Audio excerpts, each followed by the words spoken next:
Okay, Select Board meeting for October 29, 2019. Let's start off with announcements. I have 3, but does anyone else want to jump in ahead? I've got 2, but I'm happy to go first. Or Go ahead. All right. Well, I want to let people know that the Moderators Committee on Elderly Tax Relief is going to have its public hearing tomorrow at 6:30 in this room, and we'll be detailing the process that we've gone through over the past year plus at this point, and debuting some initial thoughts about warrant articles and possible programs we may launch. So I would encourage those who are interested in the topic to attend tomorrow at 6:30 p.m., again, here in Town Hall on the 6th floor. And then my other announcement is I learned today the details of the town's Veterans Day celebration, which is going to take place on Veterans Day, the 11th of November, at 11 a.m. at the World War Monument, just in front of Town Hall. So it's a great event. I've attended, I think, for the past 5 or 6 consecutive years, and would encourage others to take a moment the morning of Veterans Day to remember a veteran and those who have served our country. Sure. 2 things. One, I spent the afternoon downstairs here in Town Hall, actually at an event that was sort of about Brookline's response to domestic violence. It was hosted by the Office of Diversity, Inclusion, and Community Relations in collaboration with the Brookline's Domestic Violence Roundtable. We learned a lot, I think, about the warning signs of domestic violence and also how it is that we can intervene. We also talked about sort of working upstream to actually stem the tide of domestic violence before it even happens. I encourage you, if you or someone you know may be a victim of any form of domestic violence, which includes physical but also emotional and other forms of domestic violence, to reach out to us at Brookline and to seek help. We'd love to hear from you. The other thing is I spent a little part earlier in the day actually down at the State House. There was a rally for building H3924, an act enabling local options for tenant protections. That also includes rent control, something that this town was one of the first 3 towns in the Commonwealth to actually put rent control into effect. This is some 25 years ago before it was preempted by a ballot measure. And as we start thinking about all the different things we need to do in terms of housing related to zoning, perhaps community land trusts, things of that nature, also considering rent control as part of that is another option, and there is a movement to try to bring that back. And I was proud to have spoken on behalf of Brookline and talking about the history of Brookline and how firm Brookline has stood over the years, back then for rent control and more recently for affordable housing, and I was happy to do that. Thanks. Anyone else? I do. Yes. I wanted to give you a report on the Newbury Zoning Committee. We've had a public meeting about a week and a half ago. Unfortunately, because of the busy schedule with town meeting and all of the nights that were out, we've had to resort to having it in the morning at 7:30. Last time it was in this room. We're having another one on Thursday morning. I believe it will also be in this room. We have also established a couple of subcommittees, an architectural subcommittee, which met last week with the architects for the project, and I think it was a very good and productive meeting. A lot of good ideas were exchanged, so we'll see the results of that on Thursday. In addition, we have a negotiating subcommittee, which will mostly meet in executive session because we are negotiating the terms of the town's purchase, perhaps, of the west side.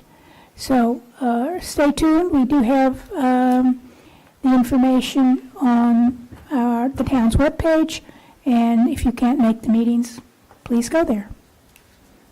I just wanted to announce that we've launched a survey on scooters, and you can also take it if you have not used a scooter. It is available on the town website on the landing page, I believe, under announcements. And we do have paper copies available upon request. Good, thank you. I want to echo Select Person Hernandez's comments about the domestic violence event that he attended. One of the things that troubles me is the view in this town that domestic violence is sort of a lower class, it's a minority type of phenomenon, and I'm surprised that people think that. I just want to emphasize that domestic violence occurs in all income strata, at all income levels, all racial and ethnic groups. It's a serious problem that is prevalent way more than it should be and way more than most people think it is. So, at any rate, I have a few other announcements. We discussed the civilian complaint policy over the last couple meetings, since June, matter of fact.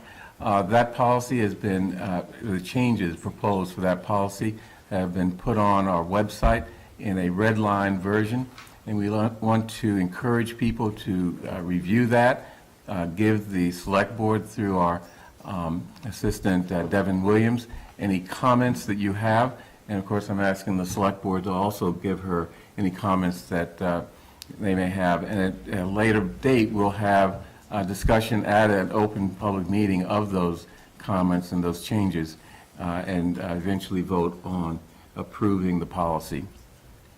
I want to also mention with respect to the NETA and sanctuary licenses, which are up for renewal on December 31st.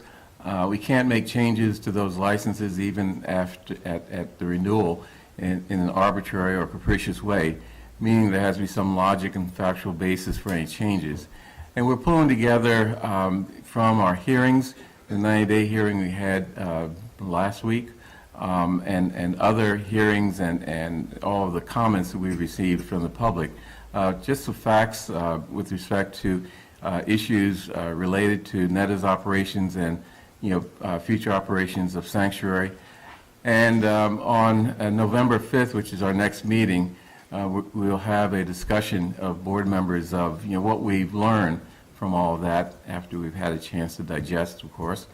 And then later that evening, hopefully informed by that discussion, we will have the hearing on the special town meeting related to cannabis and the proposed restrictions in that special town meeting warrants. And then finally, we will have a hearing in December, probably December 10th, for consideration of the renewal of the 2 licenses that are up for renewal, including any proposed changes that we would want to make in those licenses based on the facts that we have learned over the last period of time. And then after the hearing, which will give also Sanctuary and NETA an opportunity to present their position on these issues. At the next meeting, we'll have an actual vote on renewing the license with any changes to the conditions that we may feel that are appropriate. With respect to cannabis generally, we have been discussing, and I think at last meeting, Ms. Hamilton asked about community task force that we have been discussing for a while on cannabis, similar to, but not the same as the special town meeting proposed by the in warrant article 3 of that special town meeting. I'm proposing, and the select board members can suggest their views, that we set up such a committee and look at our bylaws, but also look at our expenditure of community impact funds and generally provide ongoing advice to the select board. I suggest that we prepare a charge for such a task force or committee for next meeting and seek applications for membership. Anyone who's interested, doesn't need to wait for that meeting to indicate their interest by submitting an application online. So, I think membership should be comprised of residents and businesses in the areas where retail cannabis licenses have been issued, which are right now Coolidge Corner and Brookline Village. The committee should also include, of course, police, DPW, Health Department representatives, and representatives of the cannabis establishments. And I understand that the Cannabis Control Commission is preparing regulations covering delivery of cannabis, and those issues which, would apply to the entire town, I assume, would also be a subject for that committee. Finally, I've asked Ms. Hamilton to quarterback the setting up of the 9-member committee, or the actually Brookline Village Parking Benefit District Advisory Board, to make recommendations to the Select Board as called for by Warrant Article 16 of the May 2019 town meeting. Our new assistant, Devin Williams, will be able to provide the type of assistance to setting that up and pulling in applicants that we've been lacking over the last few months. So I'm quite excited about our ability to do things like this now that she's on board. And thank you, Ms. Hamilton, for agreeing to take on that task. Okay, so those are my announcements. Moving on to public comment. I don't see where anyone has signed up, but, oh, okay.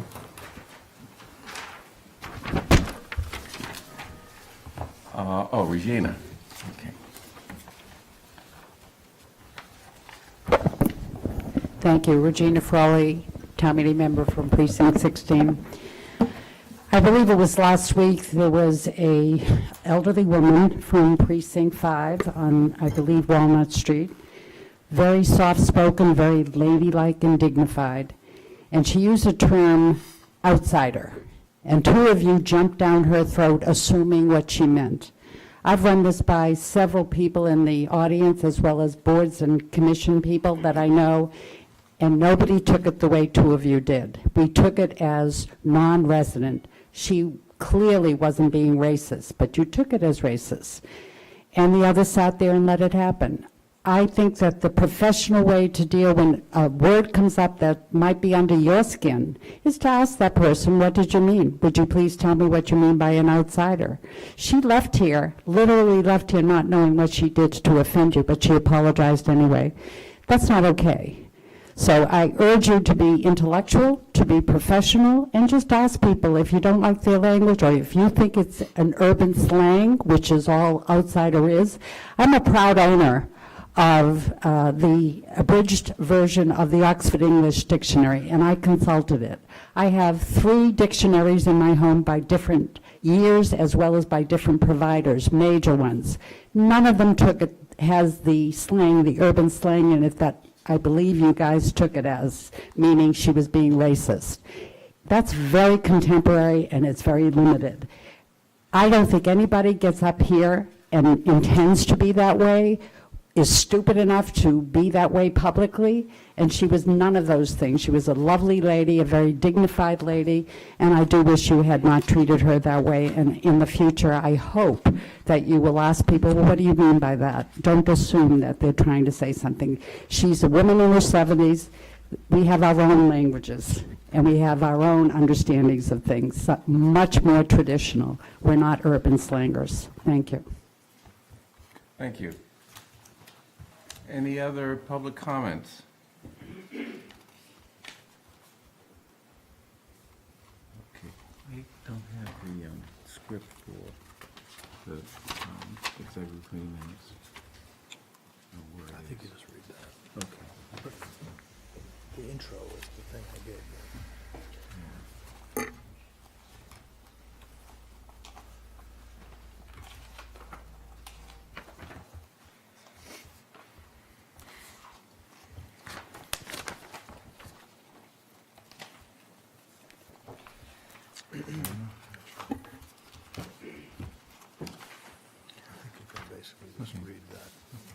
So I had a script to read related to the next item on the agenda, and using 20th century technology like paper and pen, I lost a piece of paper that had my script on it. So bear with me.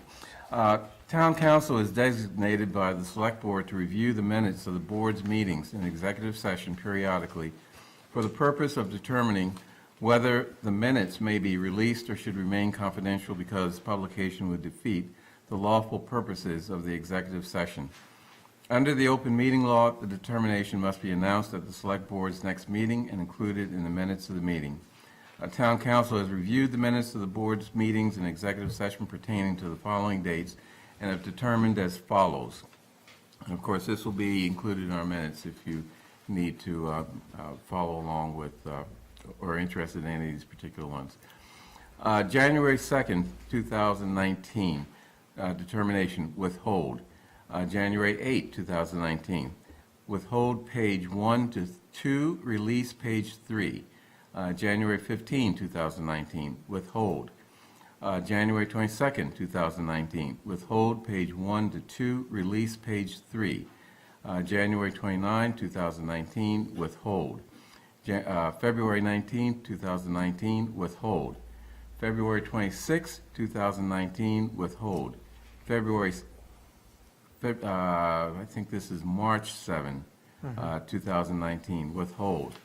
March 12, 2019, withhold page 1 to 2, release page 3. March 26, 2019, withhold. April 2nd, 2019, withhold. April 5, 2019, withhold page 1, release page 2. April 16, 2019, withhold. April 23rd, 2019, withhold. April 30, 2019, release page 1, withhold page 2. May 14, 2019, withhold. June 4th, 2019, withhold. June 11, 2019, withhold page 1, release page 2. And as I said, that was a determination by Town Council of what it is appropriate to release to the public at this time. Others may be released at a future date. And like I said, that will be part of our minutes if you want to review the determination of Town Council. Next, question of approving the following appropriation transfer within the Office of Diversity, Inclusion, and Community Relations from professional tech to meals and receptions of $1,000 and from professional tech to dues for $3,000. Ms. Starr. Hi, Caitlin Starr from the Office of Diversity, Inclusion, and Community Relations. We are seeking authorization to reappropriate $1,000 from professional tech to meals and reception to allow the office to pay for food for upcoming office and community-wide events for the rest of the year.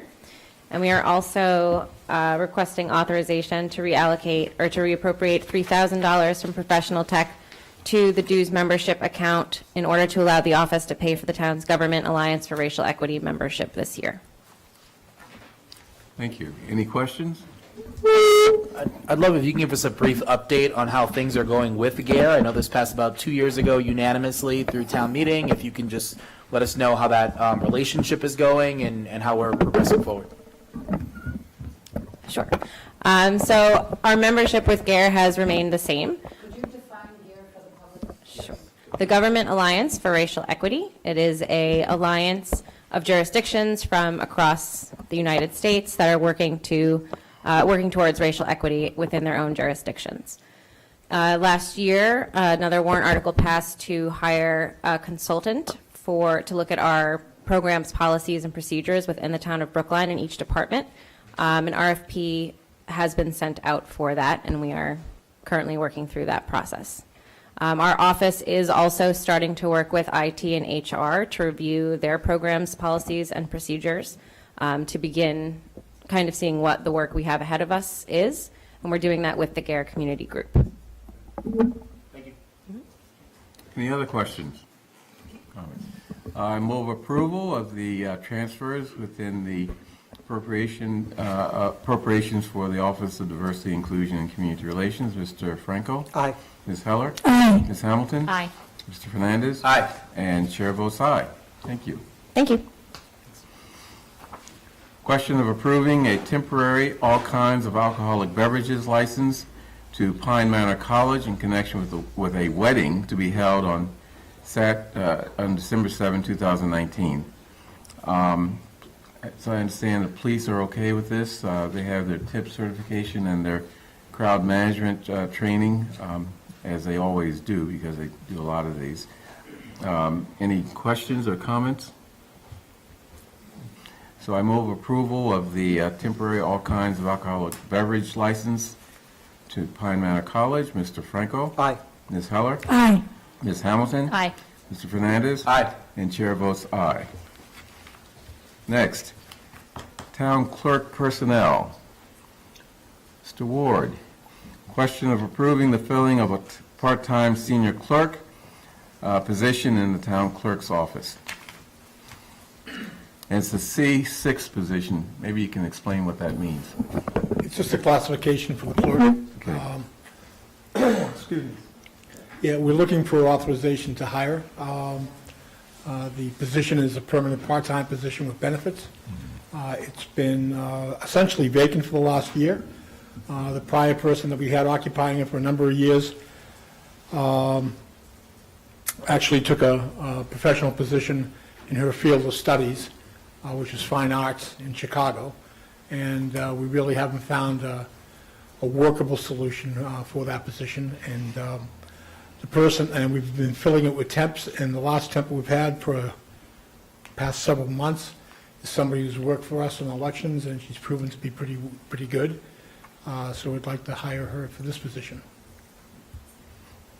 But you're still going to go out and find, Oh, we're still advertised, but we think, we're hoping that we get a full-time position out of it, because it was formerly a full-time position, and it was designated by the town administrator in his budget, if money came back from the state, that we could now fill it again as a full-time position. But currently, right now, we need to fill it, and we'll be filling it temporarily, but we're putting it out for advertisement to see if we can find better personnel. But we have a good one right now. great. Any questions? I move approval of the filling of a part-time senior clerk position in the town clerk's office. Mr. Franco? Aye. Ms. Heller? Aye. Ms. Hamilton? Aye. Mr. Fernandez? Aye. And chair votes aye. Thank you. Next, question of authorizing the following vacancies within the Department of Public Works. 1 motor equipment repair person, 3 motor equipment operators, 1 highway craftsman, 2 pipe layer laborers. Mr. Papasturgeon. Yes, Public Works Commissioner Andrew Papasturgeon. The vacancies before you are for various positions in both the highway and sanitation divisions and the water and sewer division. The motor equipment repair person has been vacated due to a transfer to the fire department. That's a mechanic position. We generally like to train them, and then other departments steal them on us. So, And that's a good thing. yeah, well, good for them, not so much for us. One of the motor equipment operator grade 2s is a transfer to the water and sewer division as a pipe layer. The next MEO2 is a result of a vacancy due to a promotion to a position of work and foreman highway. And the third MEO2 position is due to a resignation. The highway craftsman position is vacant due to a reassignment to the sanitation division or a transfer to the sanitation division, same grade. And the 2 pipe layer positions in water and sewer are both due to promotions to utility craftspersons within the division. So we respectfully ask your permission to fill these positions.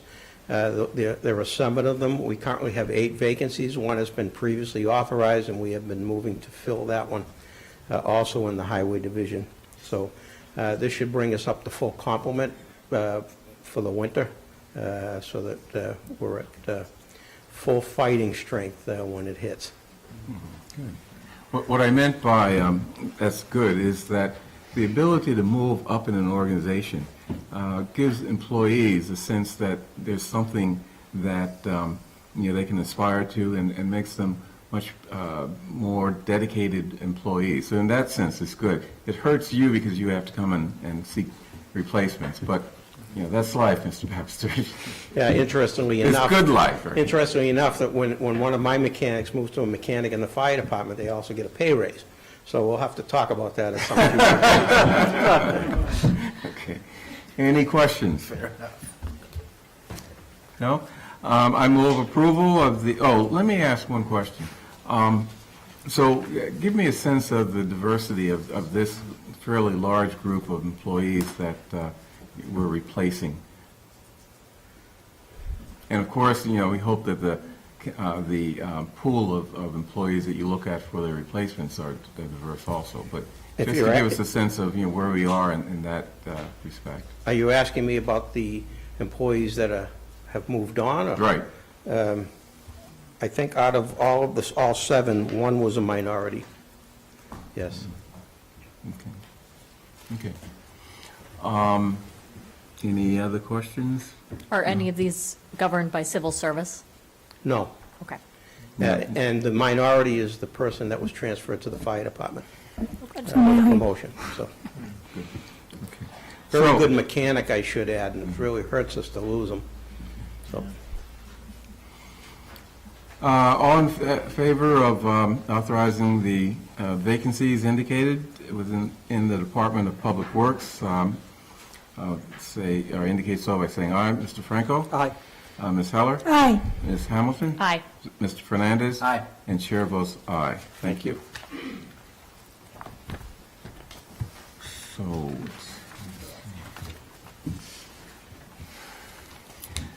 the Green Dog Program. Ms. Galantine. Good evening, Erin Galantine, Director of Parks and Open Space. The Green Dog Program is an opt-in, fee-based program in Brookline established by the Park and Recreation Commission and administered by the Parks and Open Space Division. I'm here this evening on behalf of the Commission to respectfully request that you approve their proposed fee increase for the Green Dog Program from $50 to $100 for residents and from $100 to $150 for non-residents. This fee has not been increased in 10 years and was voted on with unanimous support and after thorough consideration by the Commission. For a little context, the Park and Rec Commission held a 10-month public review process of the program led by a 9-person subcommittee, commissioners, dog owners, and staff. Commissioners John Bain, Nancy O'Connor, and Dan Lyons are here this evening, along with subcommittee members Rob Daves and Nancy Madden and Alex Cassie, who is our Code Enforcement and Visitor Services Supervisor.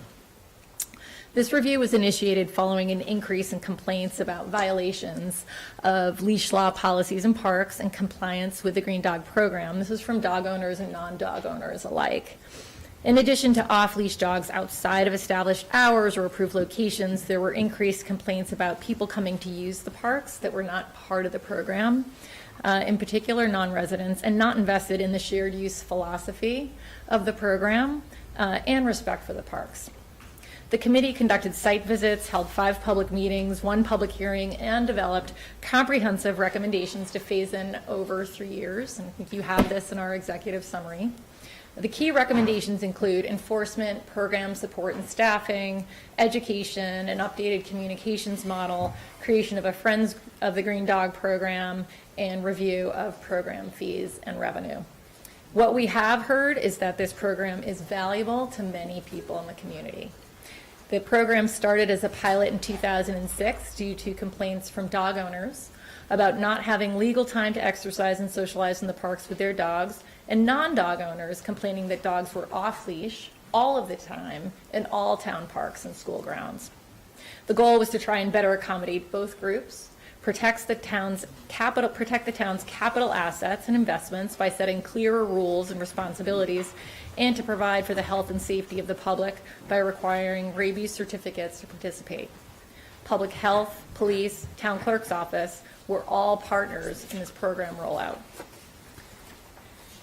It started as a fee-based program in 2010. There are currently over 1,500 participants in this program.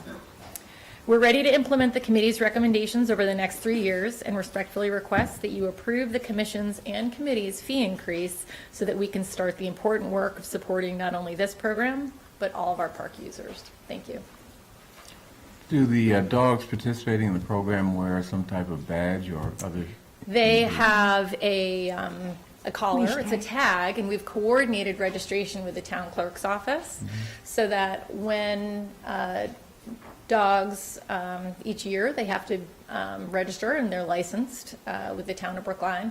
If they opt into this program, they get a particular color tag, and the tag changes each year. So they either have our color tag, which is going to be green in the upcoming year. We've gone through 10 different colors. And if they don't, it's the standard bronze tag, and it has an imprint of a number on it. And each tag is unique to that particular dog. Thanks for this. Having used this program in the past, I've got two questions. One, I found the hours to be very restrictive. I mean, very early in the morning and going only into the early afternoon. I don't know that there were any evening hours, maybe just a few. Was there any talk on about expanding the hours available to green dog tag yes, users? Yeah. That is a question we get a lot.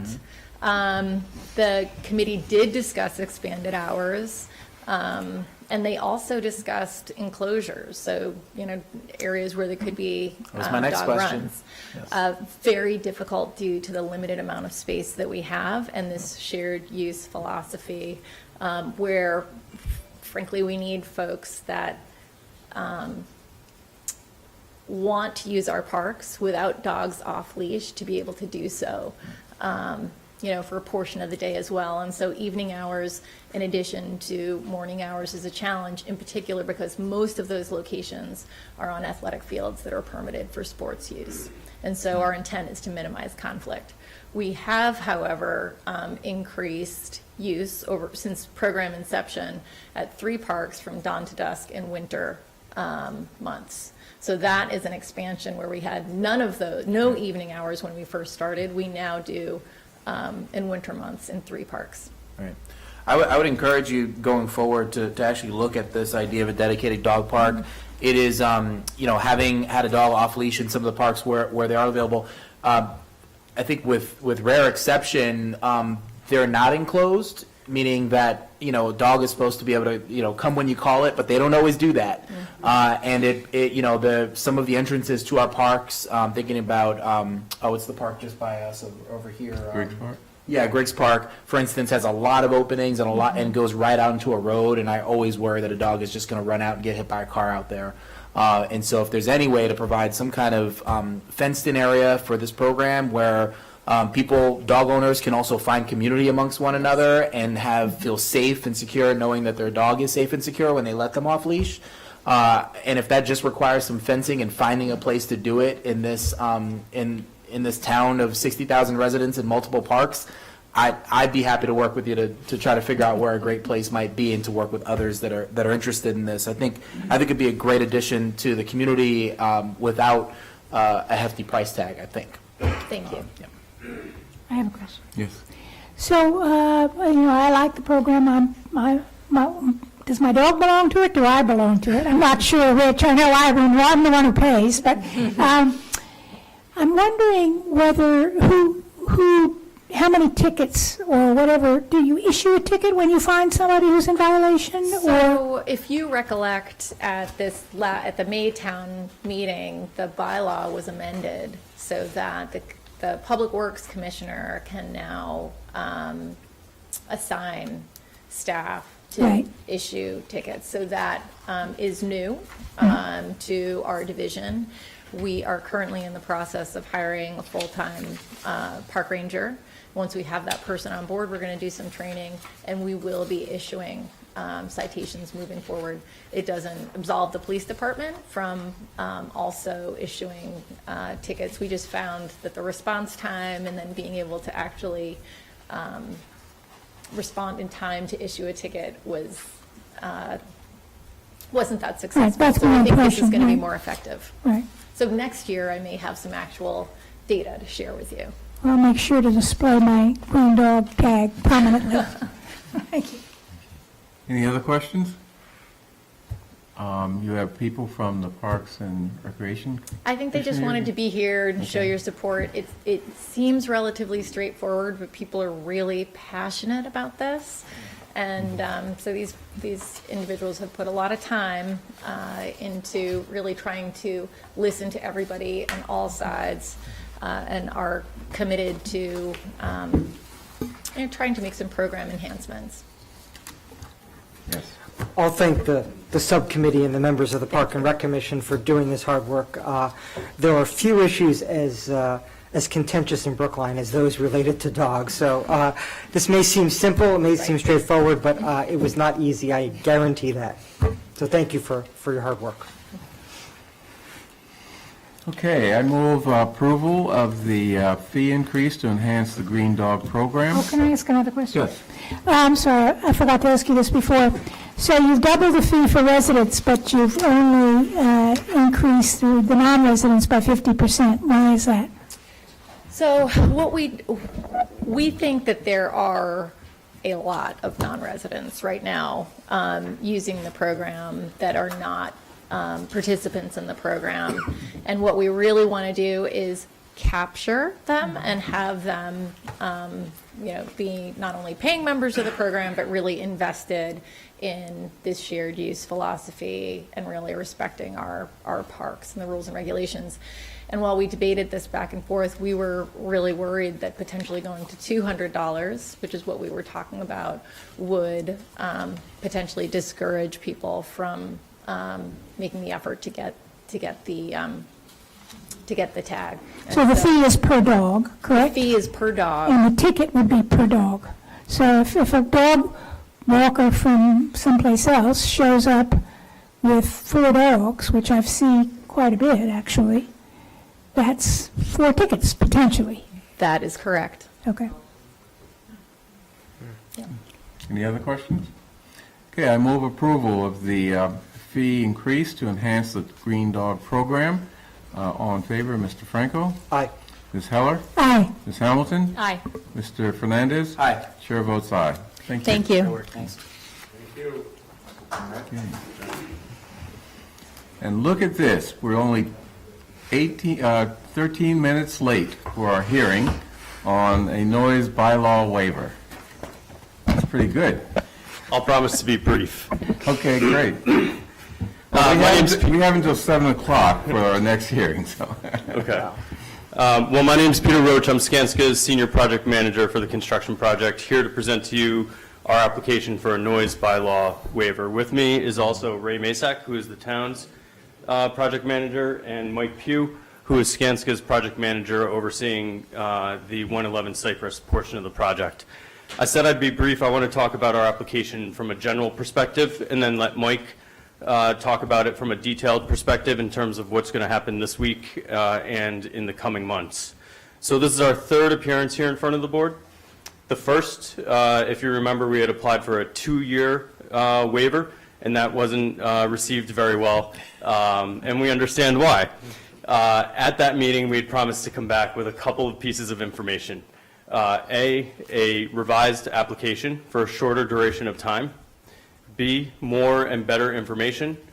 And C, a way to better communicate it to the abutters and the surrounding residents in the community of the high school. So we have in this application today more detailed information, specifically quoting the MBTA's requirements for their work hours and activities. We've included a 3-month calendar to support a 3-month duration for the application with our work activities planned. To better communicate it to the community, we've worked with Ray and the town of Brookline, and there's now a construction advisory message on the town's high school construction website. And at a very local level, we have a bulletin board on the job site now where we post all of the same information. So we hope that we've fulfilled our commitment from our very first meeting with you. Oh, yes, there's an email blast that goes out in addition to physically handing the flyers out of the application in the local neighborhoods. So we trust that. Excuse me, Peter, Yes. can I just, while we're on that topic, were you able to get all of the emails? I know you were able to get the Brookline Road emails from one of the residents there. They all agreed to give you, but what about the people on Davis and on Cypress? So I will make this appeal now in the middle of the meeting, and ask that any residents who surrounding the high school, whether they be on Davis or Cypress or Tappan or or even Greeno down, further down on Greeno, if you would like your email to receive this information, please, can I email you, Ray? Can you email Ray Masak and give us your email address so that they'll know who to send it to? rmasak, R-M-A-S-A-K, @brooklinema.gov. Right, okay, so that way we can get you on the email list as well. Okay, any other questions Sorry. from the board? No, I don't think Peter was finished, I interrupted him, so. Well, I wanted to, Mike did all of the work for this, so I wanted to give him an opportunity just very quickly to describe what's coming up in the next week, because there's some very important activities to the success of the project, as well as to be able to answer any questions about the coming months. Good evening. So to Pete's point, the application, the waiver was very specific. We included all the language specifically from the MBTA saying what they prohibit, which is basically anything that's adjacent to or in the right-of-way of the MBTA during revenue hours.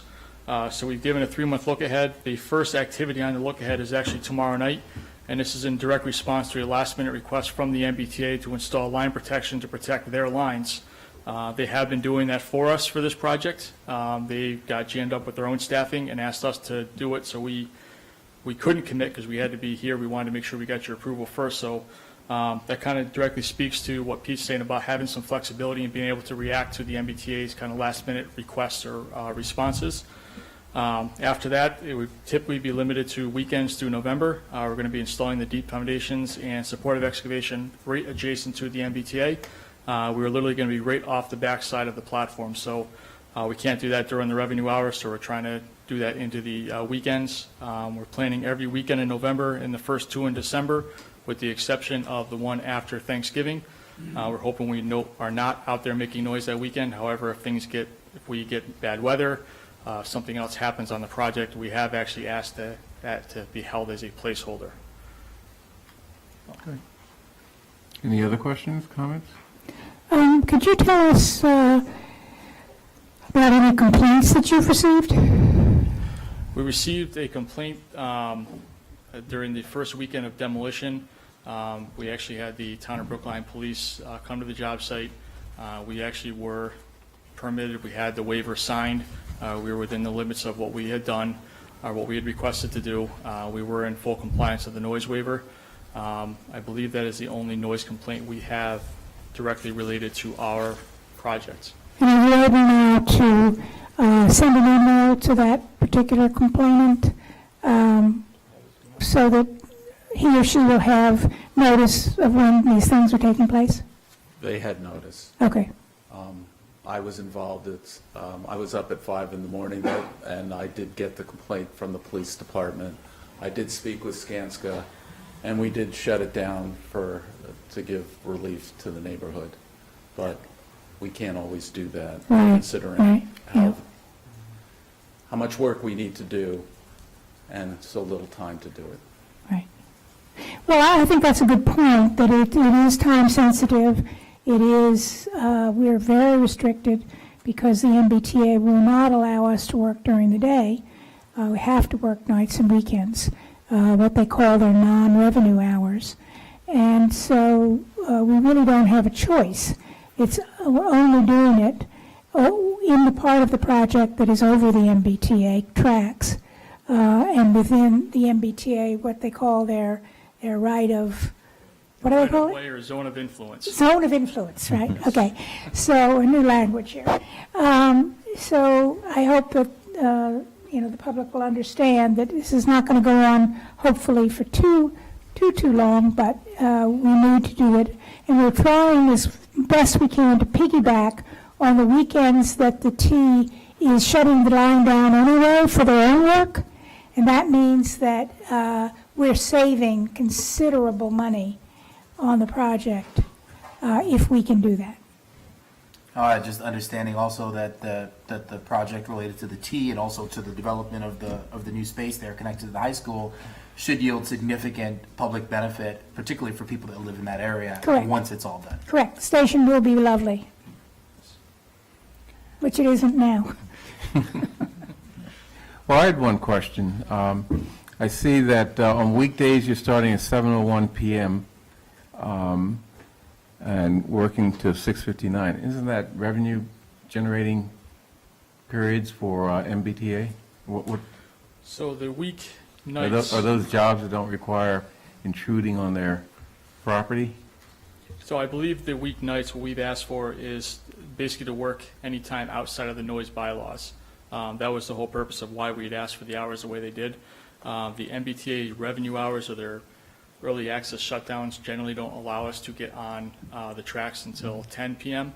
But we're asking to work anytime outside of the noise bylaw hours in the event that something comes up with the MBTA, like what's going on tomorrow, like some sort of emergency where we need to be able to act and react, not have to worry about, do we have the bylaw approval Right. or the waiver. In addition, are there setup activities that you can do prior to 10, so that at 10 o'clock they can get going?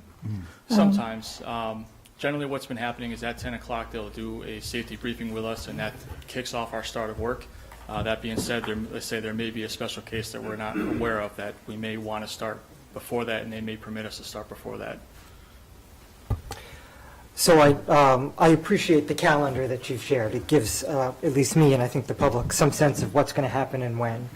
I notice that the application is through January 21st, but you've only given us a calendar through December. So what's going to happen into January? Is there any work planned, or is that just sort of a overrun in case adverse weather conditions occur or there's an emergency request? So our intention right now is the 3-month look ahead shows the work that we intend to do during these off hours through January 21st. We do plan to be back in the beginning part of January with the next 3-month look ahead, the next round of requests. So say we believe this covers us through January 20th. Okay, any other questions? This is a public hearing. Any questions or comments from the audience? No? Okay. I move approval of the granting of a noise bylaw waiver to Skanska USA in connection with the Brookline High School expansion work at 11 Cypress Street. 111. I'm sorry, 111. All in favor, Mr. Franco? Aye. Ms. Heller? Aye. Ms. Hamilton? Aye. Mr. Fernandez? Aye. And chair votes aye. Thank you. Thank you. Thank you. Question of granting a food vendor license to 4A Coffee Company doing business as 4A Coffee at 419 Harvard Street. This is, requires some explanation, Mr. Chair.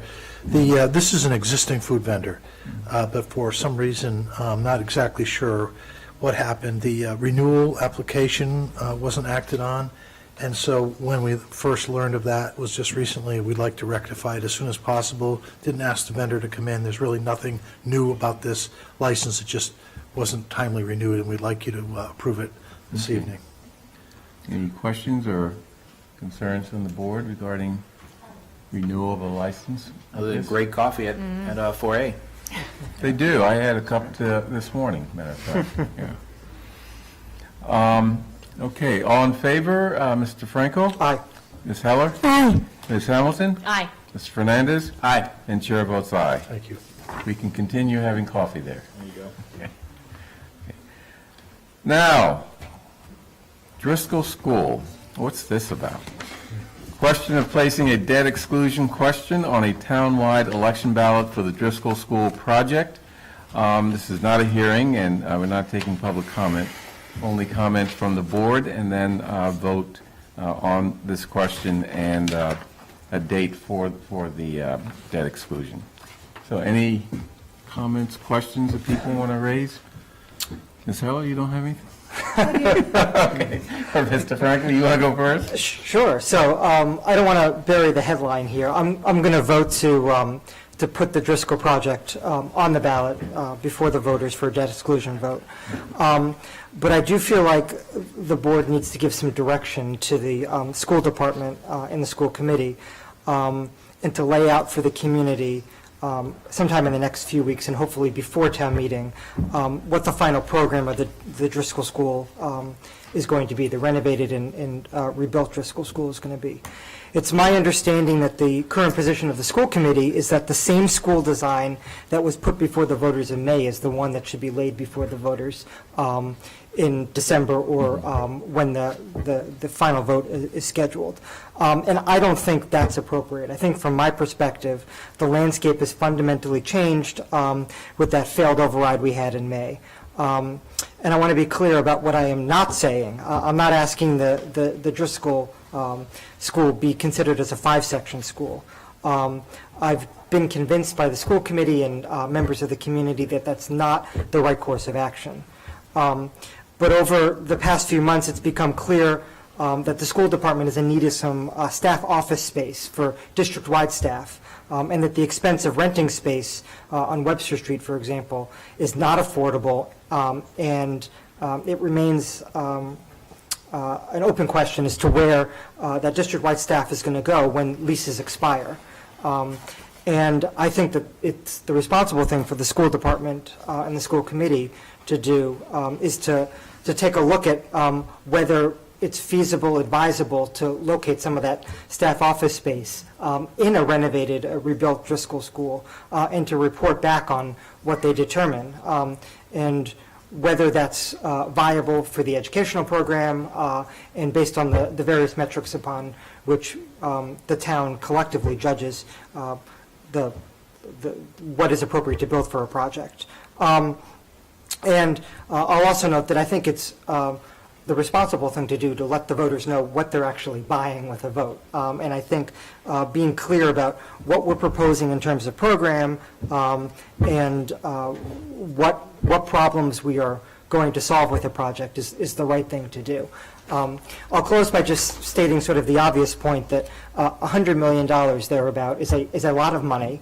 And I think what I'm really requesting at its heart is information in a final programmatic plan for the school, and trying to test to see that the scarce resources which we, the select board and the community, is preparing to invest in a public building in a school community is responsible and solves as many problems as possible that we've got laid before us.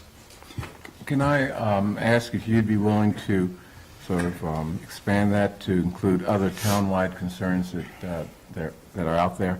For example, asking the school committee to discuss the feasibility of cost savings on the construction of the school, as well as something called future-proofing, which means, making sure that both the design as well as construction of the building anticipates possible changes that may occur in the future.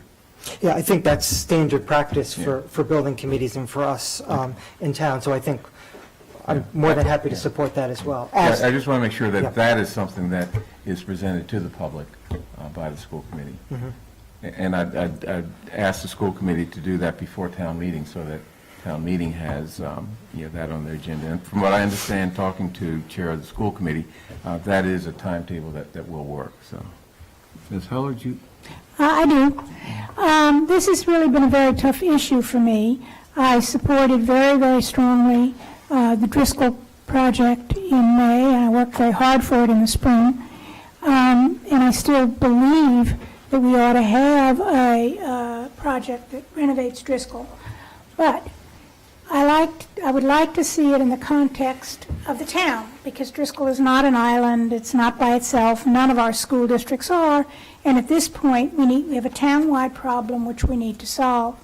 And you've all heard me say that Old Lincoln is not a solution in my view. It would be, using Old Lincoln would be meaning that we would have one extraordinarily substandard school in an area where there are many children who are already disadvantaged. And I just think that doesn't sit well with me. But leaving that aside, I do appreciate Mr. Franco's comments, and I think he's got some good ideas in terms of this, in terms of coming up with a plan that works for the town, as with Driscoll as a part of that. I also heard last week at our hearing that there are some spaces that are being questioned by members of the public in terms of the Driscoll project, and that is apparently a large open space that goes all the way up a few stories. And that concerns me as well, not only because it sounds to me to be an attractive nuisance in a way, and potentially dangerous for kids, but also because it represents a lost space opportunity. And if you were to convert some of that open space, and you don't really need it, then you would have room for staff offices or additional classrooms, as the case might be. So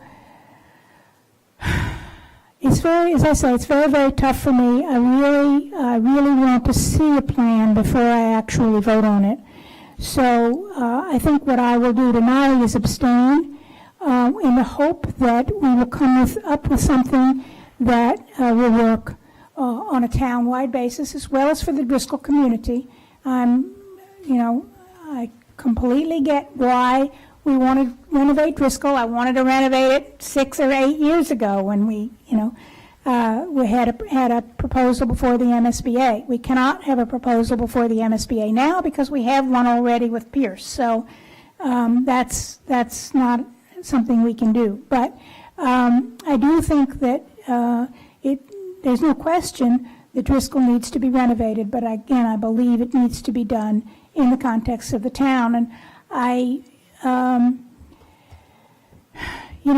think we also need some updated enrollment numbers. We haven't had those for several months, and people in the community are still questioning whether we need that. And I think it behooves the school department to come up with some numbers in terms of the enrollment. So that's where I stand at this point. Any other comments? I served on the building committee, and I was really impressed with what I saw. The building committee brought all of the town departments, members of the Driscoll community, a couple of parents, and I stand behind the design that was created. Yes, I'm sure that we could value engineer, we could incorporate some space for things that had not been contemplated, thinking that it was part of a larger solution, but I really hesitate to let the perfect be the enemy of the good. And that's what I keep hearing when I hear people say, let's hit the pause button, we need a perfect solution, we need to know how it all fits. We're not hitting the pause button on Pierce, so we will have these two things figured out so that we can better anticipate what is left to solve with that third leg of the solution. Let me talk a little bit about the potential campaign for this school, and I'll say that is. We haven't voted yet. Well, I was going to say with the caveat. Anticipating voting. I'm anticipating hearing from Bernard in just a moment, but in anticipation of that, and knowing that we'll move on to other business afterwards, should we vote on this, vote for this. I want to say that that there are also significant forces to overcome within the town, and that is that there are some folks, if we put an override on the ballot, that would result in world peace. I'm sure that some people would still vote against that. And there have been a number of overrides that have come our way before, and there are others to come.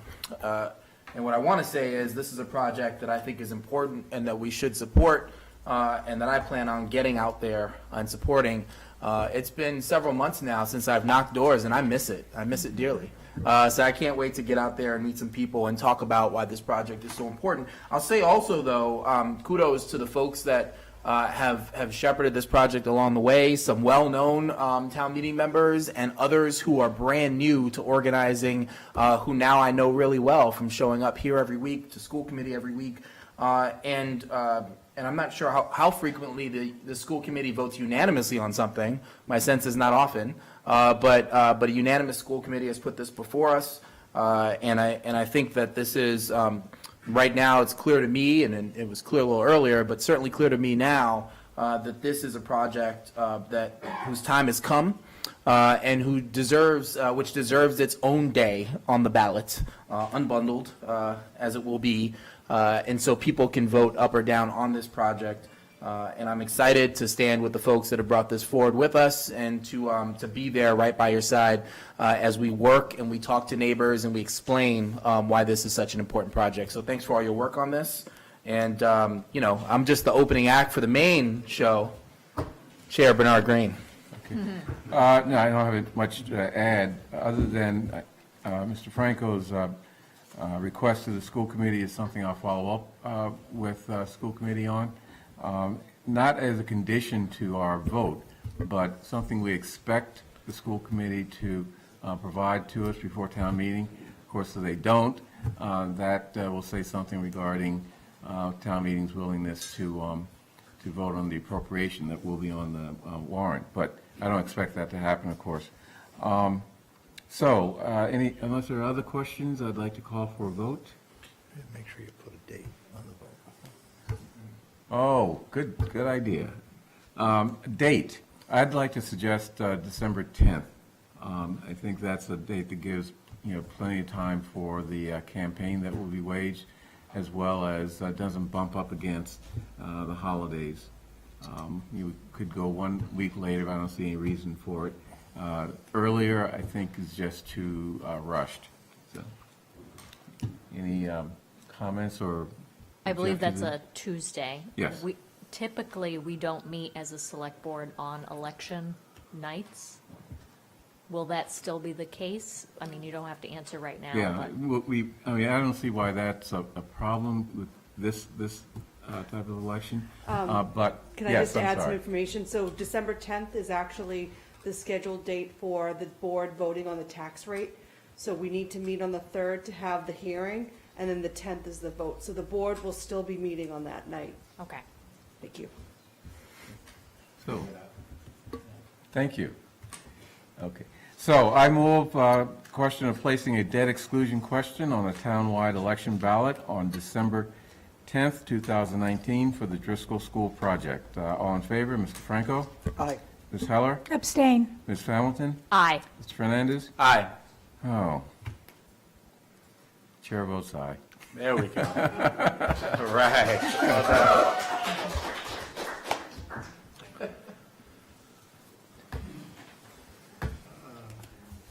Okay, next. Go get them. We're 10 minutes late on our warrant articles, but that's pretty good for this board. For us, yeah. So public hearing on warrant articles.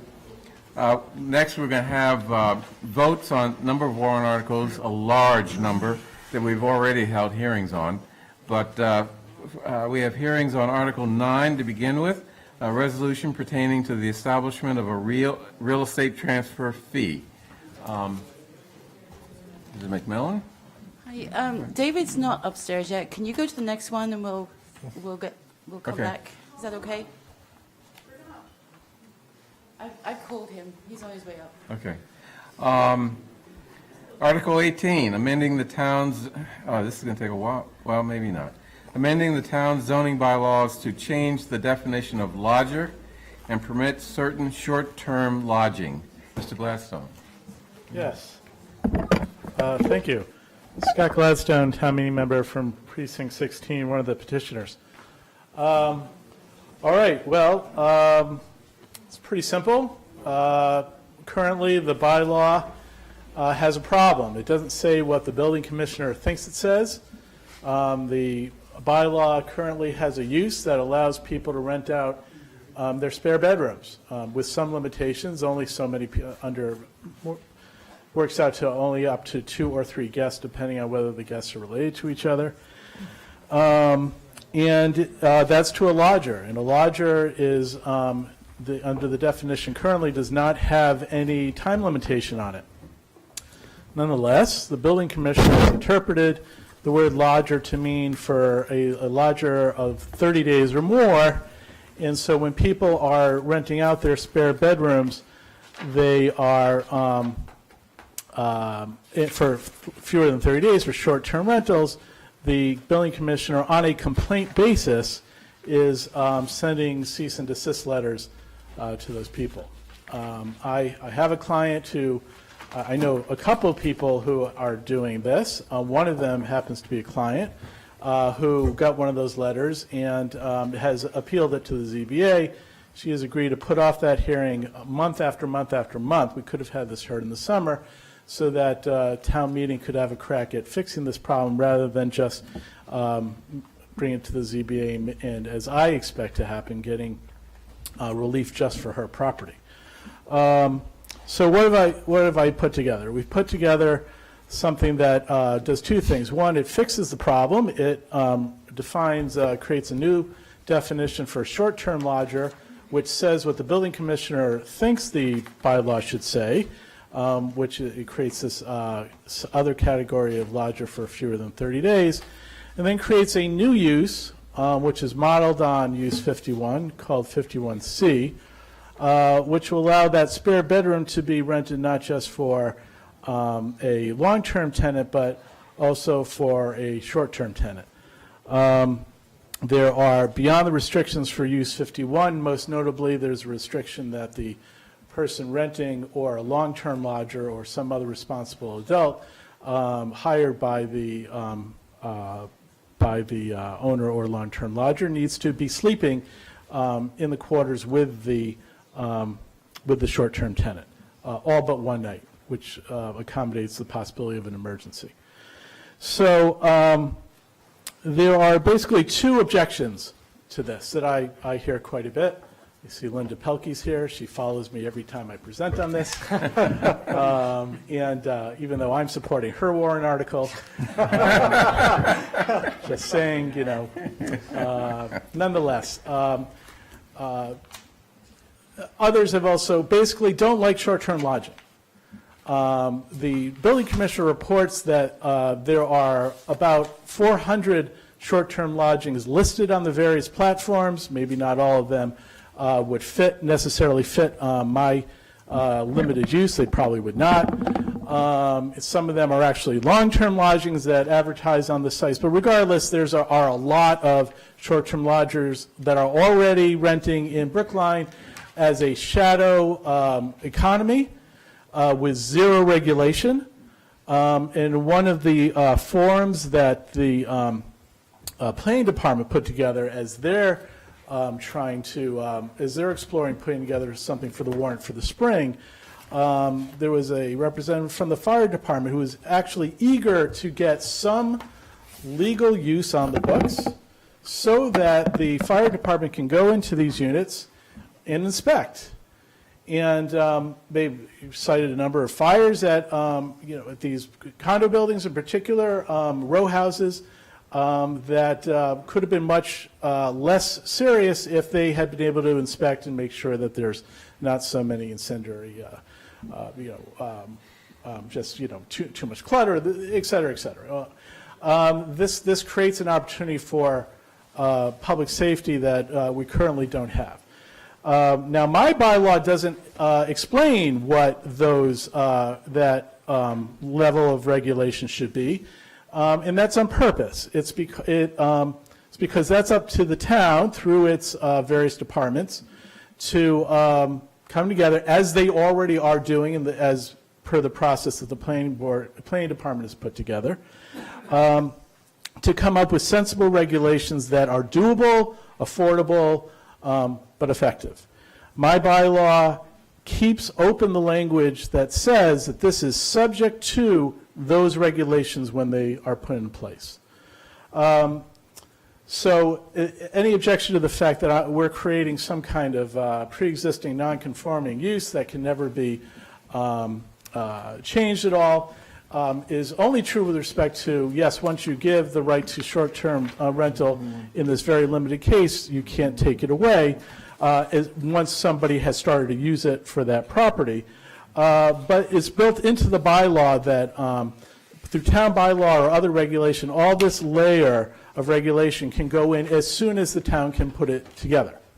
You would say, well, so why shouldn't we hold off until we have those regulations in place? Well, that's kind of circular, because currently you have all this use going on just in this black market with no regulation.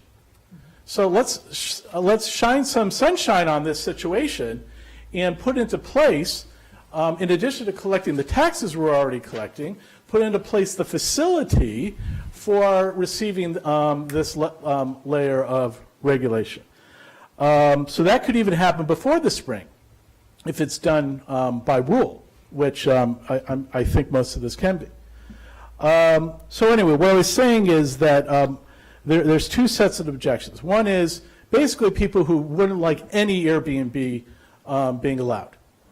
They would rather keep head in the sand, the black market economy, it's working, whatever, but we shouldn't be acknowledging it, and to the extent that there are resources, we should be slowly shutting it down. So those people will never like this. What I say to those people are, there's a need here, and it's in my descriptions. The people that I have seen using it in my neighborhood, it's not just condo buildings, also in my South Brookline single-family neighborhood, are people who need the money.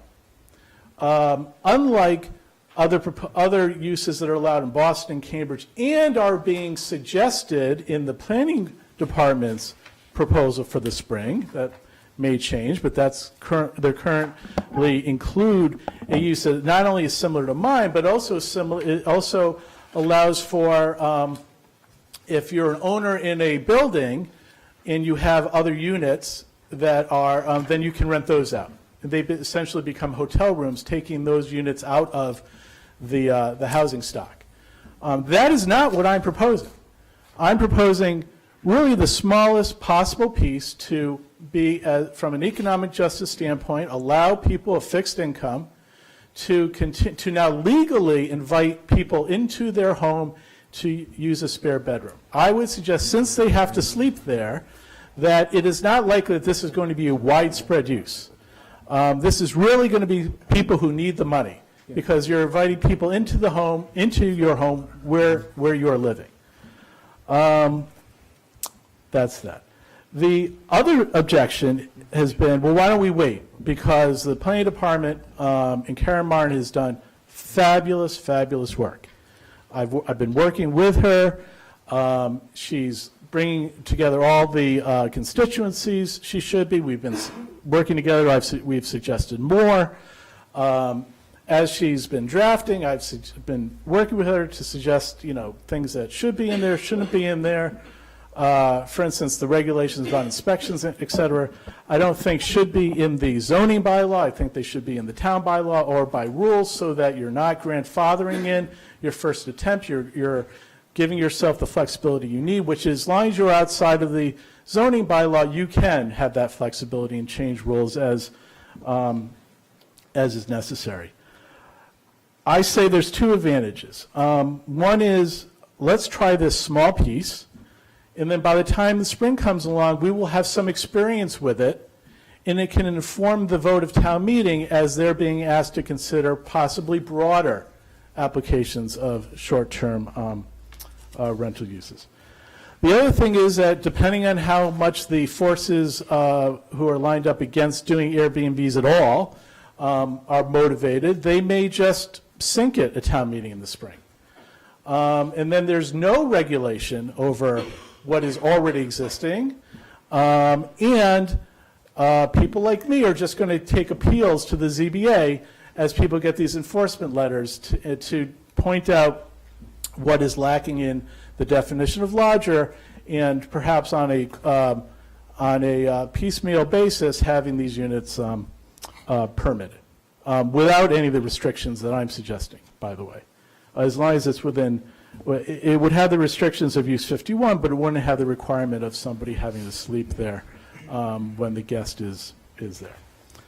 So those are the highlights. The one other thing I forgot to mention is I put in my, I assume you all at least got the supplemental memorandum I wrote. It's great. And very interesting that in 1961, in 1962, when our modern bylaw was being considered, Use 51, allowing people to do rentals in their bedrooms, had not previously been allowed. And the promotional materials that said this is a good idea talked about exactly what I'm talking about now. People on fixed income who need the money, who have been doing it on a black market basis, they should be allowed to do it because it is responsible for people being able to stay in their homes, age in place.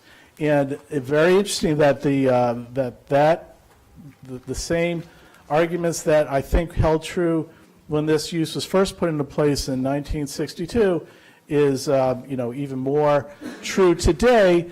The short-term rental is the modernization of that. It's the new ability for people to stay in place without, last thing I'll say, without the concerns of a long-term renter who goes badly, who has problems with drug use, and I'm not making this up. I mean, this is my client, who perhaps has mental health issues, is disruptive, is causing the homeowner, the unit owner, to live in fear while it takes weeks or months to go through the summary process procedures to get that person evicted. When somebody is in for a weekend, they're in for a weekend. And there's reviews on that person. I don't know if any of you have done Airbnb, but not only do you review the host, but the host reviews you. And I mean, I'm always crazy when I've done it in Austin and Jerusalem. I always want everything to be pristine clean because I want the 5 stars, because I don't want to be turned down. That's a system in place for short-term rentals. It is not in place for long-term renters. I think I've talked enough. So any questions from the board? Comments from the board? So you did answer some of the questions I already had written down, so you saved us some time. I'm not in the head in the sand crowd. I think that we do have a responsibility, although not a requirement, but a responsibility to actually put together some parameters around Airbnb and whatever other competitors might be out there. The requirement that that the host needs to be sleeping there all but one night, that's not a state requirement. That's new in this Correct. warrant article, right? Right. Okay. All right, that was my only question. Okay. I mean, I have thoughts, but Yeah. I'll reserve those for now. I mean, that was anticipation of the problem of people going to Florida for 6 months of the year. And even though they're owner occupied, because with their 6 months and a day in Brookline, the rest of the time they're just renting their place as a hotel room. The language here was trying to avoid that. But and also, no one could just, if I'm going away for a weekend and say, hey, I can actually rent my place for the weekend that'll help me defray the cost of whatever trip I'm going on, I can't do that. That's my number one complaint from people who actually do short-term rentals. So I can't go away for the weekend? Well, you can go away for the weekend, you just can't rent that weekend. Right. Do we want to hear from Karen Martin from the planning department before further comments, or do you want to? I had a super technical question. Okay. I'm happy to wait or. Why don't you ask the Okay. So I think you're right that this is a very limited use in the sense that the unit owner has to be there all but one night, and we've gone over this. Viewed from the where it's allowed perspective, it's very permissive. It's allowed everywhere. There's a yes in every column of the table. So can you talk a little bit about why you made that decision? Right. Very simple, because use 51 is the same way. That's all. So when you currently when you can rent out a bedroom to a long-term renter, I argue actually that that's not the limitation, but that's what the building department says. It's any place where there's a residence, you can do it. Okay. Ms. Martin, do you want to say anything?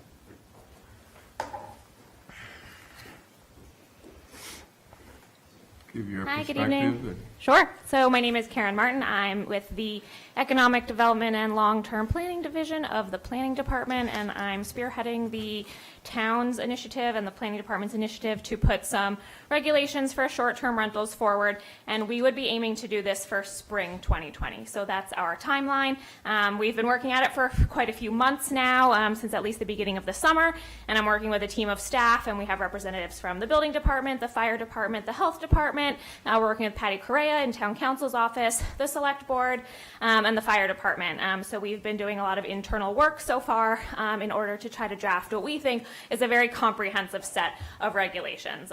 So, you know, Scott's version, he has some kind of limited parameters and limited uses, and they definitely do address some of the issues of short-term rentals. I think the staff is coming at it from a perspective of wanting to delve a lot deeper, and another really key component is going to be the public outreach component and campaign that we're kind of trying to do to really hear from a lot of people and the stakeholders that are involved in all of the issues that pertain to short-term rentals. So far I've set up some meetings with people like condo property managers, short-term rental operators, people who may be neighbors of short-term rental operators and have concerns. I've met with hotels, inns throughout Brookline, and we're doing a lot of meetings and really trying to see what all of the issues that people would really like to see addressed in our regulations are. We're trying to use some best practices that already exist. As Scott mentioned, Boston, Cambridge, Somerville, and Newton have all already passed short-term rental ordinances, so we don't necessarily need to start from scratch entirely. We have kind of some basis out there of kind of what these other municipalities have done. We can borrow a bit from that and then tweak it to see specifically what Brookline would like to do if there's any unique circumstances relating to Brookline. So I think the staff in the planning department would just like to stress that we're working pretty hard on getting this together.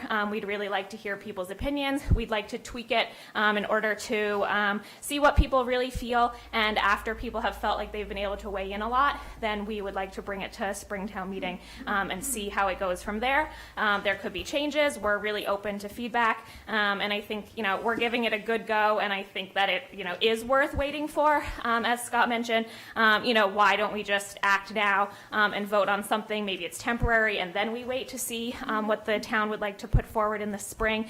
So can't we just do both? It could be a possibility, but town council, from some conversations I have had, there are some concerns about the grandfathering of the use, and I think maybe just some general confusion about what would happen if maybe a subset of short-term rentals were allowed in the fall, and then maybe more or less allowed in the spring.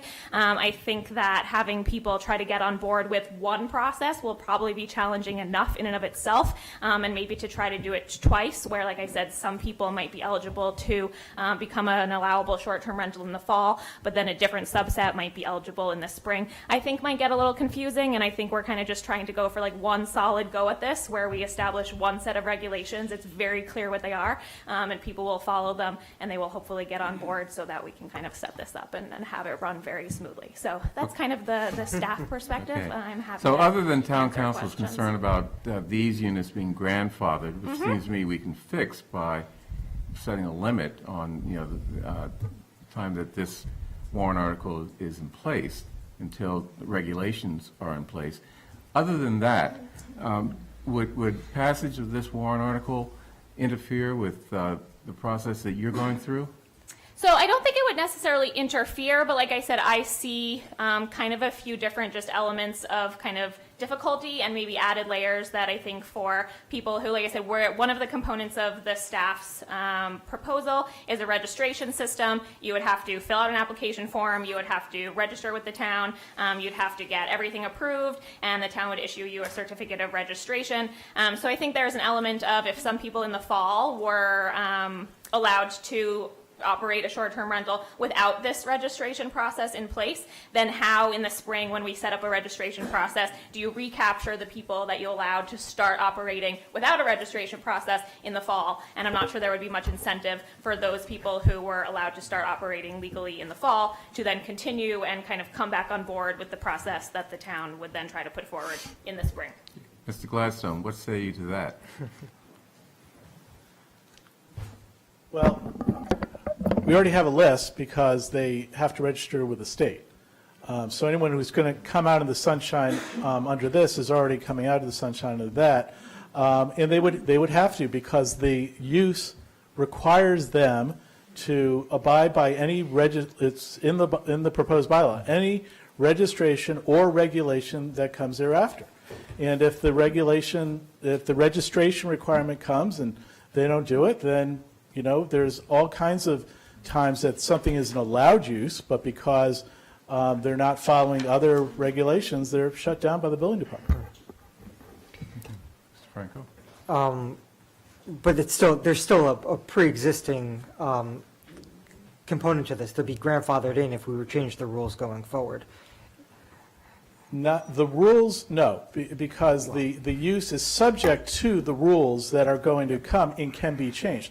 The use, no, right. Once you put a use in, you can't, and it's been used by somebody, you can't. But there can't be a smaller example of this use. It can only become wider. Cool. Fair enough. I want to pick on another point that you made about the ZBA potentially coming down with a decision if this doesn't pass. What I heard you say is, in the absence of there being a specific use called out in the zoning bylaw, the ZBA is going to do what it's going to do, and that opens a big window that a whole bunch of different people could swim through, and it becomes a little bit of chaos. Can you just expand on that thought and what would happen should the ZBA pontificate and have a case decision? Right. So the argument is that that use 51, which is currently interpreted to mean only long-term lodgers in your spare bedroom, actually is not limited to just long-term lodgers. It already is it already encompasses the possibility of a short-term lodger. Therefore, already being an allowed use, the cease and desist order that's being appealed would have to, be rescinded. And now we have a precedence, to the extent that any one property ZBA decision is a precedent for another one, that says that our town bylaw already allows short-term uses, but you don't have the requirement of sleeping there. So that means that Florida snowbird can rent their place out 5 months of the year as a hotel room. I'd be interested in Ms. Martin's response to that same question, since she's advocating this sort of delay until the spring. What's the risk to the town and to this board if we were to recommend no action and postpone until May of 2020? Sure. So, I do agree with Scott that there is the possibility that the ZBA decision, if it were to kind of open the use of short-term rentals, then would have potentially no limitations, and it would be any type of short-term rental that any strict regulations in place. And that kind of just is, but at the same time, that could also resemble a lot of what's currently happening as well, admittedly. So it's kind of like the status quo, but we would really like to move forward with some strict regulations. Okay, this is a public hearing. Any comments, questions from the audience? Mr. Warren. Good evening. My name is Paul Warren. I'm a Precinct 1 town meeting member. I have a concern about the Warren article. There's a pretty significant loophole, which is it doesn't need to be owner occupied. So you could actually have a tenant or a designated property manager or a lodger who would need to be present. We already have problems with affordability in Brookline. Apartments being taken off the market from availability for families in middle class that have middle class incomes. By converting those apartments to Airbnb would really greatly reduce the inventory of available apartments, and it would drive up rents. It's really gonna hurt affordability in Brookline. I had a resident call me maybe 6 months ago, and she's called me every month since. She's not even in my precinct. She started calling me before I was a town meeting member, and she said the building across the street from me has been purchased. I think there's 3 or 4 flats in it, and they've all been converted to Airbnb. This loophole of not having an owner-occupied, a true owner-occupied, allowing a renter or a property manager to be present means that investors can come in and buy entire apartments, and they will convert them to Airbnb. So if you're concerned about affordability in Brookline, do not pass this, and please do not vote for faithful action. Thank you. Ms. Pelkey? I'm sorry. May I address? Sure. That's great. Thank you. Just like use 51, the first phrase in use 51C is within a dwelling unit which is owner occupied and registered under the state law. The details as to who needs to sleep there at night can include a long-term renter, and that's because there may be a bedroom that the owner occupier is renting to a long-term renter in another bedroom that is available for the short-term rental. So the concern that the gentleman was raising is not a concern for this. It would be a concern with a broader type of short-term rental arrangement. Thank you. Ms. Pelkey? Yes, thank you. Linda Olson-Pelkey, Town Meeting Member, Precinct 2. I was at the Planning Board when this warrant article was heard, and that board voted no action for the reasons that they're very concerned about the widespread impacts of Airbnb on Brookline, some of which Mr. Warren mentioned. I agree with him. It is detrimental to maintaining our housing stock for residents, and it is also detrimental to our existing extremely well-regulated and licensed hotels, inns, bed and breakfast, and lodging houses. It's directly cannibalizing their business. I also think that it's far too broad by allowing them in all zoning districts. I think that's a big discussion that we all have to have, and putting out this notification that we have Airbnbs are allowed everywhere in town is simply going to open the floodgates even more. And I also think that the provision about someone needs to be sleeping there but maybe not one night is basically unverifiable and unenforceable.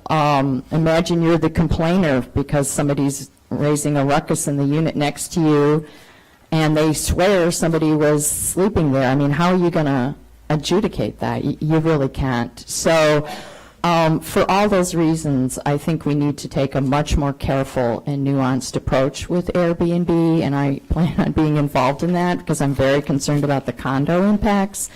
So I would hope, too, that the board would vote no action. Thank you.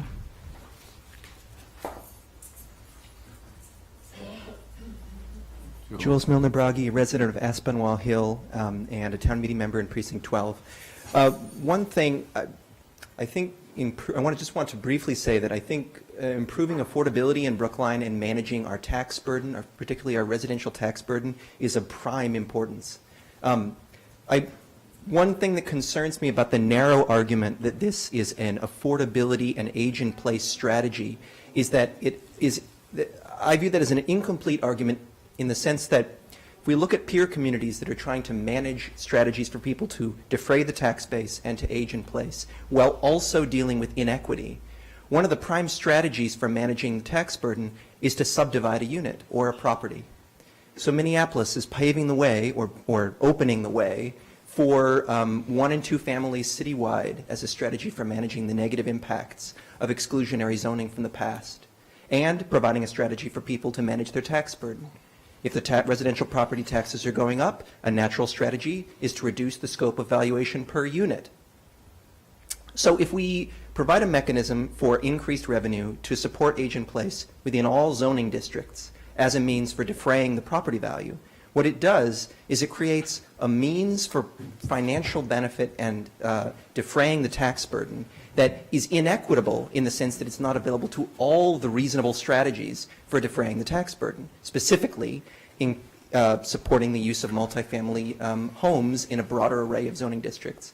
So while I'm not advocating for that approach right now, I think it's really remarkable and something that we should carefully examine the way in which short-term rentals, if we regulate and permit them, relate to these other approaches that communities are using for trying to manage residential tax growth and the burden thereof, and how we rectify past inequities due to prohibitions of multifamily dwellings. Thank you.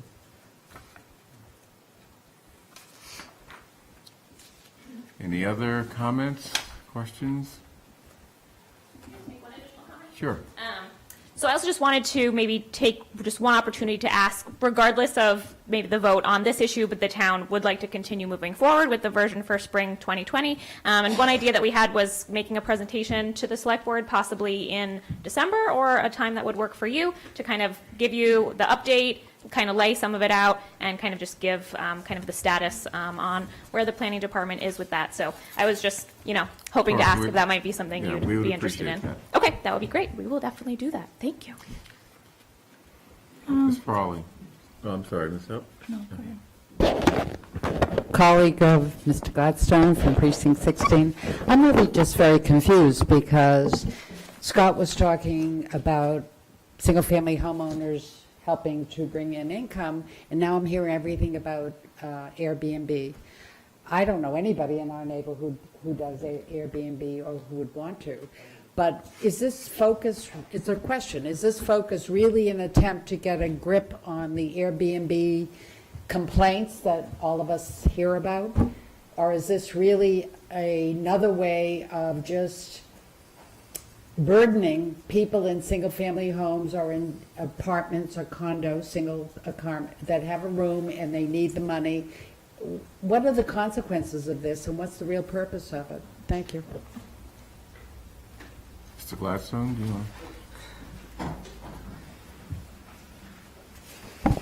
want? My purpose is to actually give people the opportunity to be able to afford to live in their houses or their units. The way I wrote it was an effort to balance what I knew were going to be the complaints because of the fear of Airbnb.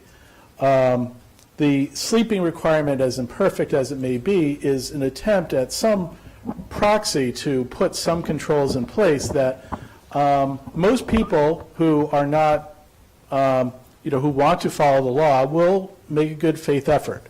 It's certainly better than nothing. The quick story as to how I got interested in this is about an Airbnb use in our neighborhood. So I live on Russet Road off of Independence, same as Regina. And there was a day where it was absolutely pouring. And I see coming off the 51 bus, because the stop is right at the corner of where my house is, a middle-aged couple with huge suitcases.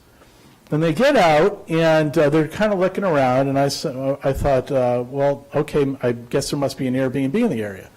And I go in the house, and I start doing whatever I'm doing, and then my doorbell rings, and it's one of these people, and they were lost, and it was pouring, and they saw me go into the house, so they knew I was home. I brought them in. They were a lovely couple from Germany. I gave them some hard ciders to warm them up. And they were, the rain kind of let up. I loaded their bags into the car. I drove 2 blocks over to Walnut Hill Road and stopped in front of a house similar to mine, probably about a 3-bedroom, single-family house. And an older lady opened the door and said, "Oh, welcome, come on in," and that was that. And I started to think, I wonder if that is an allowed use. And I pulled out my bylaw, and I found use 51. I said, oh, it is an allowed use. Isn't that interesting? And then when an issue about it came up with a client later, not the client I'm representing, I went to the building department, and this is already 2 years ago, and they said, Mike Yanovich at the time said, well, we interpret it with this 30-day thing, so actually it's illegal. And if people complain, we shut them down. And I didn't do anything about it until I had a client who got the cease and desist letter. And I said, I think my neighbor should be able to do that. No one even knew she was doing it. I didn't, because she was doing it the right way, and she was just making the money she needed to stay in her house. So it wasn't turned over to a lovely family with kids who are going to contribute more kids to the overcrowded Baker School. Any other comments from the board or the audience? So I'm just wondering, it sounds like there are a lot of complications and twists and turns and different interpretations. And I'm wondering whether, and I understand you may be opposed to this, but I'm wondering whether this is the kind of warrant article that should be turned over to some sort of either staff committee or moderators committee or select board committee. I hate to say that, because I do think that we ought to have a comprehensive policy about Airbnbs. And this, maybe people on Airbnb who want a 30-day, or more than 30 days to stay in a place. And so that could be a short-term rental opportunity. So that, I'm just wondering whether that may make sense to have this studied further.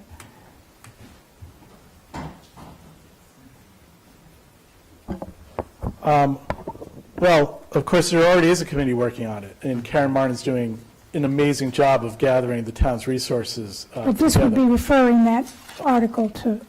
So essentially, it means, so don't do Scott's article, wait till the spring when the planning board comes up with theirs, which may or may not have the restrictions that I've suggested. So of course, that doesn't avoid the problem of the ZBA having to make a decision beforehand. And also, I'm concerned about the town biting off too much. I think, this idea of coming with a comprehensive plan that deals with all ideas and possibilities brings with it the danger that the whole thing will get sunk, and people won't necessarily realize, well, okay, let's vote for this smaller piece, although I've urged Karen, I think she'll probably do it, to separate that warrant into different votes, into different articles, so that people can pick and choose to a certain degree the extent of the use they would like. I'm just concerned that, if they ask for the bigger uses where people really can turn their units into hotel rooms, as long as maybe they live in the building, that's going to be scary enough that people are going to say, well, let's refer that to a committee. I really think starting with the smallest piece and seeing how it goes is the best way to have success in the spring, if spring even really comes, because no one has given this a better shot than Karen has. But I have been hearing for 2 years. When I had that conversation with Mike Ganovich, he said, we're working on it. We're looking at what they're doing. So. Well, that's true. Before the work was finished, so. Yeah, I'm not sure he was the one spearheading it. I mean, Dan Bennett is, fabulous. And he's the guy who's working on it. He's been working on it presumably the whole time, certainly since Mike. Anyway, those are my. I think the time for this small bite is now. And then so, is there a language that can be inserted that would null and void this bylaw if it conflicts with the other things that we, and removes the grandfathering completely? Yeah. I wish I could say yes, because then that would satisfy all of my, policy needs and otherwise. But quite frankly, no. The way that the Zoning Enabling Act works is once you put a use into place, if it's used, it becomes grandfathered. Now, I'm 98% that's right, sure that's right, because that argument is more about a structure that's been built pursuant to a use in the bylaw. This is not. This is a use within an existing structure, so maybe it will be treated differently, but that's probably a test case that hasn't been determined yet. So for all purposes, the answer is no. That if we do this, we're doing it. There's no half measure. That's my honest answer. So the answer to Patricia Correa's concern about grandfathering is she's right. As far as the use is concerned, if, I don't know that she is saying that you can't add regulations on top of it. I doubt she's saying that because it's right in the use that, that non-zoning regulations, reasonable regulations are going to become part of the requirement. And we do that with lots of things, including lodging houses under U7, which has an enabling act to do other regulations that are outside of zoning. Right. Mr. Fernandez. Sure. Scott, I appreciate you bringing this forward. Sometimes I think warrant articles like this can light a fire under our butts, light a fire under our collective butt as a town to get working on this and to get it right. But I do think that fire has been lit, and I think we heard that clearly from Karen from the planning department. I think the time is like let's. I'd go a step further than referring. I'd like to encourage you to pull it. I think that pull it. Save us 45 minutes at town meeting, and a 4-night town meeting. That's a strong argument, by the way. But more importantly than that, we've got a process now that's underway. Get involved in that process. I'd encourage Jules as well, if you're still here, to get involved in that process. Everything you said sounded really smart to me, as well as Linda Olsen-Pelkey as well. Get involved in that process that I think is going to result in a more comprehensive policy that also covers a lot of eventualities that we're not even, I think, prepared to discuss tonight or in the very near future. I'd like to see a much more comprehensive process move forward, and I'd like for you to be a part of that. You can be a part of that either way, right? Certainly, but I do think I don't know how much hope of success this has at town meeting, frankly, because of a lot of the concerns that have been brought up and others that'll likely be brought up. So I just want to encourage you to do that, and I'm not going to support this, although I do support you.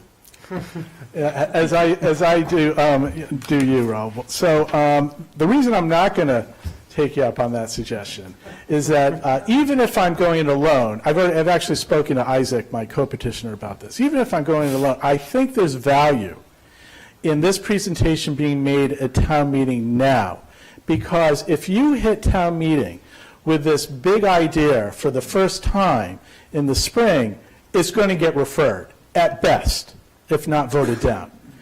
If we start the discussion now and people say, well, I like the idea, I like the approach, but let me see, then people will say, they will have had that opportunity, to say, all right, we're thinking about it now.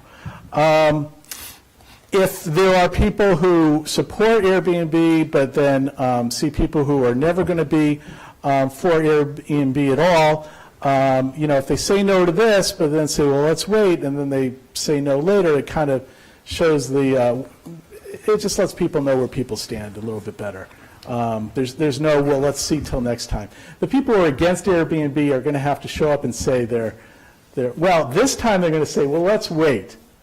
Next time they won't have that excuse. They're going to have to show their colors. Are you for controls over Airbnb, or you just want to let it be the way it's going to be?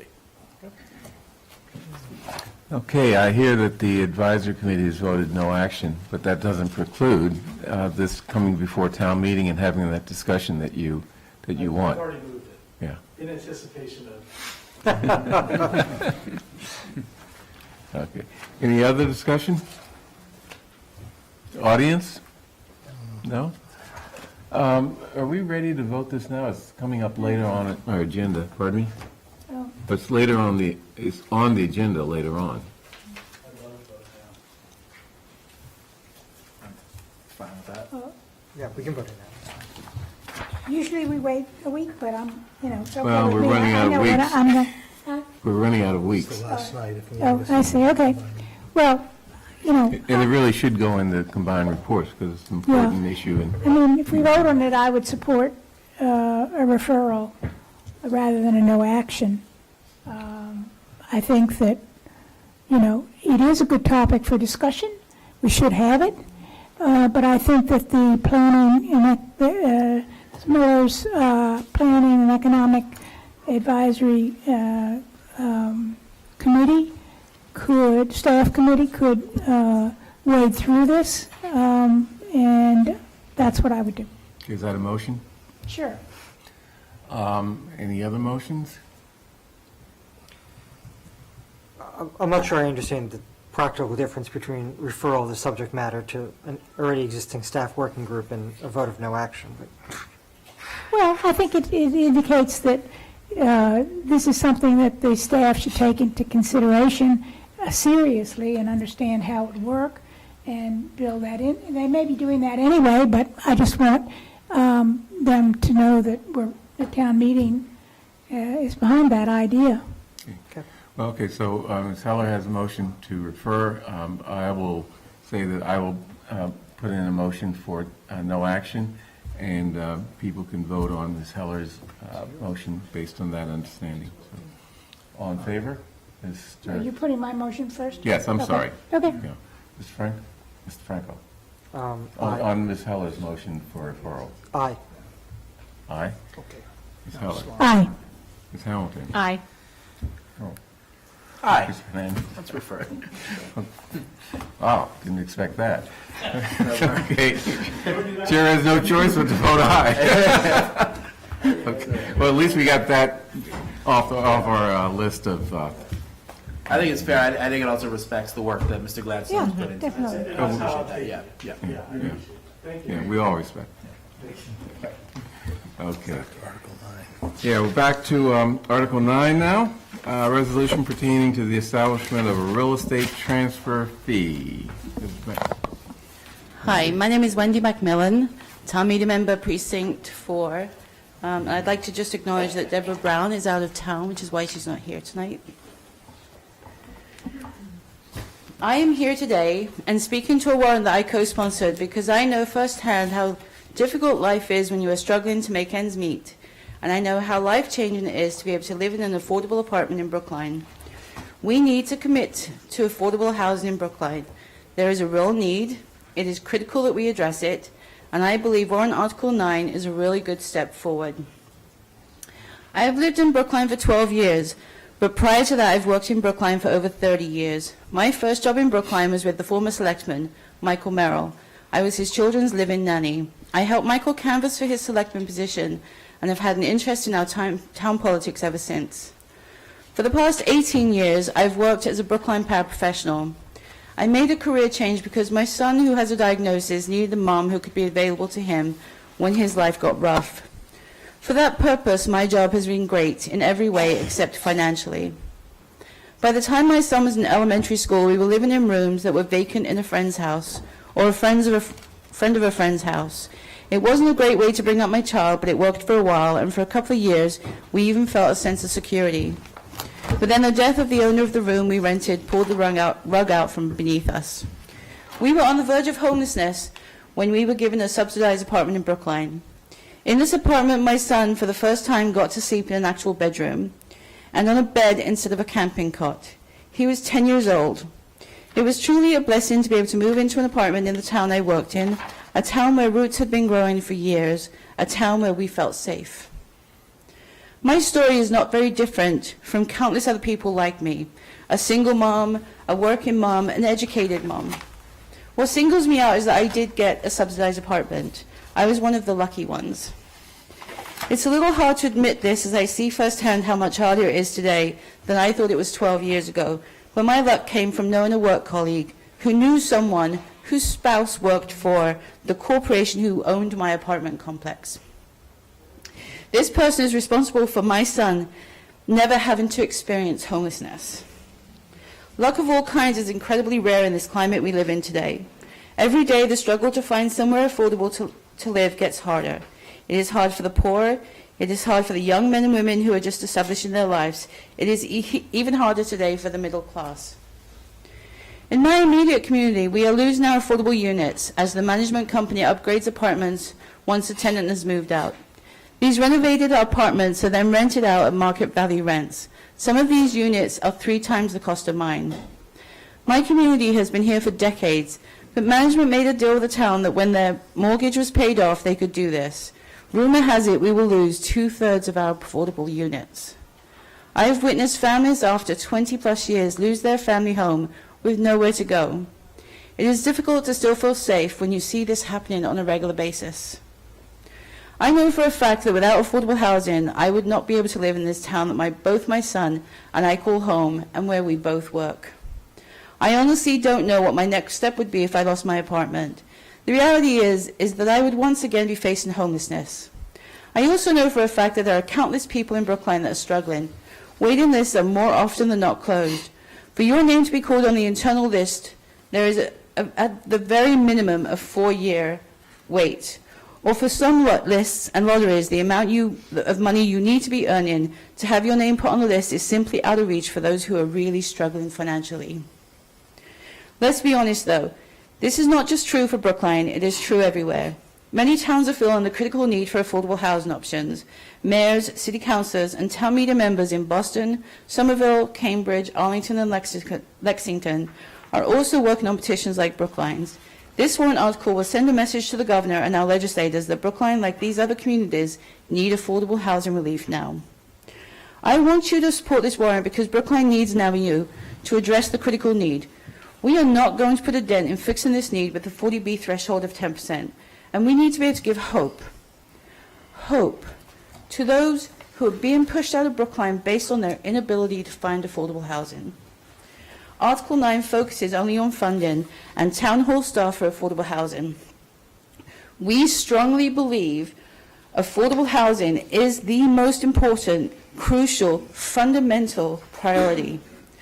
The reason is at the end of the day, people need a bed to sleep on. A park bench is not a home. Think about this. Without a home, nothing else can happen. Not education for children, not jobs for their parents, not dignity in old age. Please support this warrant.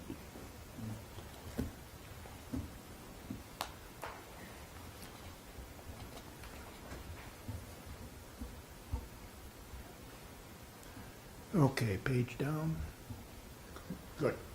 Okay, I'm David Lesquier, town meeting member from Precinct 11. Thank you, Wendy, for your story. Now, this is one story. I think it represents the situation of many people, and I want to take that one story and put it into context. We have a housing crisis in Brookline. According to the housing production plan that this select board voted to fund and carry out some years ago, 29% of Brookline's households have low or moderate income. That's 7,300 households in Brookline. Over 27% of housing cost burden households are spending more than 30% of their income on rent, utilities, or mortgage and tax and insurance. Only 3% of vacant rental housing is affordable in Brookline today. Now, with renters, the median income for a household of 4 of $113,000 can afford a rent of $2,700. But the average rent for a 3-bedroom unit is $3,533. The Section 8 voucher falls short of Brookline's rents by $1,100. 47% of Brookline renters are living in housing they cannot afford. Owners will find that there's no available affordable housing in Brookline. The median income family of 4 could afford a unit of $367,000. Our median is now between $800,000 and $900,000, close to $900,000, so that's way beyond reach. Only 35 low-income homeowners live in units that are actually affordable. 20% of homeowners with income above the low-income threshold, nevertheless, are housing burdened, paying more than 30% for housing. When you're talking about young households, young families coming to Brookline, they're locating into rental housing. Brookline is attractive because the jobs are here, the transportation is here, and the rental housing is here.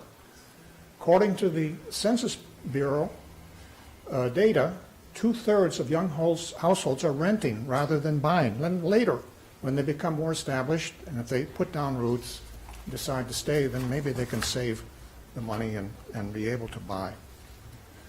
For households over age 65, after retirement and over time, more older residents become renters because many are moving out of Brookline or moving to life care communities.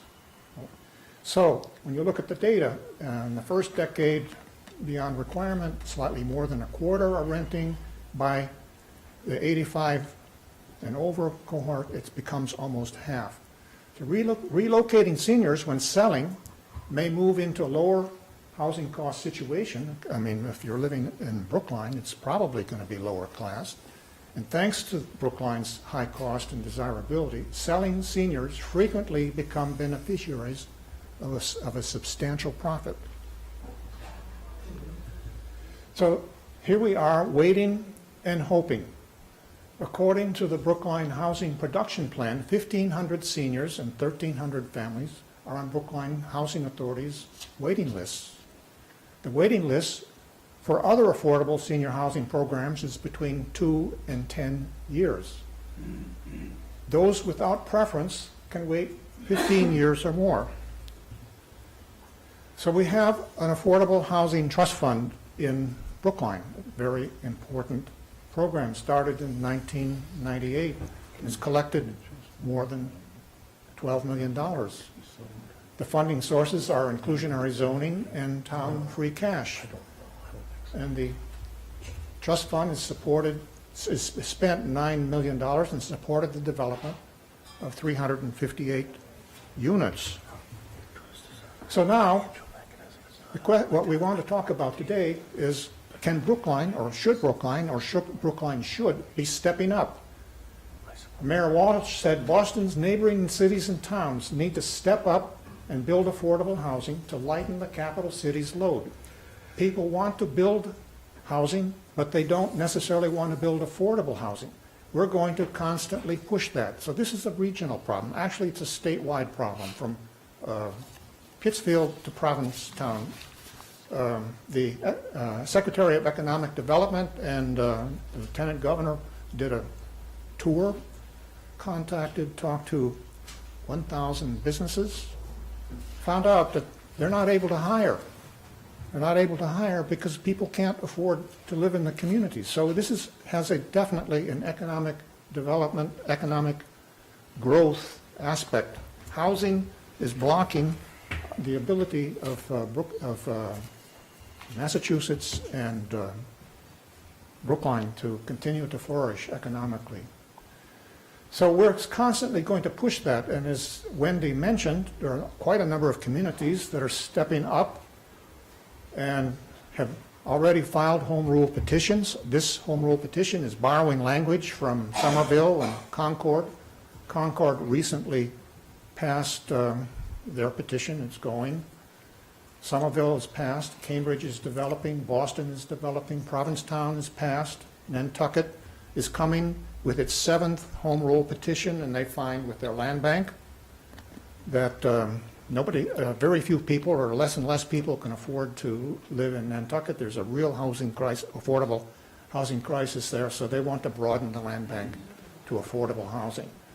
So here we are in Brookline, and we need to step up.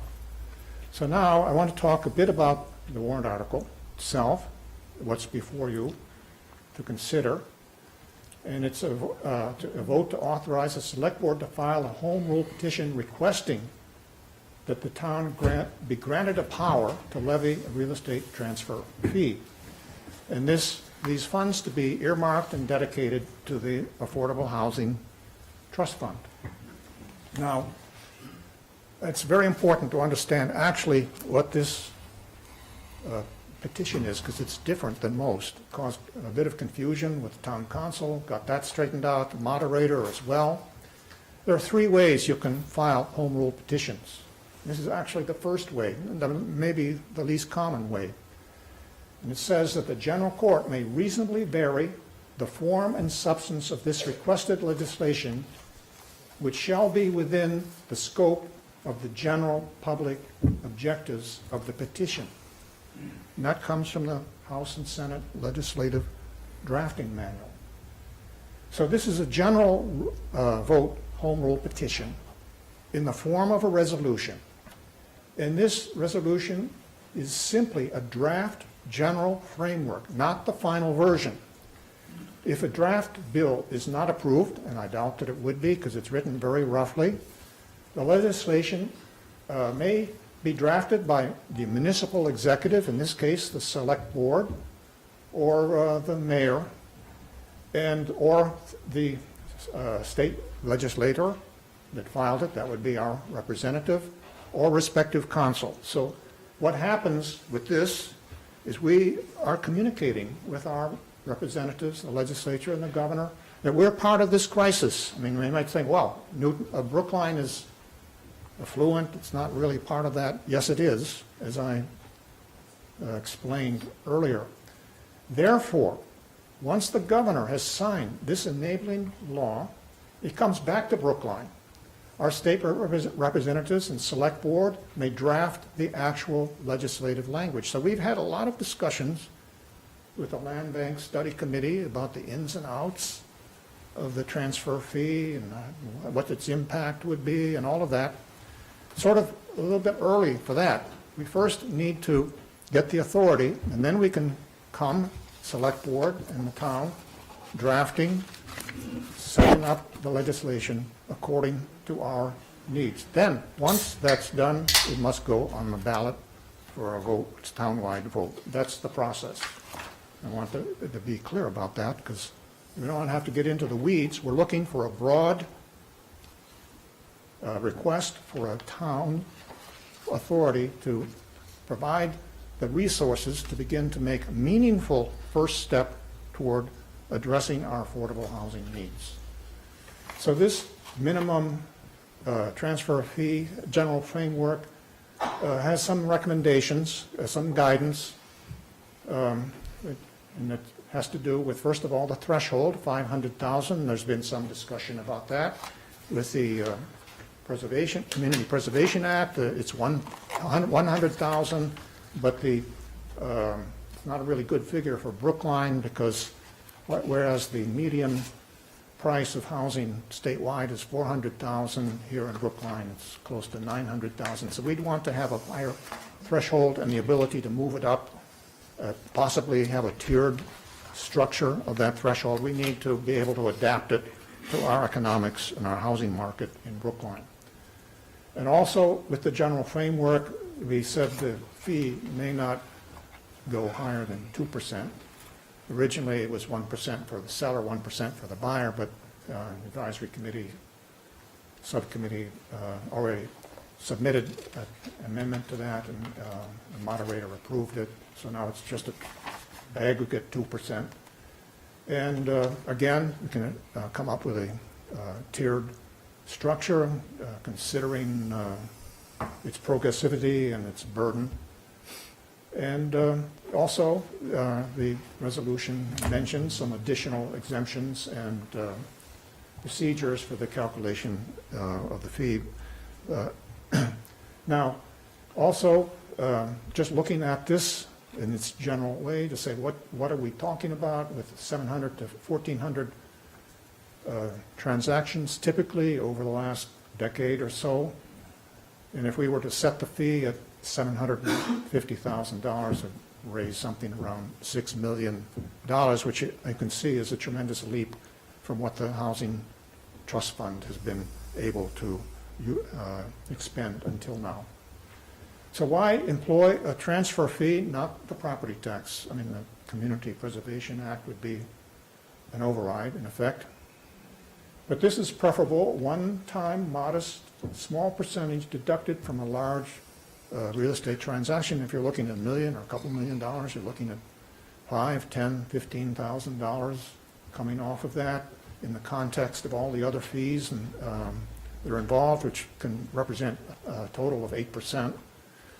Whereas with the property tax, it falls more heavily on lower income households because it directly affects the monthly household budget. And further, Contrary to conventional wisdom and opinion, available studies have found that transfer fees have minimal impact on real estate values or sales volume as long as the fee is modest. And after all, there are already transfer fees in 38 states and many municipalities. This isn't something really new, but we're looking for the power to add this fee to our portfolio of revenue sources earmarked and dedicated to an extremely vital, high priority, earmarked purpose, expanding affordable housing. So, the summary, the takeaway, affordable housing is not going to happen by itself. The private sector is not going to do it. Towns should seek to raise an earmarked revenue for affordable housing production, preservation, protection, and subsidy. And to accomplish this, warrant Article 9 is asking for the power to collect this transfer fee. The transfer fee is appropriate because it diverts a modest amount of money from a high-price transaction and earmarks it for affordable housing investments. Thank you.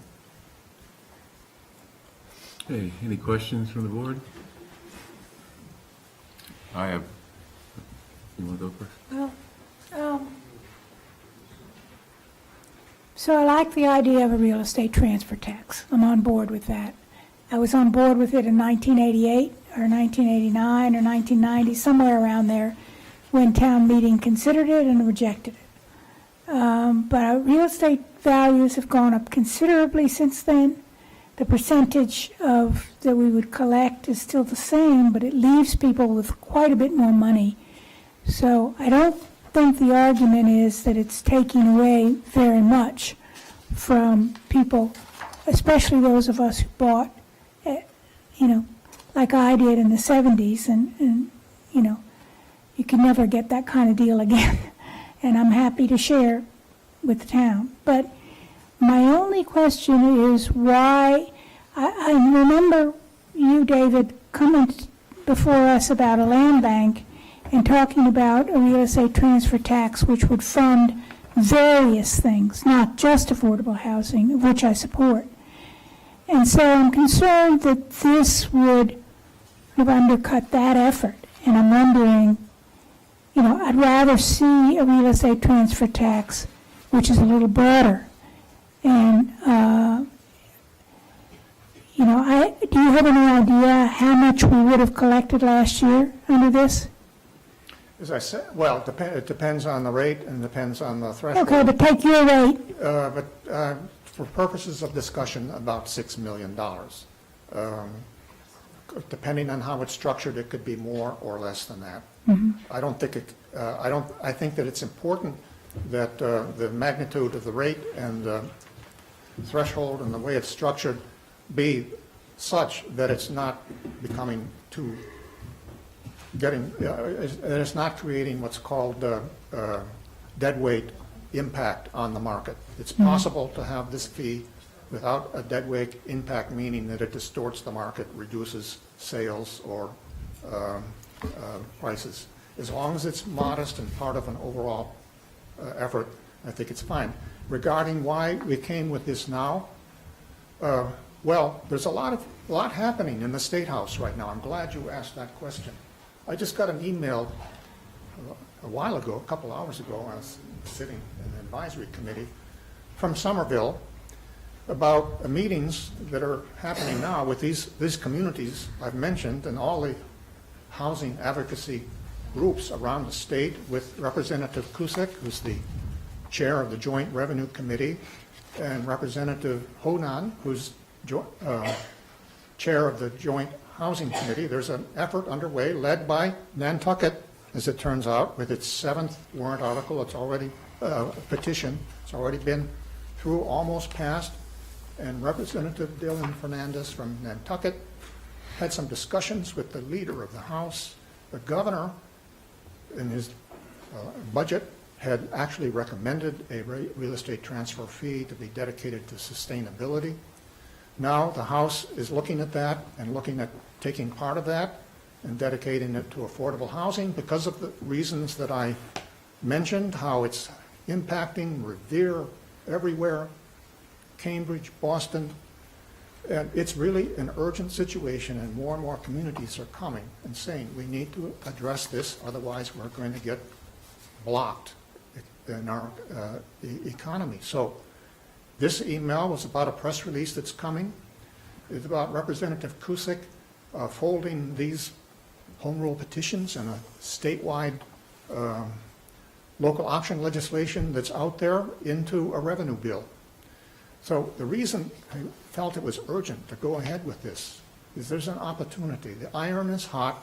It's time to strike. If we want to take a stand and send a message and begin to address our need for affordable housing. I know that you were the one that was petitioner on the housing, or the advocate on the housing production plan. So this is another step to bring Brookline along. As the mayor said, the neighboring communities, all of us together have to step up, and this is our way of saying, as a community, we're not getting into all the weeds of what needs, actually how the legislation will come out, but what we're doing is reinforcing statewide efforts to address the crisis in affordable housing in Brookline, in the metropolitan area, and around the state.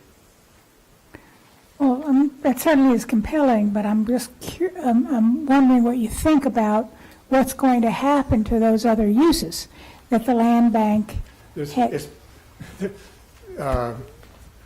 Nantucket, they're on their seventh. They have, as they have worked along and gained experience in working, they've come again to modify, enhance, change, improve. So I don't think it's really either or between the Land Bank Study Committee and the Land Bank Study Committee's recommendations when they come.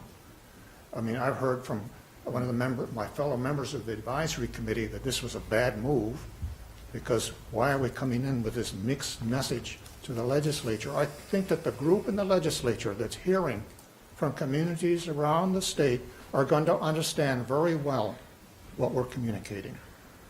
And we, with our land bank, that was something, actually, I met Mike Connolly, the rep for Cambridge, Somerville. He was quite interested in the idea, but this is happening now, and it's happening because the stars have lined up to hopefully have something happen in affordable housing. The governor, I just saw in the Globe yesterday, is working on an economic development bill.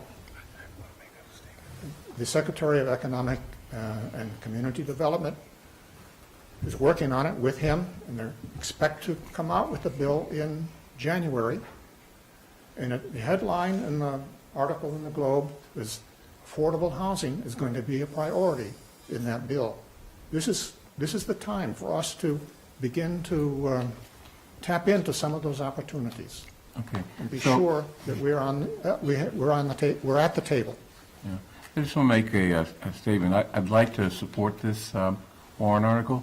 I would like you to take out some of the sections of this warrant article that I think are sort of afterthoughts, and actually include some stuff that I would consider a little offensive, and that is the home ownership and intergenerational wealth section and the segregated housing patterns in Brookline. I mean, it seems like an afterthought. It's really not what you're talking about in terms of using the tax for affordable housing. And it sort of makes, there's some statements in here that... You're talking about the whereas clauses? No, I'm talking about your explanation. Oh, explanation. Yeah. I mean, you talk about, for example, you talk about findings relative to blacks and whites with respect to checking accounts, et cetera. Then you say, this is related to Boston, but we assume it relates to Brookline also. And then you have maps in here that show where black residents live in Brookline, and huge numbers live in Tony, Chestnut Hill, and South Brookline. I can't claim pride of ownership for that, Okay. but I agree with you. Okay, so I would like to just take those two sections out because they're irrelevant to the discussion, and Yes. frankly, I mean, I found them a little offensive, but that's just me. I know, and Deborah Brown wrote it, so that's something maybe between you and her. Okay, I'll talk to her about that. Yes. Can I watch? Yes, we'll have it on the IGTV. Well, I would like to support this also, but I am concerned about, I was excited about those other uses as well, and we have many needs, including sustainability, but also education, and I so. think we should continue to work on those. I mean, I'm also, and But, it's just. if we have this, does that cut off the No, possibility of the others? Not in my opinion. Well, I'm not so sure, because I don't, the problem here, you're asking for a transfer tax of essentially 2%. Not And, more than, can be less than. yeah, It's up to the town. and, the question is, what will the market bear? Right. What will the market bear, and what are our needs for housing? What are our needs for open space? What are our needs for all of these things? And affordable housing is the only one of those that I could think of that has a dedicated source of money already. Currently. Right. Currently, it has a certain amount of proceeds from free cash. Is that correct? In the waterfall. What? In the waterfall. In the financial policy. In the It's in financial the waterfall. policies, It says that in free cash that the town will endeavor to bring it up to a $5 million balance, but that depends upon what's above it in the waterfall, whether that amount of money is actually available. Okay, Mr. Fernandez? Yeah, also a quick question. This is the second time I'm seeing this presentation, so I won't stay long. There's one thing I didn't get to ask you the first time, which was the 35 number. There was a slide there where you said there are 35 people that are living in affordable housing. No, 35. Or what was the 35? The 35 is among those who are homeowners. Okay. 35.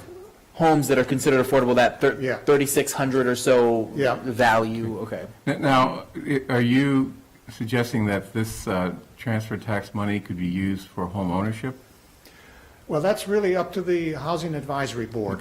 I think that, first of all, we're going to hear from some other people tonight about Yeah, possible we're going to open uses. up the hearing as soon as you Right. stop I know talking. that Patrick Dover is here. That's what I was just about to say, is I have more thoughts, but I will reserve them, because I would like to hear from others, including folks who are in opposition, as I think through So, this. any comments, questions from the audience? This is a public hearing, of course.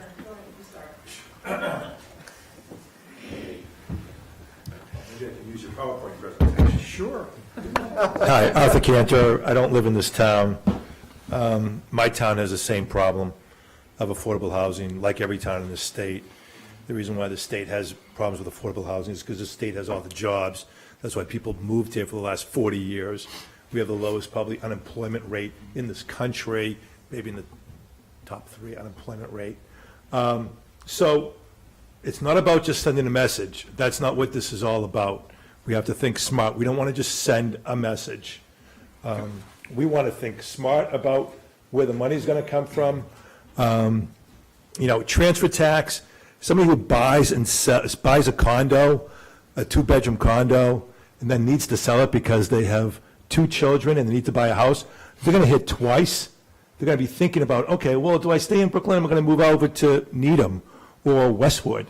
Because I'm going to get hit selling this, and then I'm going to get hit buying it. So why would I stay in this town if I'm going to get hit twice with this transfer tax of 1%? It's 2%, but 1% on their side, but they'll get hit twice. Now, Nantucket, I don't even know why we're talking about Nantucket, okay? Those are where the 1% of the 1%ers live. I don't know if anybody's been to Nantucket lately, but it's incredible what's going on down there. And yes, every town has a problem. But what we need is, where are we going to build it? You have a land bank, great, but where's the building? Where are we going to build this building for affordable housing? And, where's it going to go in this town? Affordable housing should be near public transportation. So is it going to be near the C line or the D line in this town? And how much, right now, it's congested anyway. I don't know if there's any land available to build near the C or the D line. In my town, there's a building that's empty right now. Developers own it, and it's right near the commuter rail. Great location. Walk to Starbucks, walk to CVS, walk to a couple of restaurants. It's perfect for affordable housing, or for 65 and over. So and then You're telling me that somebody who's been in their house and they're 75 or 80 years old, and they're thinking they're going to take the whole pie when they sell their house, and they're going to get hit with a $15,000 tax? I mean, that's $15,000 out of their pocket. They're on a fixed income. What are they going to do? They don't have $15,000. They're using all of that retirement money because independent living right now is at $6,000 a month, if you're lucky around here.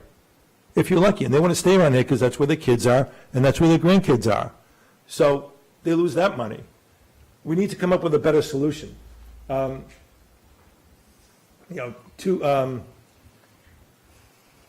modest amount, by the way, is a relative term. I don't know if anybody else feels that way, but I do. We need to improve affordability, but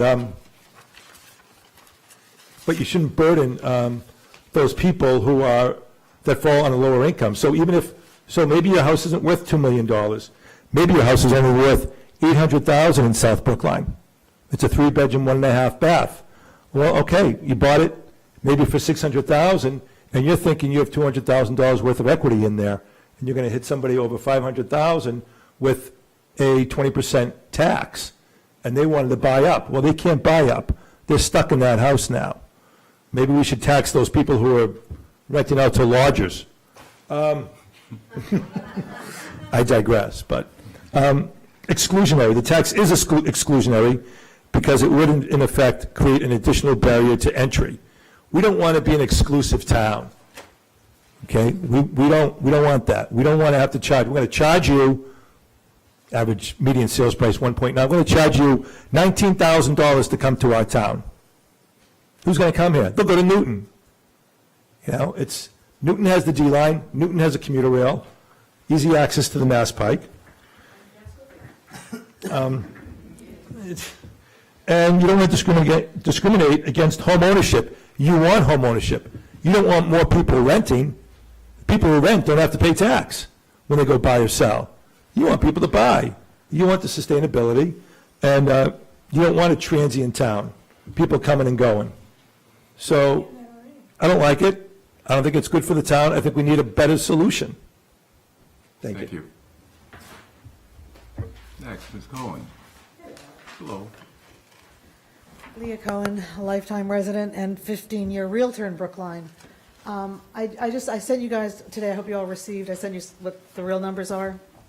So for 2018, in just residential, single-family, condo, and multifamilies, this doesn't include large multis, this doesn't include apartment buildings, this doesn't include commercial sales or land sales in 2018, you had just under $750 million in transactions. By your 2% calculation, that gives you $15 million, approximately, I think, give or take, something like that. So you've got the Housing Advisory Board has only spent 9 of their 12 over what period of time? If they're getting $15 million a year, I mean, no one is arguing the need for affordable housing. No one is arguing that whatsoever.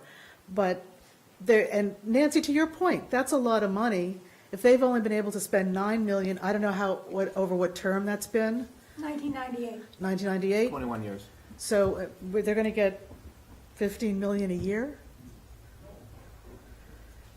Just let's not. And again, as Arthur said, you're going to be penalizing a lot of. It's a lot of money. It's good. Is it? Well, it's good, but how are you going to spend it? Where are you going to spend it? Well, you'd use it. Never mind. You what? You wouldn't buy a piece of property. You'd use it as sort of bridge financing or subsidized financing. Still a lot of money. Pardon me? It's still a lot of money. Yeah. Anyway, I lost my train of thought, Bernard. I'm sorry. That's all right. And I think there's also a huge point. We do have a lot of folks that buy and sell within town, and this really will be a double penalty on those transactions. And let's face it, when you get down to negotiating a house sale, people fight over the pot rack. When they start figuring out who's going to pay that 2%, that's just going to add another bit to it.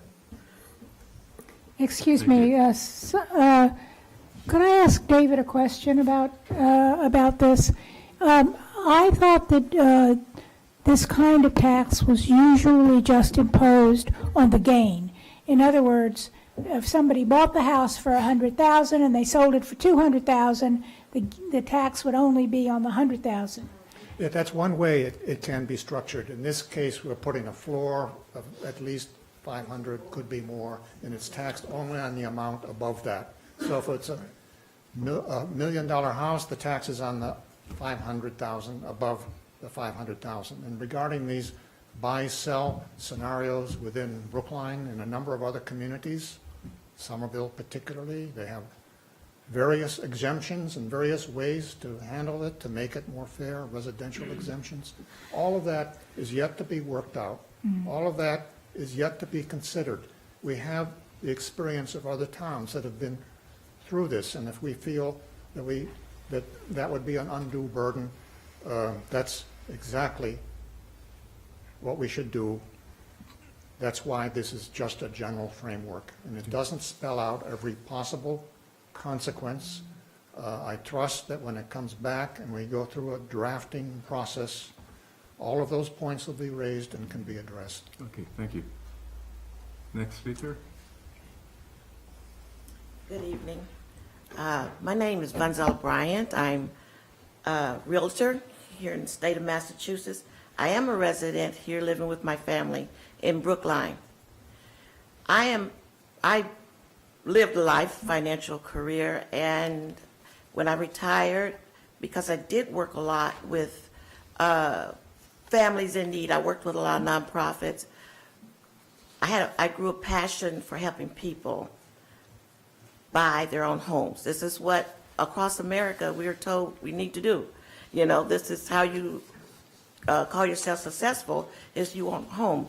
But even more than that, I just ran into so many people who really wanted to own their own home. That's our definition of success.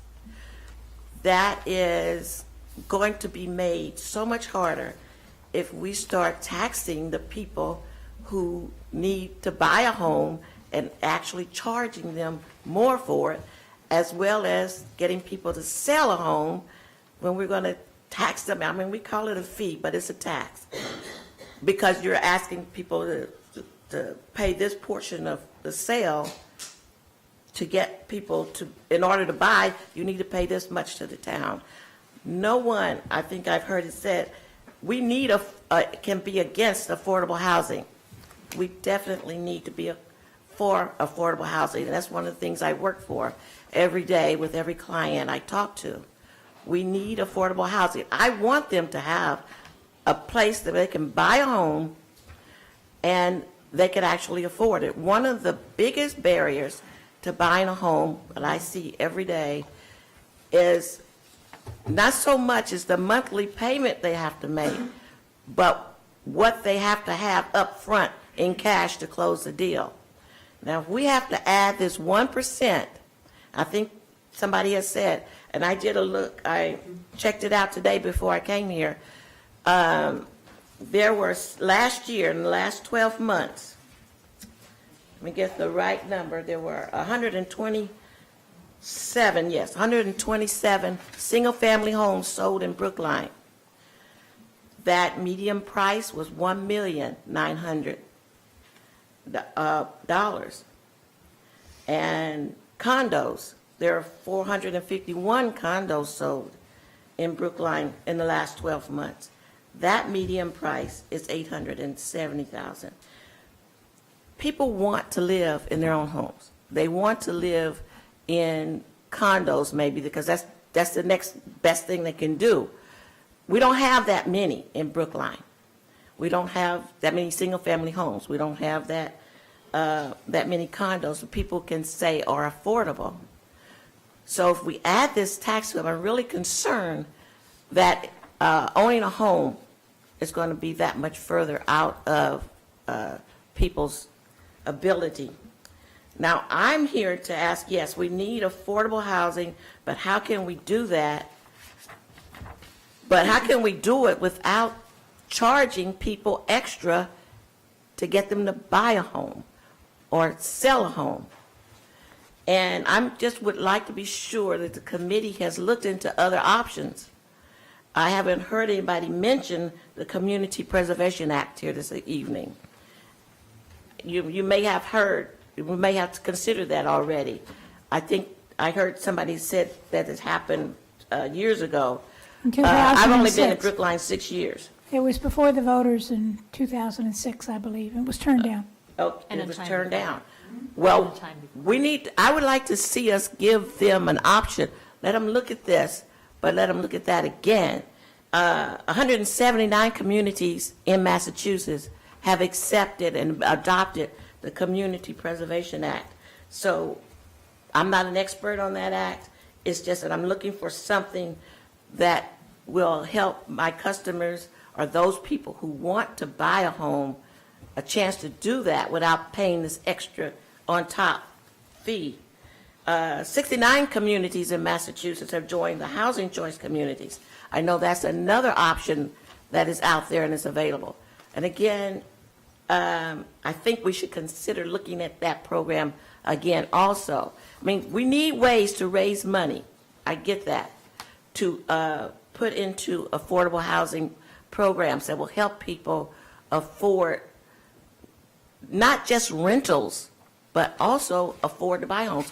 We have people coming in here, they're coming in as scientists, educators, medical professionals of all sort. They like this community. They like the parks. They like the schools. They like the transportation. But if all you can do is think about renting here, I think other communities are going to beat us out. One other thing I'd like to point out, and this is, I'll stop here. There are a lot of reasons why we don't want to do this without looking at other options. But I'd like you to think about this. This tax not only locks people out of coming into Brookline, but it also locks people in, because the senior citizens I talk to, they say they have to stay in their home in a home that they can't afford to maintain, because already they feel like if they sell this is everything I have. All the equity, all the net worth I have is in this home. So if I sell this, am I going to be able to afford something someplace else? So what can I say to them if I say, you can sell it and you have this equity that you've been working on accumulating all these years, but now when you sell it, you're going to have to give over some of that to this town so they can fund affordable housing. That's not, I don't think they would receive that very well. And I just like us to look into other options.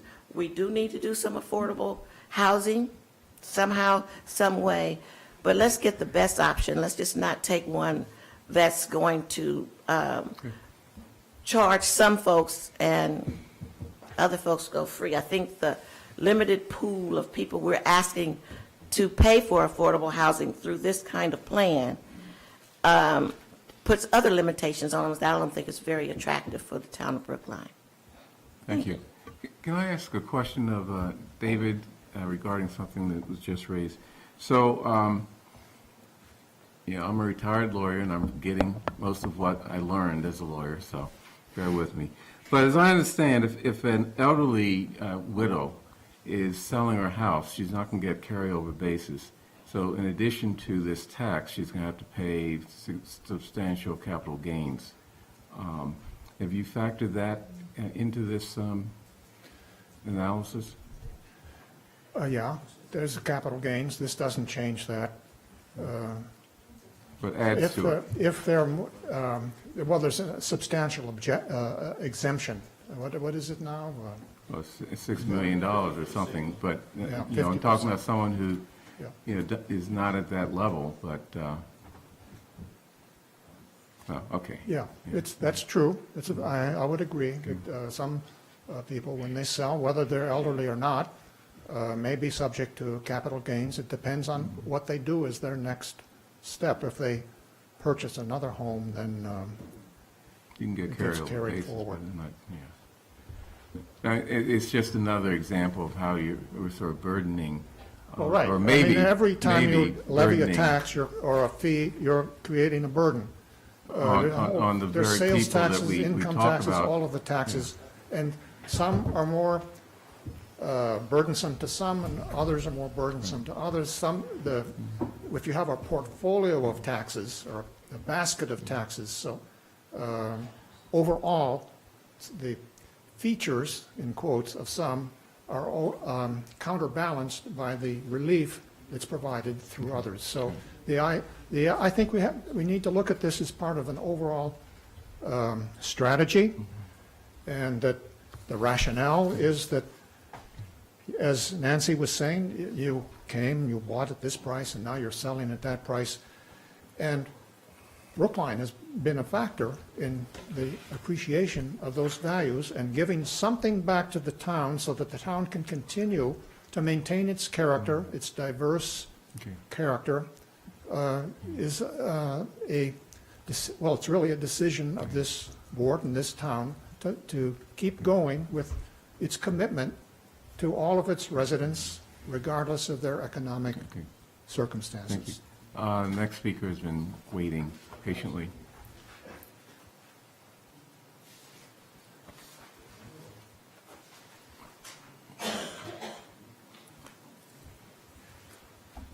Hello, my name is Chris Higgins.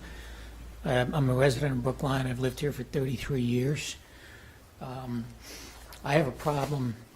Well, affordable housing is clearly a very, very important issue. However, the way to deal with it is not to put a tax on real estate transactions. That increases the cost of a real estate transaction.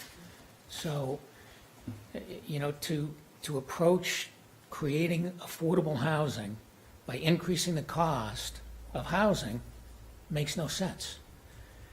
It's also a tax on a very, very small group of people. I believe the number said there were 1,400 transactions in the town last year. That, and this is a town of 60,000 people.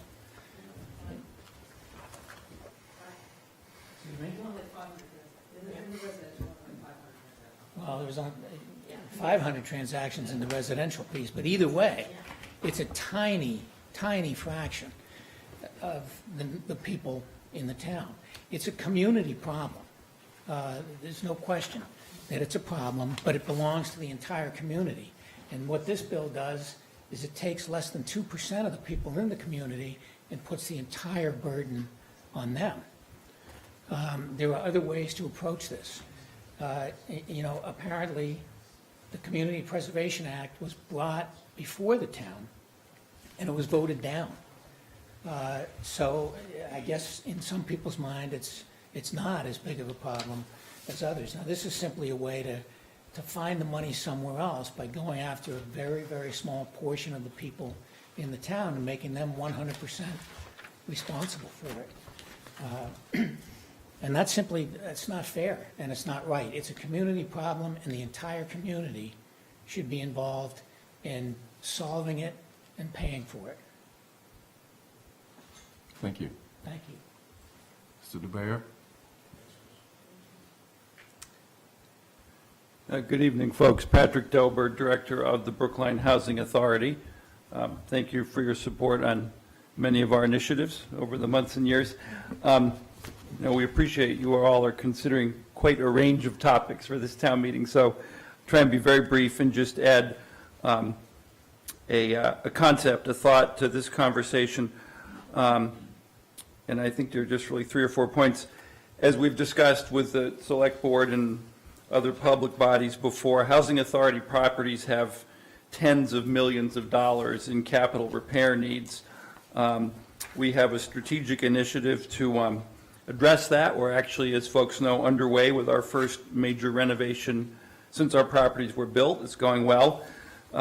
We did the easiest one first and didn't need much from the town on that, but we'll be back here, as a matter of fact, in the next 2 or 3 months for our next major renovation of a senior citizen's property, and we will need some help to the tune of over $1 million we'll be asking for in that regard. And therefore, point number 2, we welcome any mechanism, sooner rather than later, that generates funds to support affordable housing whether it's this warrant article, whether it's a land bank mechanism, Community Preservation Act. Point number 3, we really appreciate that the proponents of this warrant article have very clearly supported including language in their proposal to add to the stated priorities. It talks about some priorities in the original language for mixed income, for green types of housing, but the proponents have been very willing to add some language to specifically state that preservation of affordable housing, particularly public housing, would be an important use of any funds that are generated. And, keeping in mind, you can change the supply of affordable housing in a town by creating new units or by losing units to obsolescence. So it's not as exciting to sort of keep the number steady, but that's our mission. And that's, critically important part of the conversation. And by the way, folks wondering, would a fee like this generate more income than we can handle, more funds than can be supported? I would just note that there are lots of ways and creative ways that the town of Brookline hasn't necessarily taken up yet to create, support, subsidize affordable housing.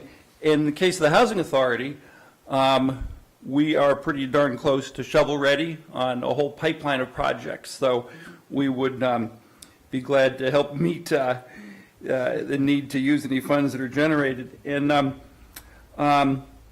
I guess I'd just finish up by saying we'll be at the advisory committee tomorrow night, make similar comment. We have some very simple language that we've suggested, and I think it's, if I'm safe to say, David and Wendy and other proponents, consider this quite appropriate and support it. The Housing Advisory Board has indicated the same. Tried to keep it very simple. Does it make sense to leave this with anyone or share it or? Leave it with. What's that? Leave it with Sarah. Okay, yeah.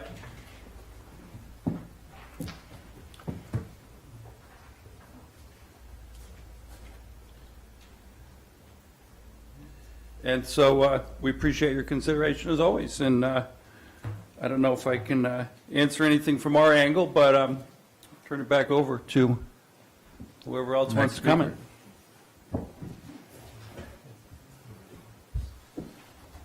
Arthur Cantor again. For that gentleman who just spoke, I missed your name, but if you have projects that are shovel-ready, why is there a 2 to 10 year waiting list for affordable senior housing?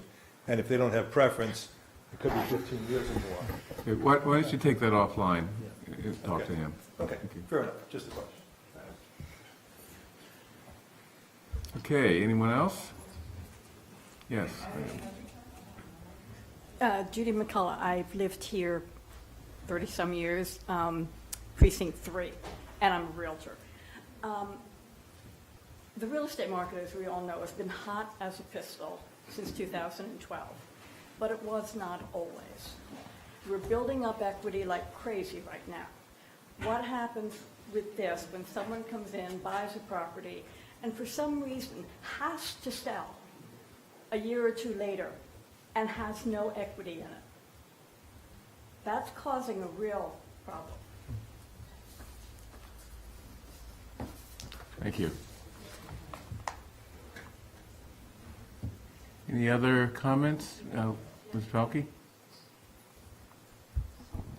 I'm sorry I missed the discussion. I was downstairs with advisory. My name is Linda Olson Pelkey, town meeting member, precinct 2, and we are talking about Article 9, correct? Okay, so I want to ask that you refer Article 9 back to the Land Bank Study Committee. As you may recall, the Land Bank Study Committee was formed when Article 24 from the May 2018 town meeting was referred.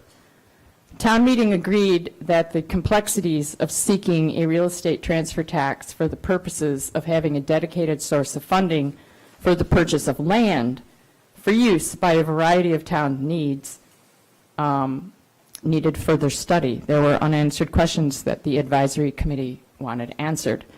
The committee has been working to find answers to a number of complex questions that were outstanding when town meeting voted to refer the original land bank warrant article. The uses contemplated as potential recipients for funds from the land bank are still being considered by the committee, but reflective of the original Article 24 would likely include affordable housing, that being land for affordable housing, open space and parklands, and school needs. It was a common perception at town meeting that, as the Newberry College closure illustrated so well, the town is at a disadvantage when desirable properties go on the market because we had no dedicated source for funds for land purchases. Article 9 preempts the work of this committee. It also narrows the focus of a possible real estate transfer tax onto only affordable housing. On October 21st, 2019, the Land Bank Study Committee met, heard from a petitioner of Article 9. The Land Bank Study Committee voted to refer warrant Article 9 back to that committee, our committee. It is the view of some members of the committee that any use of a real estate transfer tax must include a balanced approach to the town's needs. For instance, were the town to secure funding and build considerable additional affordable housing, we would be creating an even greater need for additional park and open space lands, increasing the current deficit of park and open space lands per resident than we currently have. We do have a deficit currently already. Additional population density creates additional needs for open space, park space, and most likely school capacity. Therefore, additional funding should address the combined needs for land as the original warrant article proposed. We also feel that a broader constituency would be needed to pass any real estate transfer tax at the ballot box in Brookline, which is currently contemplated the land bank proposal would provide. Please vote referral of Article 9 to the Land Bank Study Committee. Thank you.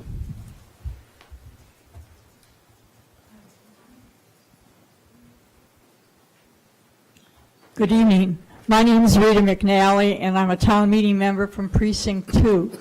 I'm also a member of the HAB Board, and at the HAB Board, during the public hearing session, when warrant Article 9 was brought before us, the additional language to the amendment of Patrick Dober needed a sponsor who was a town meeting member, and I was the only member on the board who was a town meeting member. So I'm here just to tell you that, but also to say that all that Patrick Dober told you is important. We've got to save the housing that we've got now, and the money isn't coming in from the state, and it's not coming from HUD.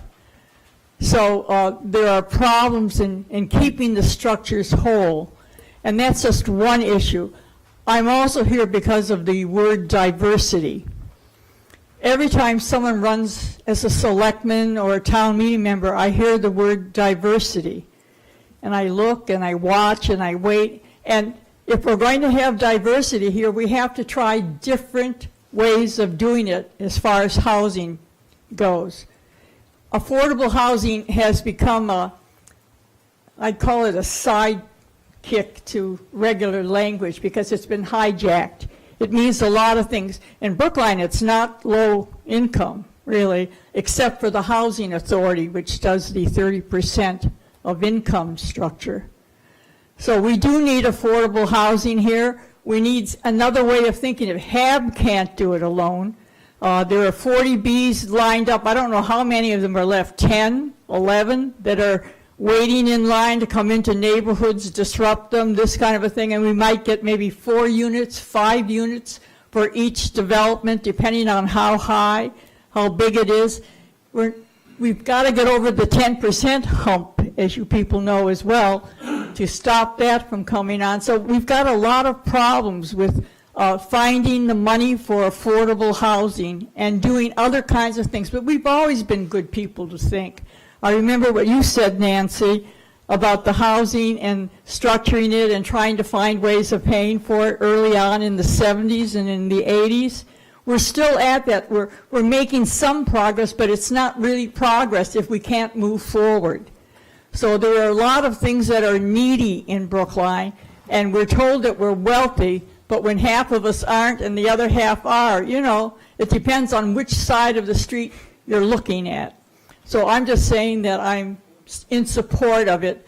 And if it means we go and we study it, that's fine too.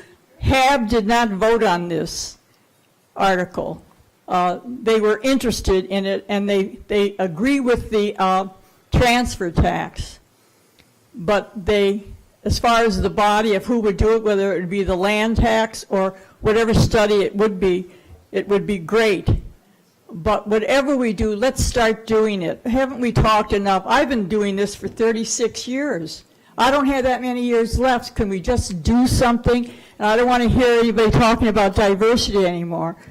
There's plenty of diversity in my neighborhood, and I'd like to see more. So let's do something. You're going to study it, get the study over with. Get the information in, and then let's go, okay? That's all I have to Thank say. you. You're welcome. So what's the board think? Well, I will just speak since I chair the Land Bank Study Committee that's been looking at this for almost a year. And I have mixed feelings about the warrant article that is before us now. One of the biggest surprises to me in chairing the committee was hearing about the failures to pass the Community Preservation Act, both in, I think it was 2002, and then again in around 2006. And I think it's incumbent upon all of us that believe in affordable housing and open space to understand why those two measures failed, because we will be faced with the exact same situation here. So it's important to understand the process. The Land Bank Study Committee was tasked with answering a lot of the unanswered questions when the first iteration of a transfer tax was proposed in 2018. So what that will end up looking like is another set of warrant articles that will ask this select board to petition the State House for home rule petition. And what that ends up looking like is it goes to the legislature and they kind of decide what gets created. And then it either creates enabling legislation or it allows us to do something more local. From what we had Representative Tommy Vitolo in as our last guest speaker, and he thinks that it will most likely look like enabling legislation because so many communities are coming and requesting this type of transfer tax. So the first thing to understand is this warrant article is asking this select board to ask the State House for permission to do something. Then it's on the State House to create something that will allow us to take advantage of it. But the very last step and the very most important step of this whole thing is to ask the voters of Brookline to pass it. And so at the end, we need to come to a majority opinion in order for this to pass. The CPA was the same thing, and it failed twice. And that was, I think the first, maybe even the second time, this was 100% match.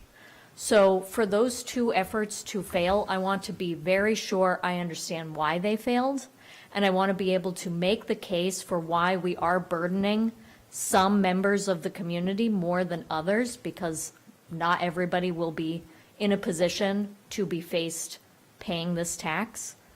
So we need to make that case at every single step of the way. I was not a voting member of the Land Bank Study Committee, so I didn't vote on the motion to refer. But the other members of the Land Bank Study Committee did feel a little blindsided when this warrant article was filed for this town meeting, because we have been working on this issue for almost a year, and I believe we're 2 or 3 months away from coming with our own recommendations. So what is your recommendation? I will probably abstain out of respect for the work that the petitioners have done. So I will leave it to this board to come up with a determination.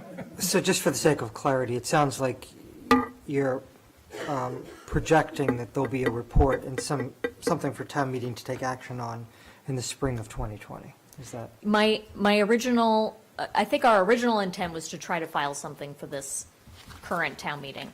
But in July and August, we had only met 6 times, which was not enough to really come to a determination. Now we've met 11 times. I think we're about two times away from being able to really come to a determination. There, I think, is a special town meeting in March for Newbury. So we will shoot for a special town meeting within that. Worst case scenario, May 2020. Okay, any other thoughts? Nancy? So I think I like the idea of a real estate transfer tax to fund some of our critical needs. I don't like the fact that this one is limited to affordable housing. I think that is definitely a significant need, but I think Linda Pelkey made a good point, which is that when you bring more people into Brookline, via the affordable housing, building more affordable housing, you need to increase your other services. And I do think that, so the idea of the land bank appealed to me because it was much broader based.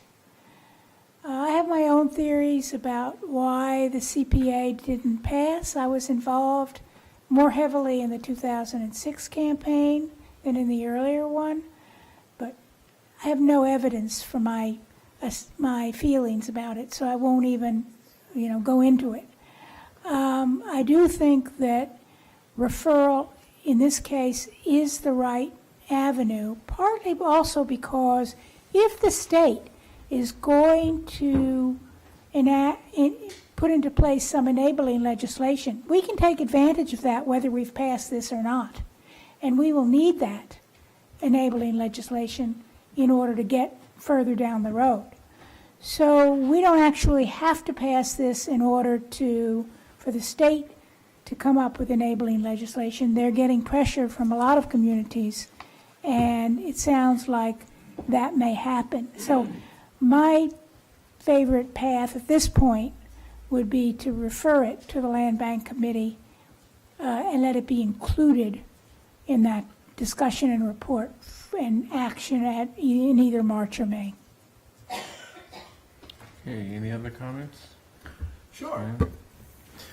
I remember this conversation at town meeting around the land bank, and I remember speaking at one of the mics about it. And I remember my concern, we can look it up online, but my concern was that this money will end up going to green space, this money will end up going to schools, and affordable housing will see near $1 of it. We haven't heard from enough people here tonight, and I'm sure there are reasons for that, but there is a significant desire. I remember the number one thing that I heard when I was knocking on doors this May was around affordability in town. If we want affordable housing, we have to set aside money specifically for affordable housing. The idea that there's been an average of $500,000 a year put toward it from this town for the last 21 years, and you heard it from Patrick Dober, the director of our housing authority, not nearly enough, not even close.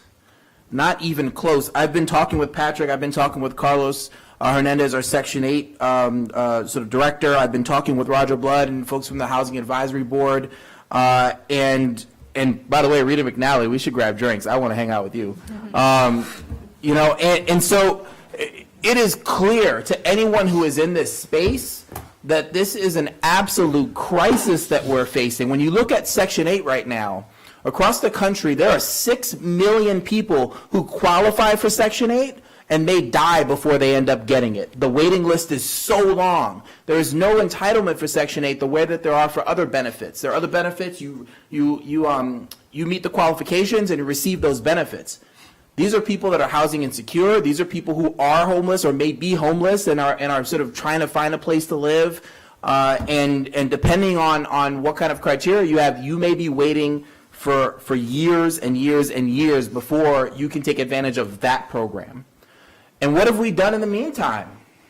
Near nothing. We've got really great people working on this problem, and they don't have anywhere near the funding to be able to do what needs to be done to provide housing in this town. And as I hear some of the comments, I get it. I get that this is going to tax certain folks, and I get that that's what we do in a society, isn't it? Don't we actually say, you know what, I've got some, and this is gonna hurt a little bit, but you know what? There are people that are hurting way worse. Let me tell you right now, way worse people are hurting. And maybe you don't see them, and maybe that's the problem here in this town, is that we don't often see those people that are hurting so much worse. When we look at the Brookline Community Foundation's report on poverty, we see that those people are here. And by the way, there should be more people here that are low income. We have borders up, we have walls up around this town, and they need to come down. It is, it strikes me, it's do you not know or do you not care? And I'll say it, do you not know or do you not care? The problem is so stark right now. I can't tell you how many people I've talked to that are housing insecure or facing eviction, don't have a place to live, simply cannot afford to live here. Even when they do get government support, still can't afford to live here. I'm looking forward to this coming before a town meeting. I'm happy to make this argument. I hope that we hear from people who live in this town, people who would love to live in this town if they can afford it. And I know that there are people here who already have the privilege of living in this town, like myself and others, who may be hit with a fee when they sell, or for folks that are buying properties over $500,000. I wish.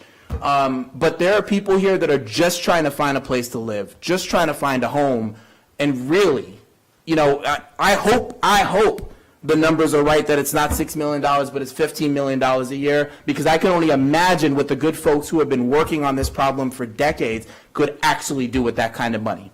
I can only imagine the work that they would do with that. So I plan on, as you can imagine, supporting this. I have one other question to ask, actually, information. So we dedicate some of our free cash to the Housing Advisory Board, but what happens to the cash payments in lieu of affordable housing that our inclusionary bylaw provides? I know I believe that money goes to the HAB, and the HAB uses it to create. I see Patrick Dober shaking his head. Yes, nodding or whatever it is. Why don't we let Mr. Kleckner answer that? Well, the question is, those go to the Housing Trust Fund. Right.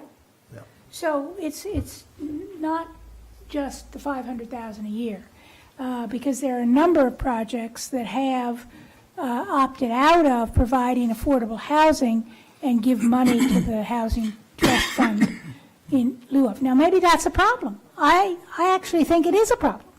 And I would prefer to see a more rigid structure where we have to have those developers provide affordable housing in their buildings.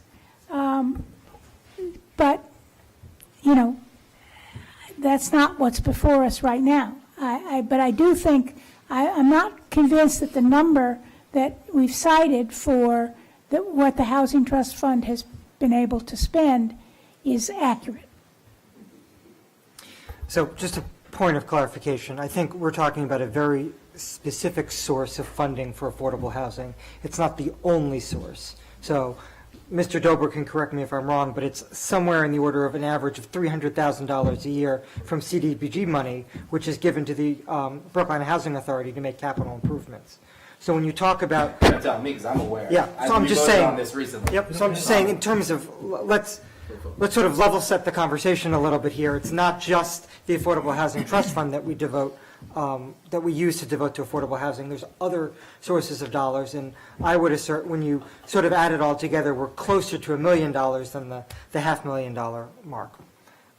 But with that maybe technical point made, what I take from your comments, Select Person Fernandez, is a sense of impatience and urgency.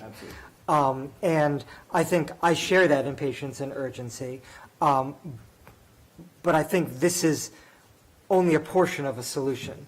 And I would rather come back with a complete solution, a complete, more holistic approach to how we may introduce a transfer fee and what those funds may be used for.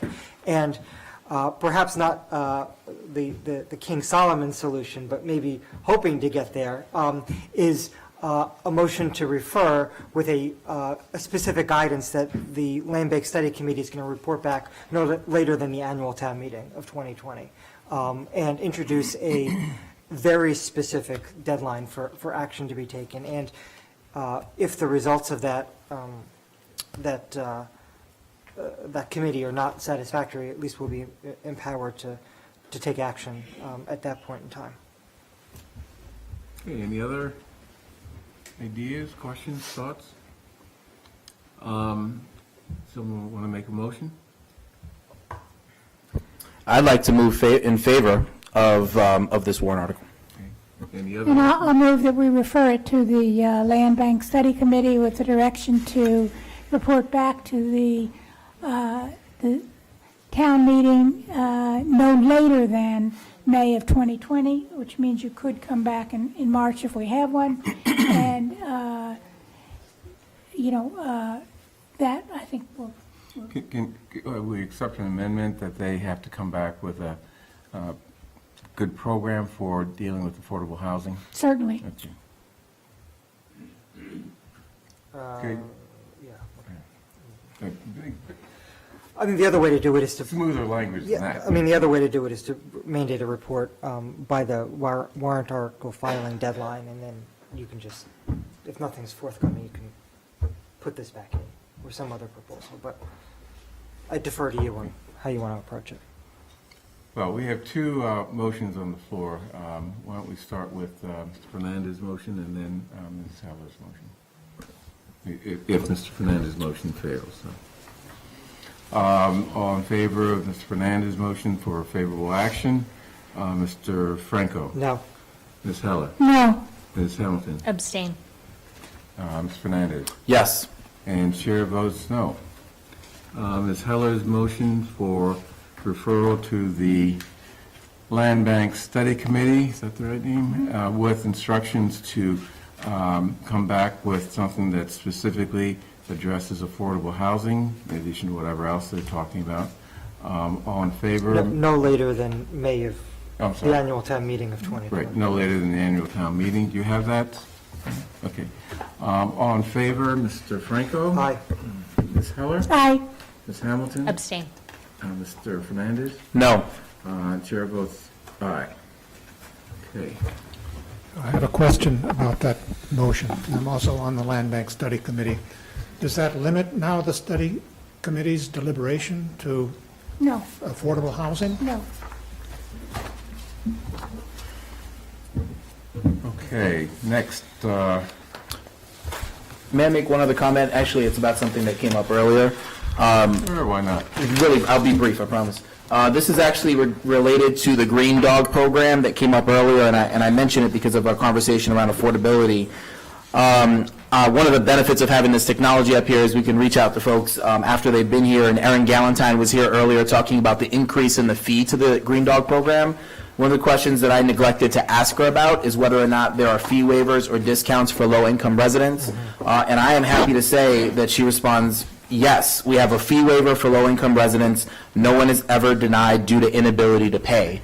So despite the increases that are taking place in the Green Dog program for low-income residents, if this applies to you and you'd like to request a fee waiver, please reach out to the great folks at the Green Dog program. And then the town clerk oversees that program. At least that's where you apply. And so feel free to request a waiver if that does apply to you. Could you ask her, since you're communicating, sure. Does that fee waiver opportunity, I assume it doesn't, apply to non-residents? I will ask. Okay. Thanks. Okay, next. Warrant Article 29, resolution pertaining to Economic Equity Advancement Fund.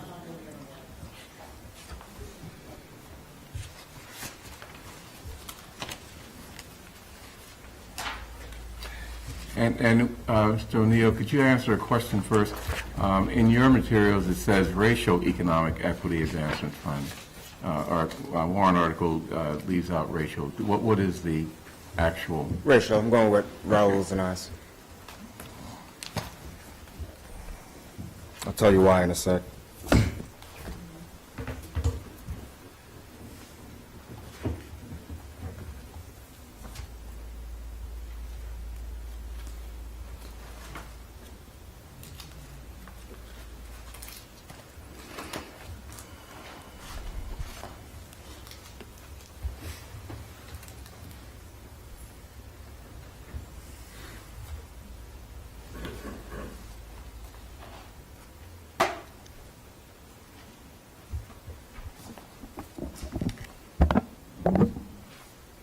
Go ahead. All right. Waiting for me. Yeah, you're the chair.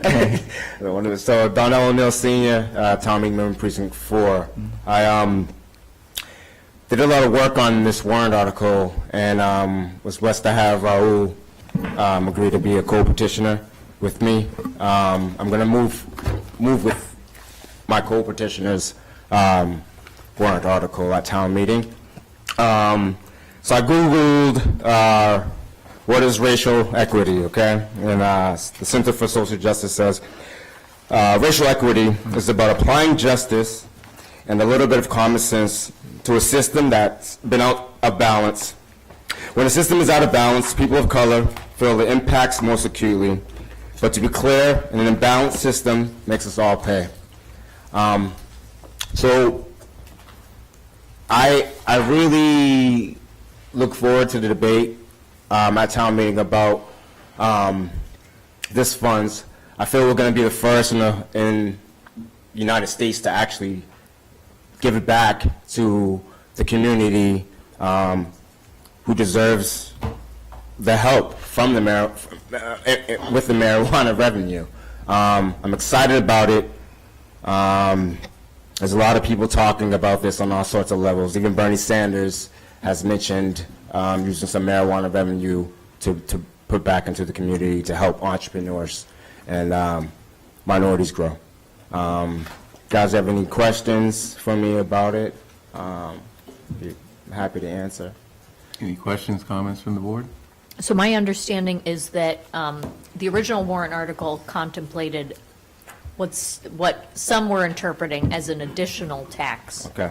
Mac? But the latest version addresses the tax that's already kind of been assessed, just directing it towards a specific purpose. Exactly, Heather, exactly. I'm still gonna argue the impact fee community revenue when it comes up for the budget at town meeting. I'm still gonna argue a little, there's a loophole. Well, you got to make it interesting. Well, there's a loophole, you know what I mean, There's with a that. severability clause. Definitely.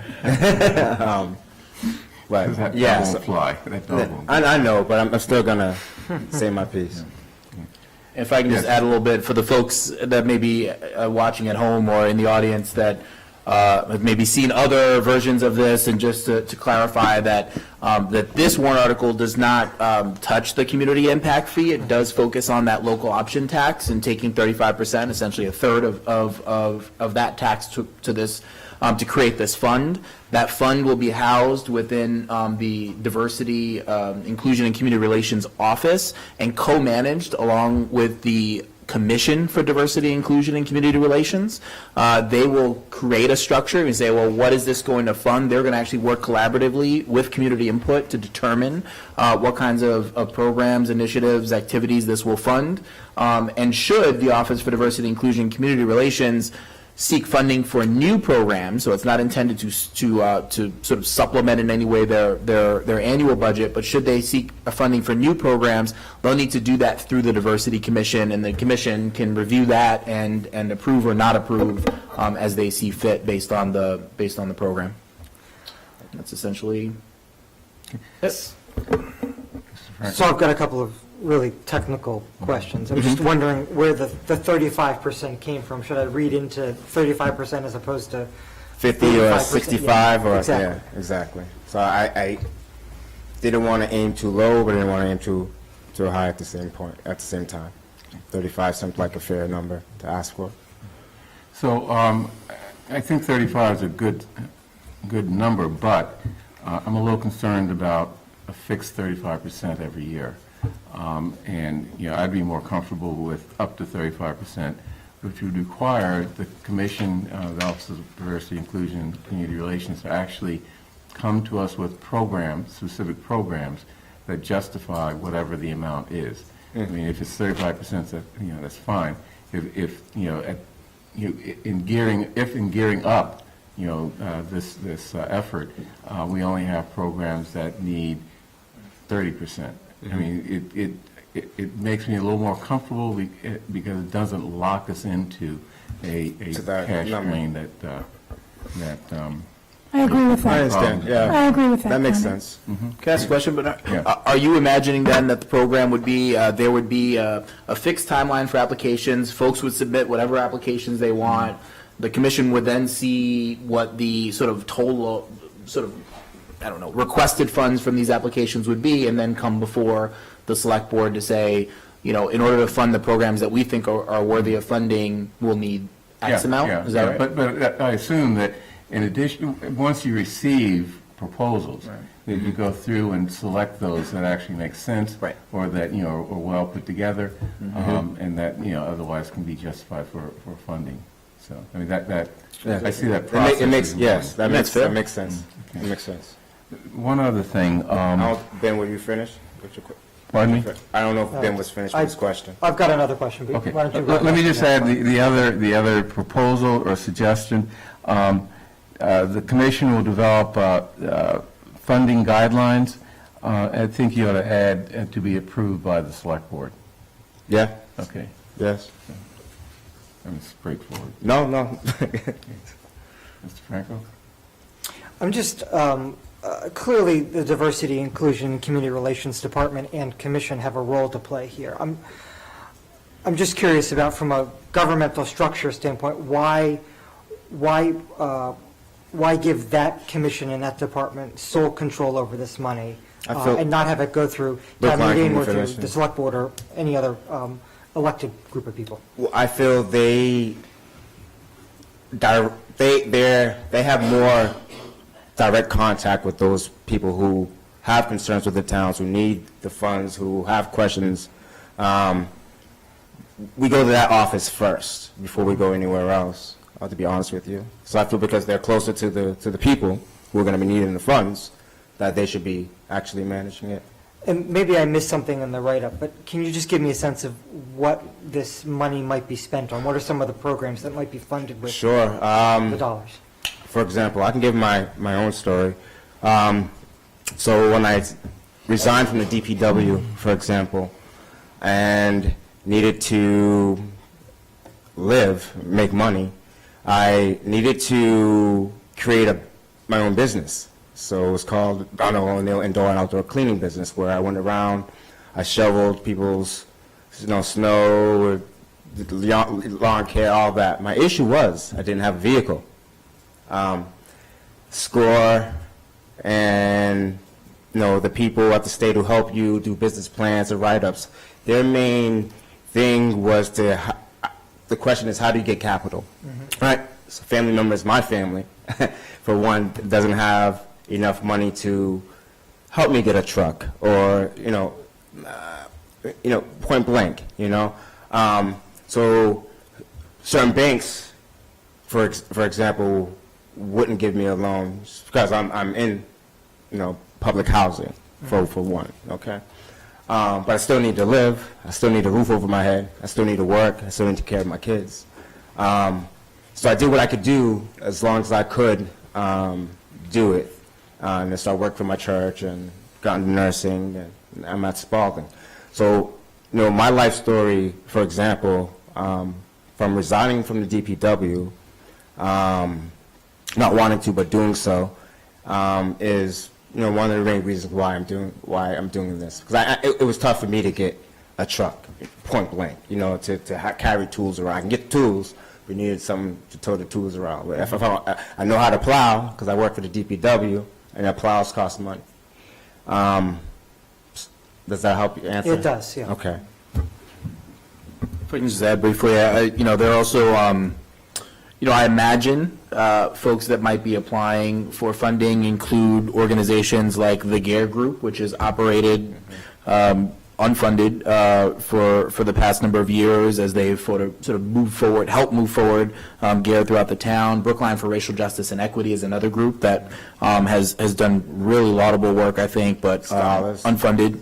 The Scholars Program, schools. Success. And we had a conversation at the Small Business Development Committee this morning about the possibility of us, as we're talking about having a subcommittee focused on minority-owned businesses, and the possibility of us even thinking about initiatives or programs that we'd like to see funded that we may want to, if this fund is created, may want to apply for that kind of funding too. I mean, I just know this funding is going to help. I mean, it can't do anything but help. And I can think of a lot of things that, could be funded by such a fund. My concern is I want the commission to come back with concrete, actionable programs. I mean, creative, for example, microfinancing, which is, a popular thing throughout the world, but maybe it's relevant to Brookline. Grant programs for specific needs. Exactly. I really want to make sure that we are looking at things that are very concrete, specific, and are going to work. There's 4 different kinds of grants, so I hear what you're saying. I've done my homework.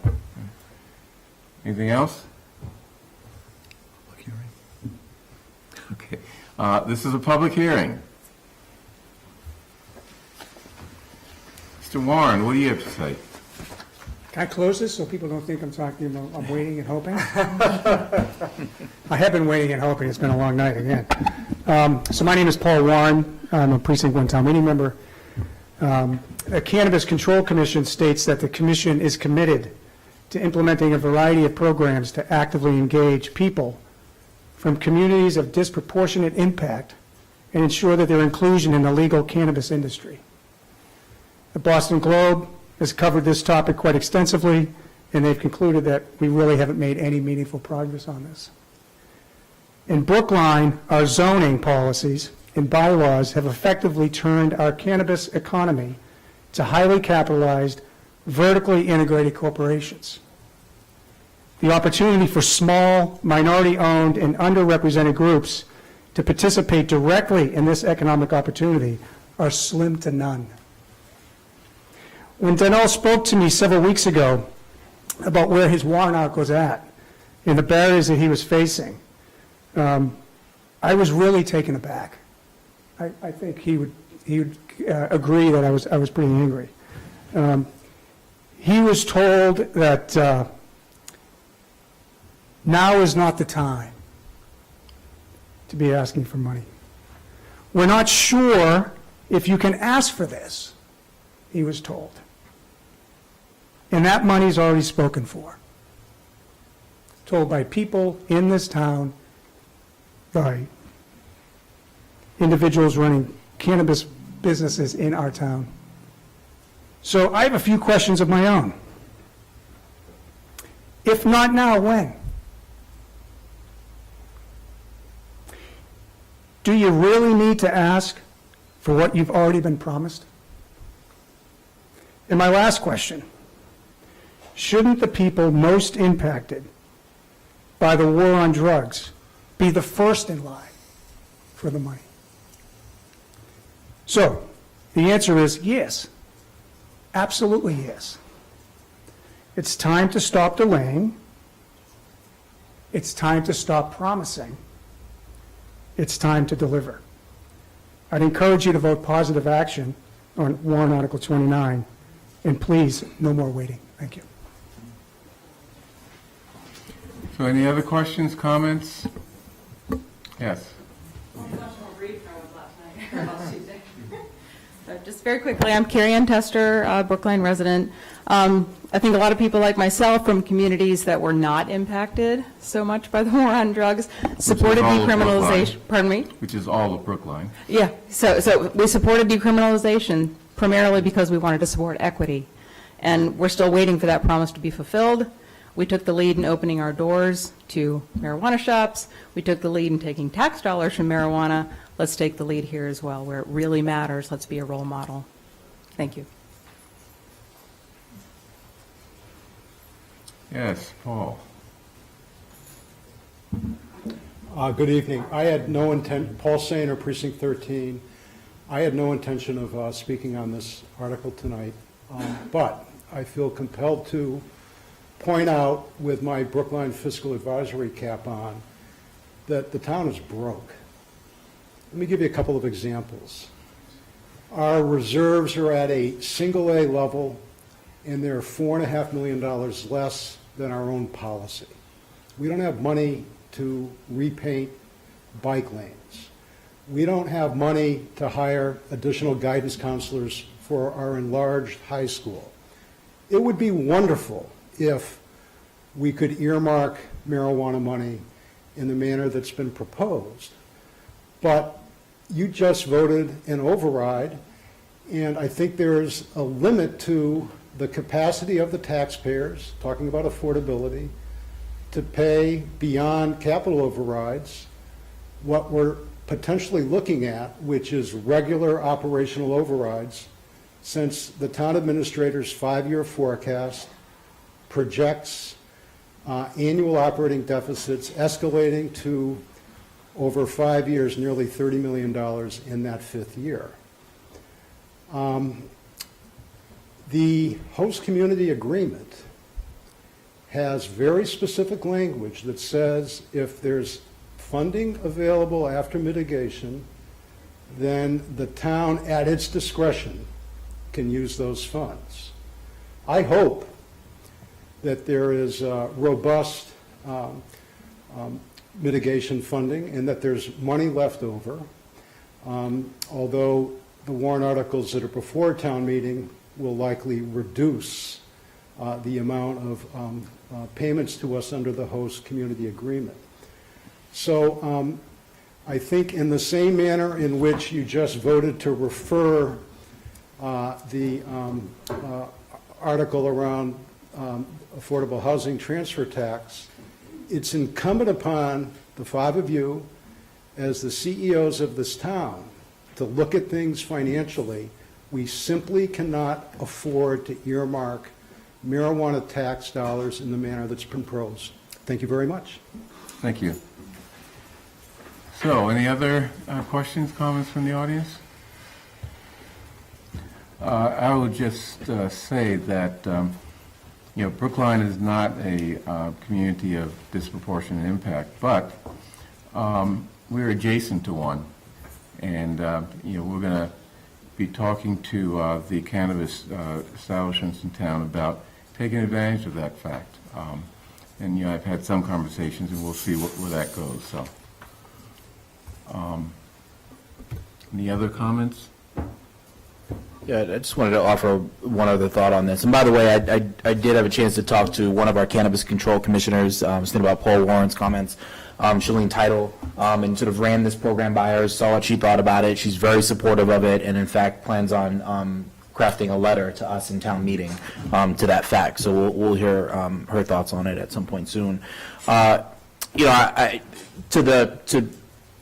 Paul Sanders' comments, I just want to say, like, when you say something matters to you and you don't actually write it into your policy and you don't carve out funding for it, you know what you get? You get the seaport. The seaport is an example of empty promises, of broken promises, of a diverse utopia, socioeconomically diverse and otherwise. And what is it right now? For nothing. It couldn't be further from the promises that were made there. If we say this matters to us, here are all the things that we as a progressive town say that matter to us, and here's the list of the proof, the evidence for that fact. This column is full. The things we say about ourselves is completely full. Black Lives Matter, immigrants are welcome here, the list goes on and on and on. And there are some things that we've done that end up in this column, but frankly, we haven't really put money toward it. I feel like I'm having a continuation of the previous conversation. We haven't set aside money for these programs. We haven't actually, really put our back into it. And frankly, these are issues. This is, the 400th anniversary of the arrival of the first enslaved people in this country. And we really have not done much to actually reduce the dramatic racial differences. And I take the chair's point that there are folks that live in communities that were disproportionately impacted. outside of Brookline, but there are folks who live in Brookline that come from communities that were disproportionately impacted. Again, going back to our previous conversation, at some point, we have to put up or shut up when it comes to being a progressive town. Otherwise, let's just stop calling ourselves progressive and come up with a different name for it. But this for me is, at what point are we going to say this matters enough? And the challenges that Paul talks about, those are not going away anytime soon, and neither is racial inequity. And we either do something about it or we don't. And there's always going to be a reason to delay, to wait, to say sorry, we don't have enough to give to that. This is, I think, a reasonably written, clearly written warrant article. I think that the changes that the chair recommended are completely sensible, and I just wish we would support stuff like this. I hope that town meeting has the great sense and wisdom to put this in place. Any other comments? Are you ready to vote on this as opposed to waiting 10 minutes? Okay, anyone like to make a resolution or a motion? Well, so let me just say that, I take Raul's comments seriously. I've got a structural problem with this article. I think appropriating $1 million a year, or roughly thereabouts, without it going through an elected body is a problem. And I think it's bad practice. I'm not aware of any other group within town that has a dedicated fund like that without oversight, that doesn't go through the town meeting appropriation process. And one of the reasons that that government ends up in trouble, and the Seaport, I think, is a good example of it, is there wasn't proper oversight. And I think this is tripping into that same problem without any proper oversight from elected officials in this town. And they may make the right decisions, they may make the wrong decisions, but at least they're accountable to the voters and residents. And if they take an action that people don't agree with, at least the majority of people, then they get removed from office and somebody else replaces them that presumably agrees with the majority of those voters. So I think the language that the chair has suggested answers your questions. Okay. It's going to be oversight. You guys will be overseeing it. So if anything goes awry, it's on the 5 we elected. Well, how would this work? We would approve guidelines, and that's sort of, back in the beginning of the process. But then when it comes time to actually identify the money that will be appropriated by town meeting, I guess you're going to come to us and we're going to, accept X percent and put a warrant article before the next town meeting for appropriation? Well, for the local sales tax money, yes. Right, okay. To go towards the fund. Is I it don't necessary still, to be done that way? I mean, Well, it has to be why can't it appropriated. just go this way? I mean, it has to be appropriated. So who's gonna file the warrant article appropriating this money for the specific uses that you've identified? I think Yeah. Yeah, no, that's what I'm saying. So the way I read this, and tell me if I'm wrong, is that the funds would go through the normal warrant process, meaning that they would be approved by whoever the group that's empowered to make the decisions are, and then they would be submitted to the treasurer collector's office for appropriation and for those bills to be paid. But I read this that it would not go through town meeting or the select board. It would be the Diversity, Inclusion, Community Relations Department that in a properly noticed meeting would cast a vote saying, yes, we want to fund this application for funding, or we want to fund this program, and it wouldn't go through this board or through the town meeting process. It would be a decision localized to the Diversity, Inclusion, Community Relations Well, Commission. I had a different interpretation Okay. of what I heard, which was that the Diversity Commission would, kind of oversee, kind of like CDBG, like Yes. they oversee the applicants and the causes and whatnot, and then it comes to the select board to kind of up or down the slate. Yes. I would also ask, how is the parking benefit district funding being spent? Oh, that has to be appropriated too. Is that through appropriation, through town meeting? Yeah. Anything, any expenditure has to be appropriated. I think that has to come to the select board. We're the only ones that We'll can. do select board. Yeah. Which is So different. the parking benefit district is basically an advisory committee. So Okay. I was looking at this as the Office of Community, Diversity, Community, and Community Relations. Forgive me, I'm just too tired. I'm tired. I can't even get the words out. But that they would be, they would come with recommendations, basically, and the warrant would have to go through the regular process. Yeah. That's, I think, The only way that it's the legal legal. mechanism that we deal with. And this is a resolution. It's not a warrant article mandating X amount. I think the chair made a good point up to. And, I think if, for instance, there are community impact funds, it may be that we would allocate less under this. See, we're not, and that's where So- you guys are misunderstanding. So the loophole, what Paul is saying, where the state, there's a loophole on what is allowed to be touched with the impact community funds. This is the reason why I went off that and asked for the local sales tax fund from the revenue, because of the loophole with the community impact fee. You Can we understand? fix that loophole through our agreement with the, My reading of it is that it is, the community impact fee is the impact of an actual establishment going into a neighborhood, not sort of the larger impact of cannabis, the war on drugs, those kinds of I things. see. Okay. Couldn't be used for All that, yeah. Okay. Mr. Franco, what is your suggested change to this to address your concern? I mean, the way I see it, the only way that can be legal is that once a proposal is submitted, or a series of proposals is submitted to the select board, we will, evaluate them, select those that, we're willing to fund, and then for the next town meeting, submit a warrant article asking for the appropriation for those programs. Right. Does that make sense to you, Mr. Franco? Would that warrant article specify the recipients, or is it just empowering? Yeah, no, I don't think it has to specify the recipients. It has to say, what the programs, what the money's going to be used for in terms of specific programs.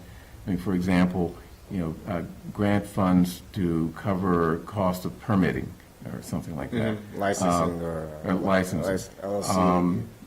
It would be an amount for that without saying who, is going to actually get the licenses. Exactly. Okay, so, I mean, I think we need to work on, we'll have to work on the sort Yeah. of regulations for this, but I think that's generally how it would work. so I think don't count on me, because I'm still trying to parse through this That's cool. tonight, and, we'll deal with it at town meeting, at least from my vote, so. Okay. You've got my vote. Thank you, Heather. Okay. I guess I would like to see, some language in here that makes it clear that, we're not doing an end run around the appropriation process. Off the top of my head, because it is late, as Ms. Heller indicated. well, I know we're in a rush to, make certain deadlines, but that's a poor way to make decisions. And given that we're going to have at least 3 or 4 amendments to this, the up to, which is simple, guidelines, but then, this other language is a little more complex. And I would like our staff, Melissa's and Mel's They've looked opinion at it. about how we go about that. I think so I would say that we should work on it and vote on it next week. And I understand. I want to say something too. So I've been in my work scrub. See this? My work scrubs. Okay. No, that's more than we need to But see. no, I'm just as tired as y'all. Yeah. Okay. This is very, very important, and I'm gonna say what the co-petitioner said earlier. That why are we delaying, waiting, and putting stuff off? This is important. Well, one reason is, the Attorney General is going to have to approve this. They've all. And if we do it in a way that's not legal, we're not going to be able to achieve. So our if goal. Shailene Title writes the letter sooner, before a town meeting, would that help? No, she, Would it help? What do you mean? She's the Cannabis Control Commissioner, one of them. No, I don't think she's relevant to this. No, she's not, but I'm just saying, just out of what we're doing is the right thing. You know what I mean? Like, I Well, don't, it's not really up to her. I mean, I mean, Okay. it's outside her jurisdiction. All right. You know, so, yeah, I think what we're saying is that let's get some language that once passed, you know, if passed by a town meeting, we can then, you know, send to the Attorney General for her approval. And- which we would have to do anyway. Yeah, which you have to do anyway. This is not a bylaw. But it's a resolution. it's a resolution. You don't have to submit resolutions. Oh, okay. And this is why I'm, Yeah, but exactly still, why I put it in as a yeah, resolution, if you- not a if you bylaw. want- I mean, if you want us to turn that money over, it has to go through the appropriation process. I mean, irrespective of what. Resolution or bylaw, right? Yeah, yeah. So I think Ms. Heller's idea to bring this back next meeting is a good idea, even though it won't get into the combined reports, it will get into the supplements, and that, I think that works at town meeting. Yeah. And then- We're all and what in is the last supplement. thing you said, Mr. Kleckner, about the whole resolution bylaw part? I just said that the resolutions are not required to be approved by the Attorney General. Thank you. Okay, All right. thanks for correcting me. I wasn't even. Ms. Goff, you have something to say? The next one. Oh, the next one? Okay, so I move that we defer this to next week and have whoever, you know, prepare language that addresses the issues of appropriation. Yep. I think, Melissa, I think you were nominated for that. You heard that, but. I mean, without knowing the specifics of the program, it's hard to craft language that, you know, that's part of what I'm struggling with, because, you know, there are things that sound similar to things that we do in town, like the revolving fund that we have for sign and facades. But that's also something that we have, there's state authority that allows us to create that fund. So I think, you know, Well, kind of fleshing out some of the proposals might help us figure out the mechanisms that we would be able to use to fund it. Right. Let's you and I sit down, talk about it, and then we'll make sure that the town administrator and the chair have a look at it before it's brought back next Tuesday. Yep. Here, sound good? Sounds good.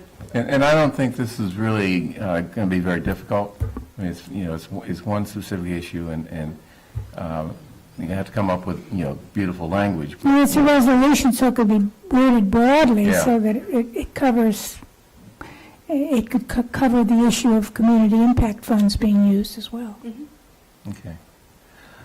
So, next, okay, so we don't need to vote, we're just not voting tonight on this warrant article. Okay. So, next, warrant articles that we have already held hearings for, starting with Article 3, budget amendments. Ms. Goff. Good evening. So 2 weeks ago, you had a memo from myself to the town administrator outlining town staff recommendations around the budget amendment. And then we had the advisory committee also having their review the same night.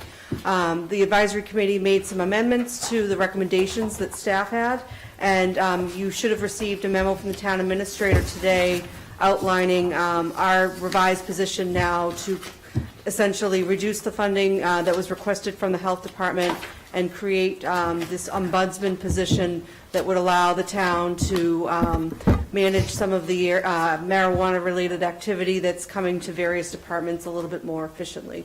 I'm not sure if Mel has any additional information to add to that. That's pretty much kind of where we are. Advisory's still debating face recognition warrant article, and the next item after that is the budget amendment. So right now, we just have the subcommittee position on the article, which mirrors what our recommendation currently is.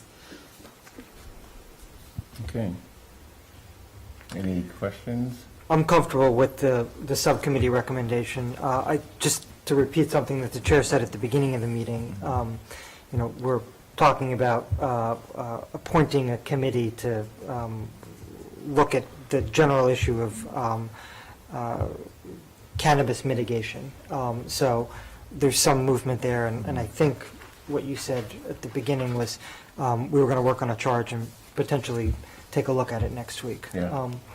I don't want to put words in your mouth if I Yeah. misheard you. Those are my words. The other thing is, and this bookmarks potential other actions taken at town meeting, is the funding in Article 3 could be impacted by some of the actions on the special town meeting articles. And I'm not trying to put my finger on the scale one way or the other. I'm just bookmarking that as a potential inter-warrant impact of vote on of the Yeah. two special town meeting warrant articles. Okay, any other comments? I guess a request for clarification. So let's say we commission a, task force to talk about potential mitigation measures. This amendment is just for a discrete period of time, correct? And then that committee could actually recommend. Well, it's for the money we have in the bank right now. This is fiscal 20 recommendation, so obviously, this will get us through June 30th, and then we're in the middle of our budget process right now for 21, so kind of as these proposals develop, and as we kind of learn more about what the regulatory environment's going to be, we'll adjust. Excellent, okay. I have a question. Yeah. What's the, I'm actually in favor of this, the ombuds, that whole idea I think is a good. What would actually, if this gets approved at town meeting, what would be the timeline between, we need to put out a job, we need to hire somebody to do this work, like when realistically would we even have someone in place? Well, the funding doesn't even start until July 1, even though we're appropriating it on May, Right, so whatever. amendment to So July. I think we would try to, based on the vote, try to have somebody in place by July 1. Well, this funding would be for the current fiscal year. That's what So it we would. would be able to Okay. engage with the HR board to develop a job description and try and Oh, yeah. fill it as quickly as we can. Yeah, this is, you're right, thank you for And clarifying. let me be clear. This appropriation relates to money that was generated from March of 2019 through today. The money's there. This is funding that's come in for fiscal 20. Right, but we're getting more money later on as, as the different quarters generate tax money, and that'll be appropriated in May. We're appropriating the money that's coming in for fiscal 20, and then we'll have a new projection for 21 that will carry us through the next fiscal year.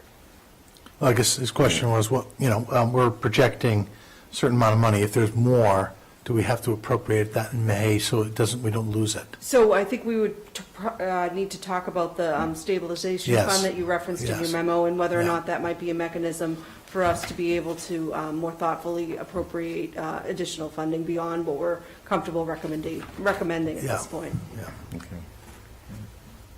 Yeah. It's a good idea, I think. Huh? So, I think it's a good idea. Okay, any other questions or comments? Okay, I'd like to move approval of warrant Article 3 as amended by the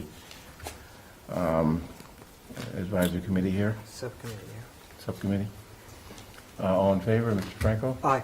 Ms. Heller? Aye. Ms. Hamilton? Aye. Mr. Fernandez? Aye. Chair votes aye. Article 4, appropriation for four-section Driscoll School. So Article 4, you should have language in your packet that is the advisory committee's version of the article. Yeah. Given your vote tonight, where you've actually scheduled a specific date for the election, you may want to revise the language that the advisory committee submitted, because obviously those dates are no longer relevant based on what the date that the board just sent. So I would recommend kind of revising the advisory committee motion. Or what was our original motion? There was no motion that the board had taken yet. There was no vote on the actual date. There was no vote. The board took a vote tonight to schedule an election for December 10th. Right. So the advisory committee language currently references a no later than this, No earlier than no January earlier than 15th. this, and then the 90 days after. So if you want to clean that up and present kind of a different contingent appropriation language, or you can, decide to stay where the advisory committee is right now. Well, that would be inconsistent with the board's vote Right. prior Yeah. to that. Right. So you'd have to change at least that. The no later than 90 days after the dissolution is basically the state law, so that's fine. But it's said no earlier than January 15th, 2020, so you've already voted to call an election on earlier than that, December 10th. Right. So you'd have to get rid of that language. Yeah, okay. So why don't we just take out all the highlighted, let's see, provides it for contingent. Okay, yeah. So take out, Vote to be held no earlier than Yeah. January 15th, 2020? right. Okay. So would this be a motion to reconsider and then We haven't cleaner taken a version? position yet. No, this is the. Oh, we The never The board voted? hasn't had a vote yet, so this Okay. is just amending the advisory committee motion at this point. Ah, Or creating your own motion. Yep. say we create our own.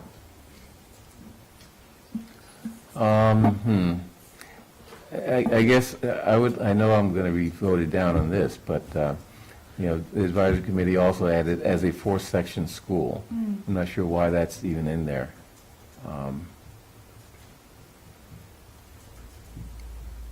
Do I have the votes to raise that question? To remove it? To remove it? I would agree with that. As a four-section school. He wants to strike the, as a four-section school text. I'm not sure why it's even in there.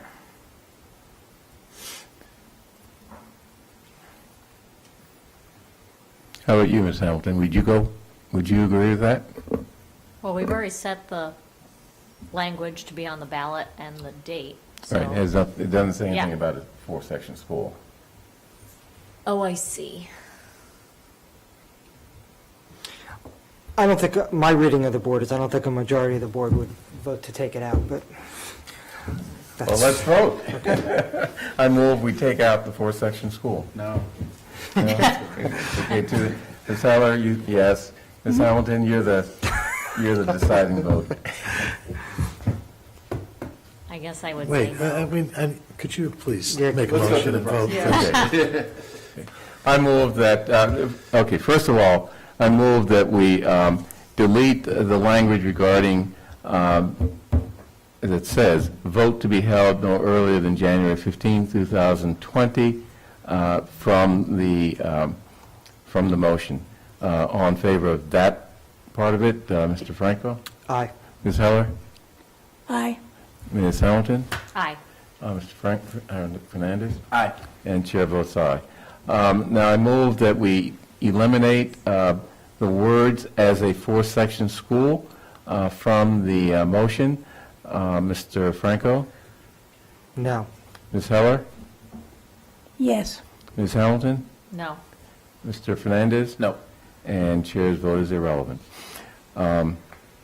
which is yes. So, For the record. for the record. Okay. So let's move the... Make it a three-section. That's right. So let's move the motion as amended. I move the motion as amended without the language regarding January 15, 2020. Mr. Franco? Aye. Ms. Heller? No. Well, I'll abstain. Okay. Ms. Hamilton? What was the motion? The original motion without the reference to the requirement that we have a vote no earlier than January 2020. Okay. What did Ben vote? No, what are you going to vote? Is this a negative or a positive? It's So, just it's vote yes. affecting everything that we did, the two previous votes. Yeah. Yes? Okay. Mr. Fernandez? Yes. And chair votes yes. Okay. Yes, it's very late. And I have an 8:30 tomorrow morning. It's crazy. Okay, so next. Article 5. So five. currently, the advisory committee has not taken a position on Article 5. Their hearing on this is tomorrow.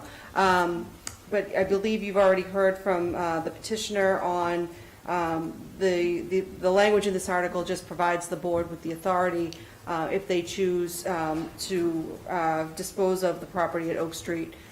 So not sure if the board wants to hear the advisory committee position before voting on that language, or if they're comfortable moving the article. That's the article is filed is the only language that I currently have for the board. So what do people want to do? Vote it? Well, I'm okay with voting it. I will say that I think it's way premature, and that it's very possible that we will have developed a plan for use of it. We own it. I think we need land so desperately that I would not sell it. I would not vote to sell it. And I think it's premature to do this, and we could, sell it at a future time when we know what plans are. So there's nothing preventing us from not selling this. We could get authorization and hold on to it for But we don't forever. need authorization. I mean, To sell it, we do. well, yeah, but I would think that to bind the town meeting in that way is, I would think that if we decide in 2 years to sell it, that we would need to go back to town meeting. Now, this authorization would be stale. What would it? No. I don't know. I don't know how. I don't think that's the way it works. We'd have to look into that. That question hasn't been asked yet, so I'll see if I can get an answer from town council. Town meeting usually only meets twice a year. And as we've seen with the purchase of land, you need to act quickly. This is just allowing the select board to act quickly should the need arise. Well, I mean, the need arises, what do you mean? Like, we want to sell it quickly? Why do we want to do Bernard, an that? example that we've talked about in the advisory committee is, let's say that these properties are taking up capacity in the CIP. We have debt service that's kind of allocated to pay for the debt service associated with these properties. Right. If the town decided that there was another piece of land or something else that they would like to give up that capacity for, then having this authorization in place would be helpful. Okay, is there, okay, let's vote. On favor of warrant Article 5, disposal and sale of real property on Oak Street, So that's a motion for favorable action. for favorable Okay, action, yeah. Mr. Franco? Aye. Ms. Heller? No. Ms. Hamilton? Aye. Mr. Fernandez? Aye. And chair is going to vote no. So, Article 7, resolution pertaining to the maintenance of pavement markings. So in your packet, you should have an email from Carla Benker to me, which outlines the advisory committee language on Article 7. Okay.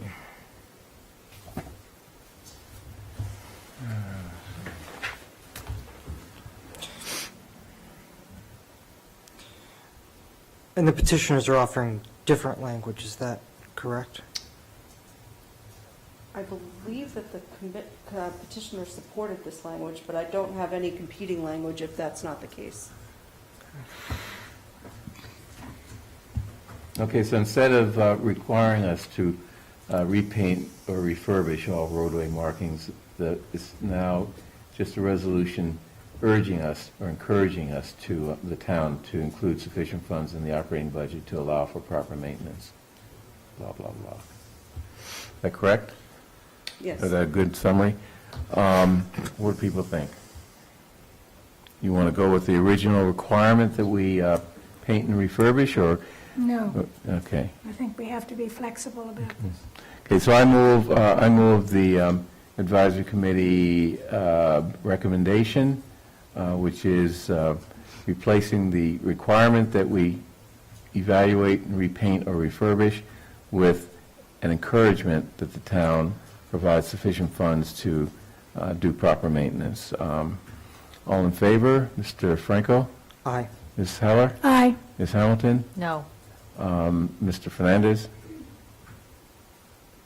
No. And chair votes aye. Okay. Article 9, you already voted earlier this evening. Article 15, you have an email from me that was forwarded, an email from Paul Sainer that outlines the petitioner's current position and the advisory committee's position as well. And Paul and Linda are both here as well, if there are further questions that you have. Okay, we had a fairly thorough discussion of this at our hearing last week. Any further discussion or questions that people have for the board? No, I've had a few discussions with Paul and members of the planning department about this. I don't know that Linda was going to say anything about that. She has an update about the advisory committee activity. Oh, okay. Hi, Linda Olson-Pelkey, co-petitioner with Paul Sainer, Article 15. So does the version you have first have the addition of Select Board Heller's requests to have some language about it being exclusively non-residential? Do you have that? Okay, I'm not sure what that was, but, all right, so there's that. And then the advisory committee wanted to remove one of the uses that are now under this article, and that was the medical marijuana.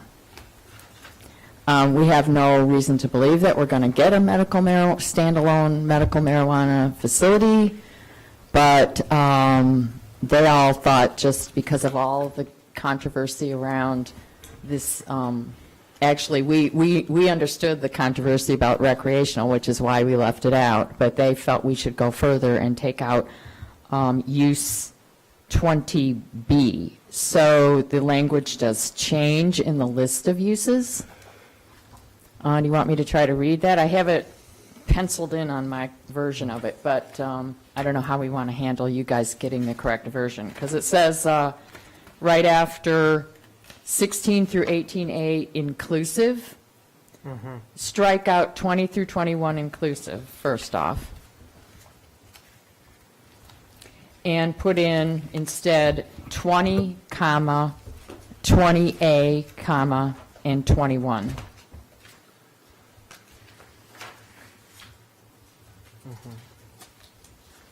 You guys all set with that? And also there's a Scrivener's error in the footnote change where it says section 6.02 paragraphs 1, taking out 2 through 7, contain additional requirements by type of use or location is what it actually says in our bylaw now. So we're not changing that part of the sentence, we're just correcting a Scrivener's error. Okay, will you explain to me what the first change, putting in 20 or 2? Yes, this is removing the use 20B, is that right? Or is it 20C? I can't remember. Kara has the zoning bylaw for us to refer to. Yeah. So you're taking out 20C? medical marijuana in this district?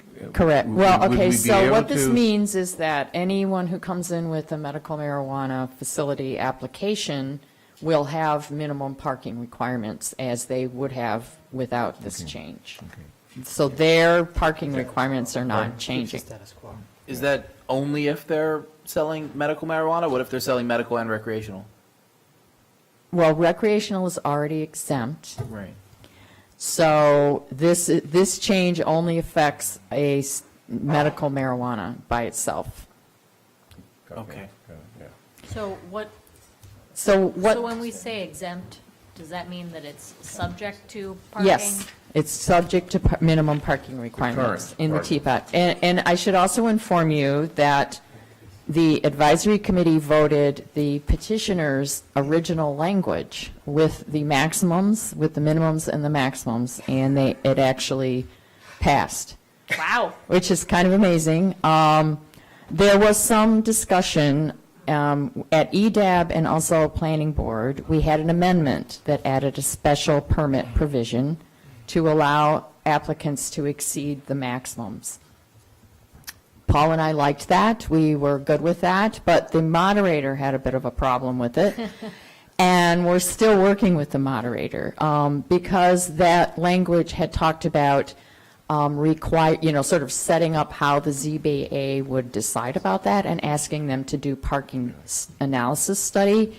And the moderator thought that was adding that whole process in was beyond the scope. And so now we're in the process of asking him, can we just say, and a special permit is available if you need to exceed, and we're hoping that that's okay, but we don't know for sure.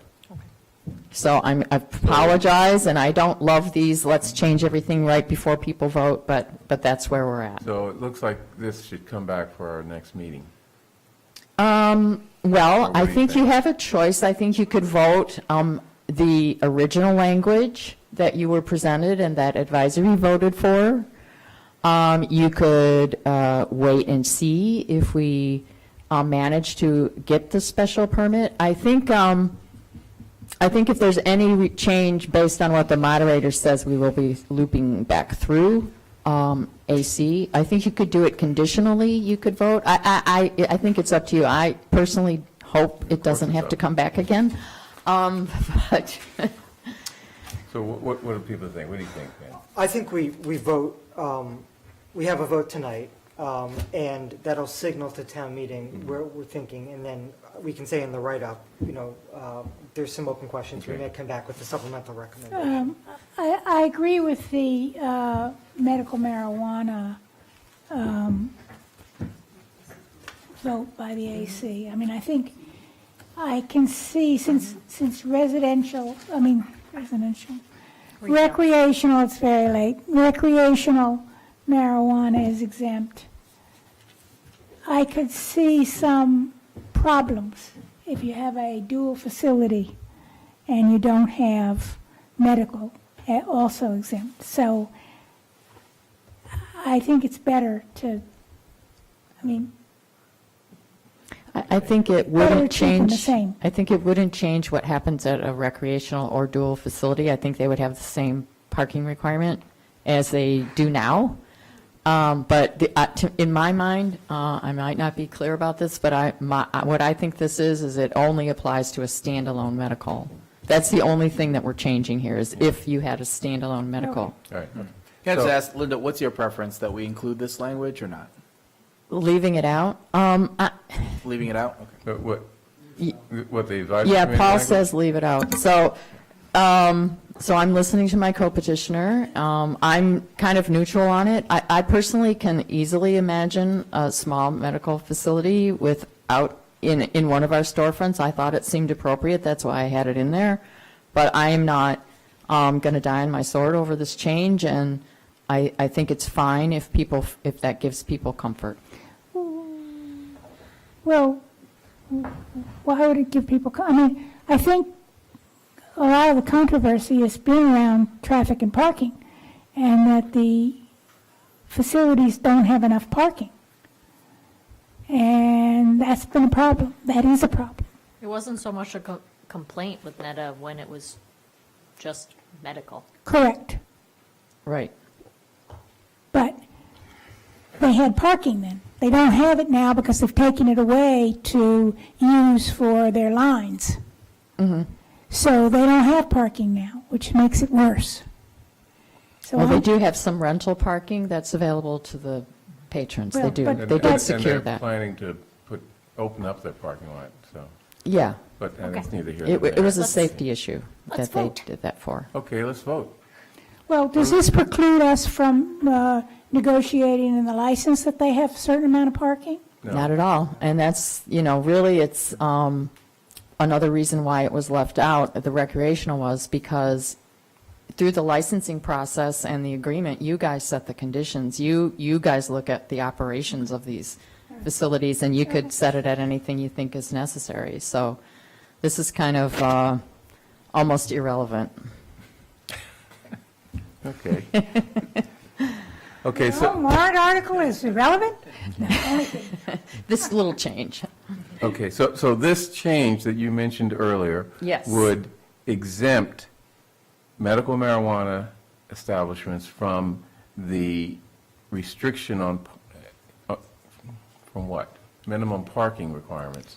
Well, okay, so all the uses listed in the warrant article will have no minimum parking requirements in the T-Pod.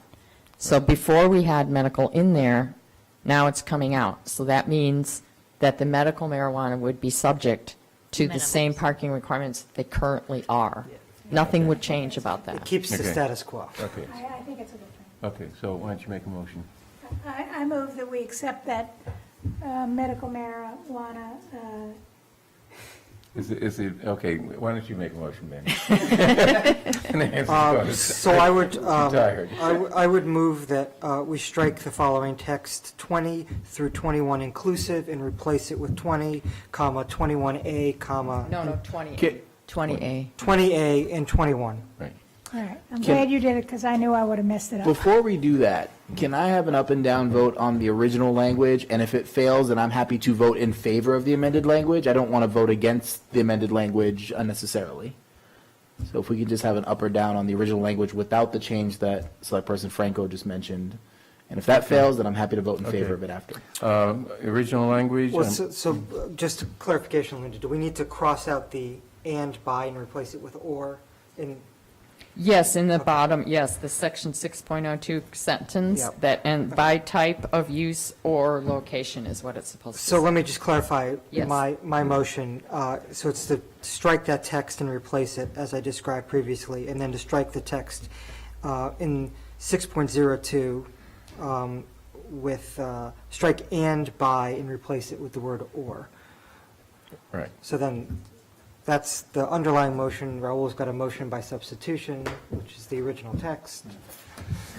And now Okay. we've teed it up for you to call the roll. Okay, so we're voting on Raul's motion to accept the original text with the change indicated in section 6.02, which is a scrivener's error.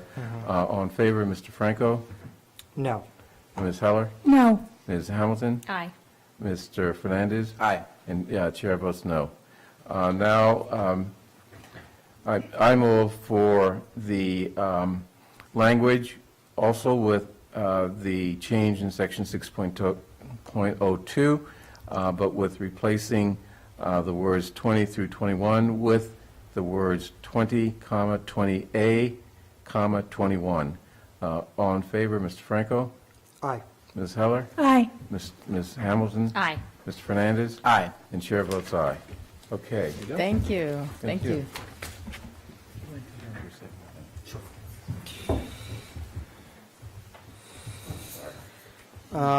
We are on,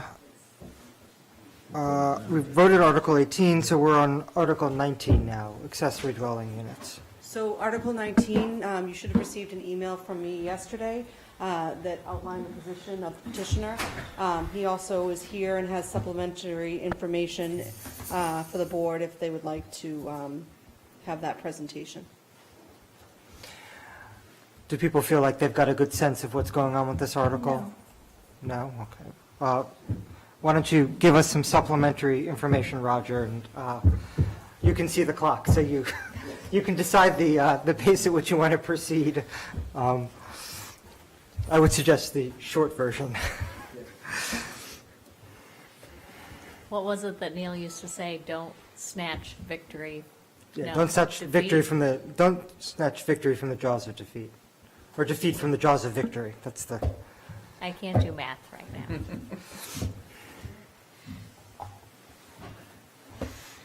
Let me just make sure I know. There we go, yeah, push forward and back. Good evening. Thank you for having me back. We were here at a very late hour last week, too late for your primetime audience, and you as well, I'm sure. I'm Roger Blood from the Housing Advisory Board. Here is the lead petitioner, along with the 6 other Housing Advisory Board members as co-petitioners, asking for your approval on Article 19 for the approval of zoning for accessory dwelling units in single-family homes. The quick definition is a separate dwelling unit, which is something that consists of cooking, sleeping, and bathroom facilities in a single-family home or a garage on the same property. That is clearly an accessory or subordinate use, and there's lots of things in this article that guarantee that it's accessory and not a two-family home. The purpose of the article is good housing policy, provide flexibility for homeowners as their needs change over time.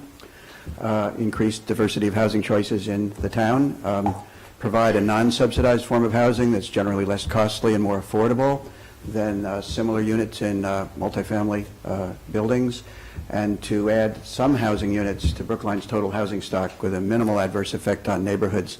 Although I must add that the volume of likely activity on this is, based on other communities, is likely to be very low by the numbers. So I'll take your advice and make this short. This is a whole series of life cycle needs and choices that this article can serve as over the years as people live in their homes, not entirely for seniors, but very much assisting seniors for aging in place, and as such supported strongly by BCAN. There's very broad support for ADUs, ADU for short, both in Massachusetts and nationwide. The most recent annual Greater Boston Housing Report Card by the Boston Foundation has this a municipality authorizing ADUs as number 2 on their list of 6 best housing practices for housing and affordable housing. There are over 100 Mass municipalities now, including 2/3 of those in the Boston area, that have some form of ADU authority in their bylaws or ordinances, although they range very widely, is recommended by AARP and also in our local housing production plan of a few years ago.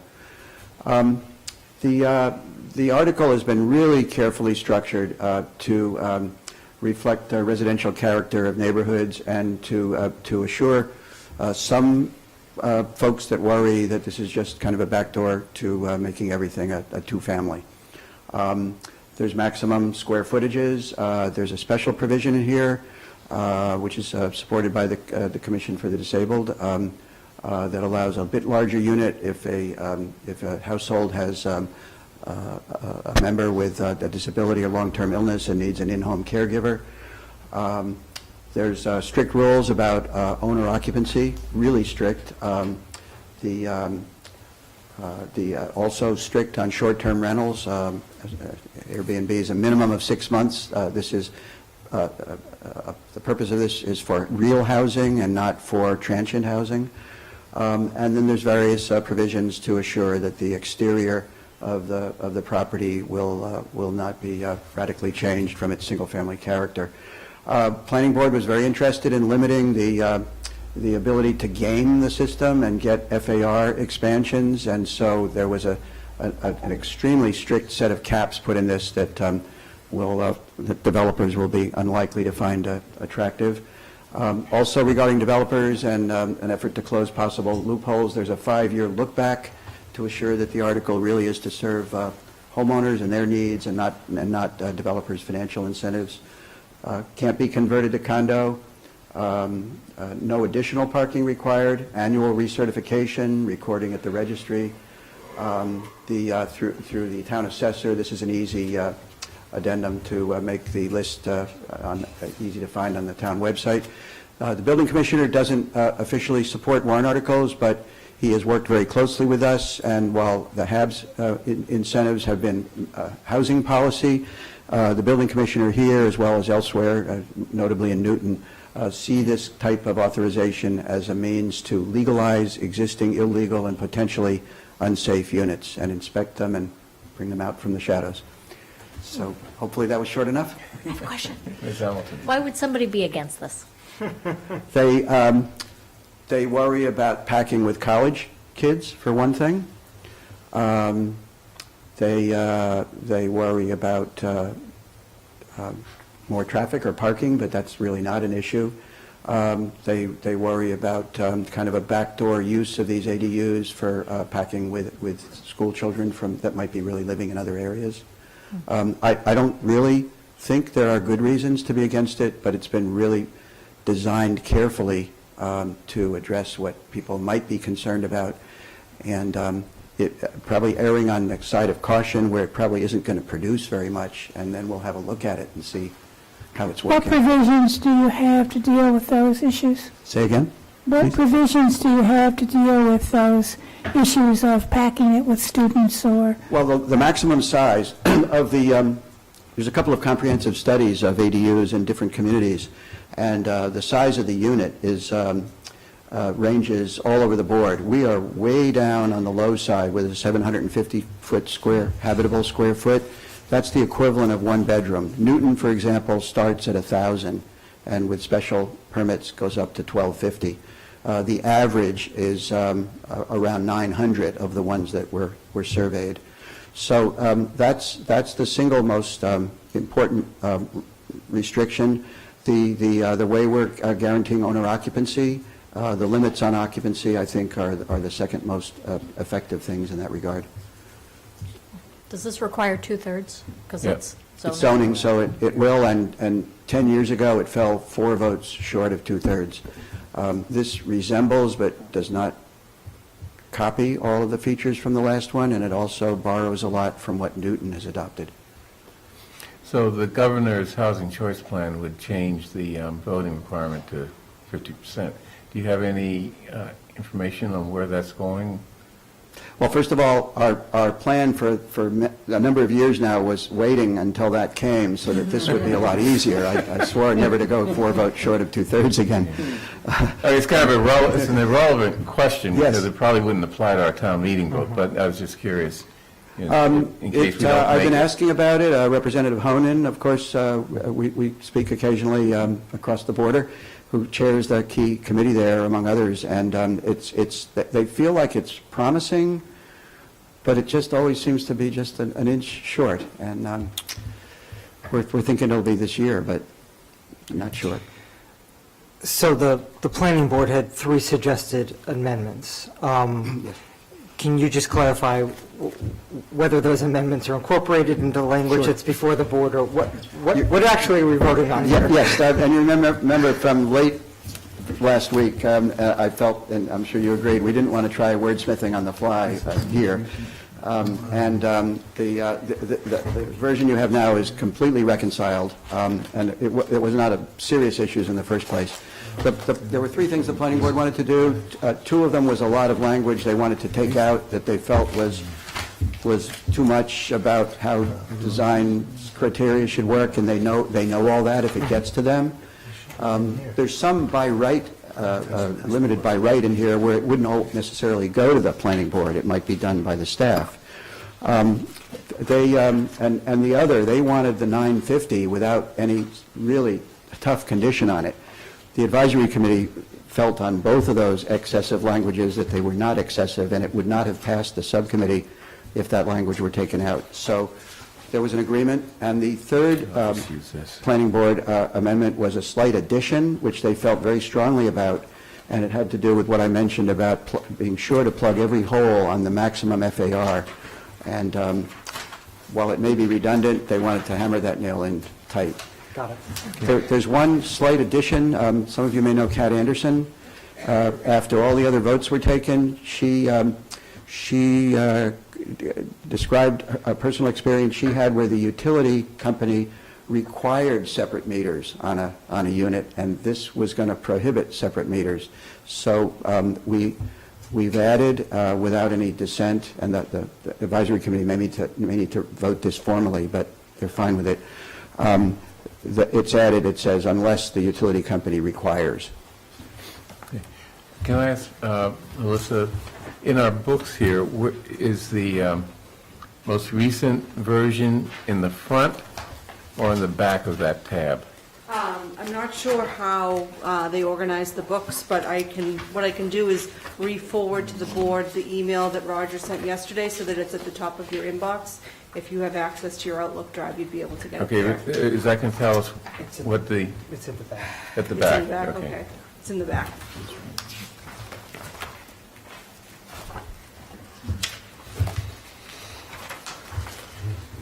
So this includes the advisory committee changes? It does with the, and the write-up, actually, by Carol Levin highlights them in her narrative, what they've changed. The only thing it doesn't include is that last tweak about the required utility metering. But I spoke with several of those committee members, including her, and they're fine with it. Yeah. Okay. This is not a public hearing. We've already had that. Okay. So, is the board ready to vote? Are there any other questions? Okay. I My move, brain is kind of fried, and so I if we vote on hate it, for that to be the reason for your voting yes. no, I'm not, I would abstain just because I haven't had enough time to study all these different changes, and this is an issue that I was very concerned about 10 years ago, and I want to make sure I don't have those concerns. So but, I can understand how they want to get it into the warrant and then into the, so if everybody else is going to vote yes, and I abstain, it won't make a difference. okay, is there any other objection to voting now? Okay, I move approval of the, of warrant Article 19 as amended by the advisory committee recommendation, which is in our books. With the metering language that Right, Mr. I'm Black sorry, described. yeah, with the metering language. The that's advisory important. committee language is the last one. Yes, we call it draft. With the metering language, so it's Right. advisory meeting. That's what I haven't Yeah. seen, and it's just too much for me to read Yes. tonight. Okay. All in favor, Mr. Franco? Aye. Ms. Heller? Abstain. Ms. Hamilton? Aye. Mr. Fernandez? Aye. And chair votes aye. Thank you very much. Okay. Okay, next, warrant Article 20. So Article 20, I don't have an advisory committee position on this article yet. You do have the planning board report, which is in your packet.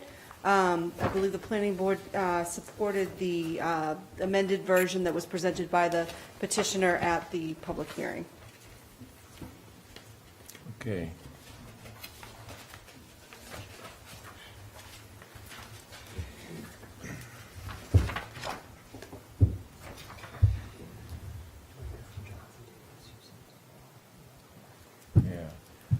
Yeah. Is Jonathan, yeah, there he is. Mr. Davis, would you like to get ready after Mr. Zucker says whatever he wants to say to explain your opposition? Okay. I wouldn't think badly of you if you were. It's very late. Mr. Zucker, would you like to? I just wanted to be available.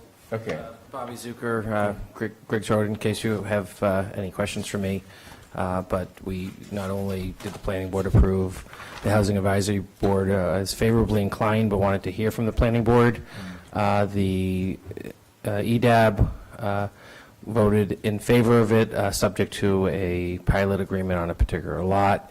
And the advisory subcommittee for zoning bylaws voted unanimously in favor of it as well.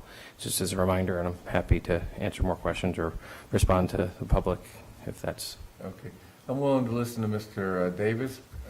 It's 10:30 or 10:40, so keep that in mind.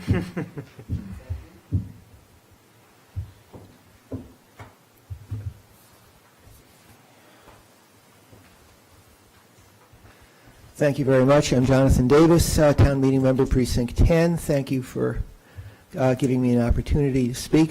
I had previously emailed to the Select Board a letter, essentially from me, an email letter, outlining what my concerns were, but I'll try to make this relatively brief and more to the point, I suppose, than the letter that I had put together. I hope you did have a chance to read it, or at least to skim it, and it did include a couple of attachments. They were not very big. They were basically plans. The concept, as I understand it, of Article 20 is that it would import into the Coolidge Corner General Business District the Emerald Island zoning concept of a dwelling micro-unit. The Emerald Island zoning was devised by the River Road Study Committee, which consisted of 17 members, many of them specialists and experts in things like land use planning, business law, and so on. And according to the combined reports for November 2016 town meeting, the committee took the better part of a year to craft what became the zoning bylaw for the Emerald Island. I have a real problem with the process for Article 20. Let me go on. The combined reports for November 2016 state that the Emerald Island was unique in Brookline. It had no residents. Its lots were, and this is a quote, odd-shaped and shallow. It had only a few lots. It was separated from the nearest residential area by a wide street. It was surrounded by public ways. Its only uses at the time were Brookline Ice and Coal, a yoga studio, a veterinarian clinic, and a shuttered gas station. In contrast, the Coolidge Corner General Business District is densely populated. The town's GIS department told me that they estimate that the population, the resident population of the Coolidge Corner General Business District is 2,850, plus or minus, which I calculate to about between 4.5% to 5% of the town's entire population. Furthermore, the already dense population, resident population of Coolidge Corner General Business District is supposed to increase. It will increase. Chestnut Hill Realty is going to be building a massive apartment building at Waldo Street. Across Beacon Street, Nina's Lighting is going to be replaced by a large 40B. Just east of the Coolidge Corner General Business District, Chestnut Hill Realty again is expanding its existing apartment buildings and is going to be expanding them under 40B. Whether or not Article 20 passes, the petitioner, as I understand it, is going to be building a multi-unit residential building at the site that he now controls on Webster Street. And in addition to the residential population, 30 Webster Street will be the site of a new 112-unit limited service extended stay hotel. Chestnut Hill Realty will be building a full-service hotel at Waldo Street. And as you know, 1351 Beacon Street will be a retail marijuana store. All of these are going to bring even more shopper foot traffic into the Coolidge Corner General Business District without Article 20. This is the complete opposite of the situation the River Road Study Committee confronted when it crafted the zoning for the Emerald Island. And this raises the question, if any of the Emerald Island zoning should be imported out of Emerald Island, which was a unique situation, to another part of Brookline, why the Coolidge Corner General Business District, which is richly endowed with advantages that not only Emerald Island lacked and still lacks, but also the other business districts lack. It really raises the question of why. I would say to you that the planning board, yes, the planning board did vote in favor of Article 20, but it was a split decision. It was 3-2. And the minorities, the minority members of the planning board were very sensitive to the process. One of them said, this is going to change the feel of Coolidge Corner. Another one said, we should step back and think it over. It ignores context. And so I really have a problem with taking something that was designed for a very unique area. It took a committee of 17 people, many of them experts in diverse areas, the better part of a year to put it together. And here we have Article 20, which has been put together by the petitioner and his advisors. I think that we should listen to the caution of the minority members on the planning board, take a step back, and maybe run this thing through a more thorough, deliberate, patient, expert review, because the Coolidge Corner General Business District is really a critical piece of the town. It can be said to be a crown jewel of the town, and I think that to just rush willy-nilly based on essentially a one person's plus his advisors decision or idea that, gee, it would be a great idea because essentially I have a piece of property that I want to develop here, so maybe the town ought to just change its zoning bylaw to help me. I think that that's the wrong way to go about this. I'm sorry, but this is my view.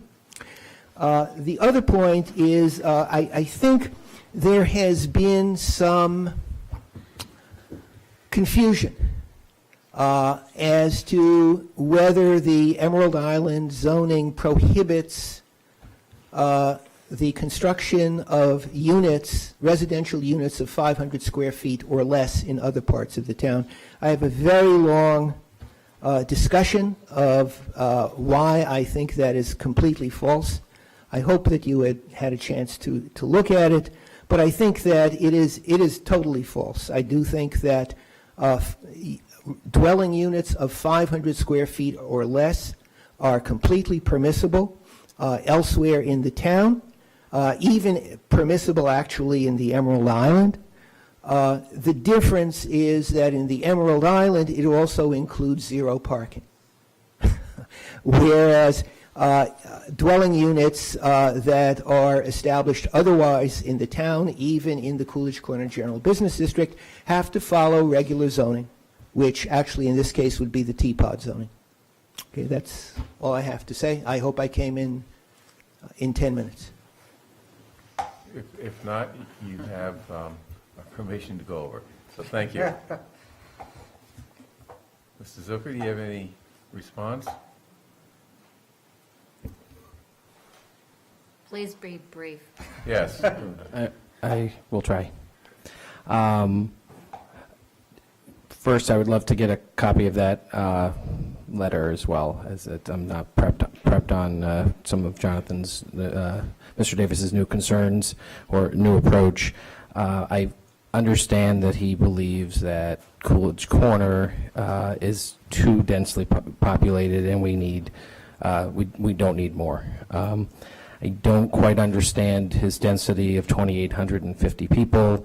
I've done a lot-by-lot analysis of the lots in the zone that I'm proposing. There's, I believe, 371 dwelling units. 341 of those are rental apartments, with 30 of them being condominiums. Unless you have 7.5 people per dwelling unit, you're not getting a 2,800. So I think it's a broader area that he has concerns with. And so, I don't know exactly where those numbers are. I do have information. The building commissioner has said that our take on units under 500 square feet is accurate, and that it's not allowed in other parts of the town. I think some of the concerns of the planning board members that voted to not in favor and would have voted no action if that was a choice was they have some concerns about the process. They also would like to see this in more zones.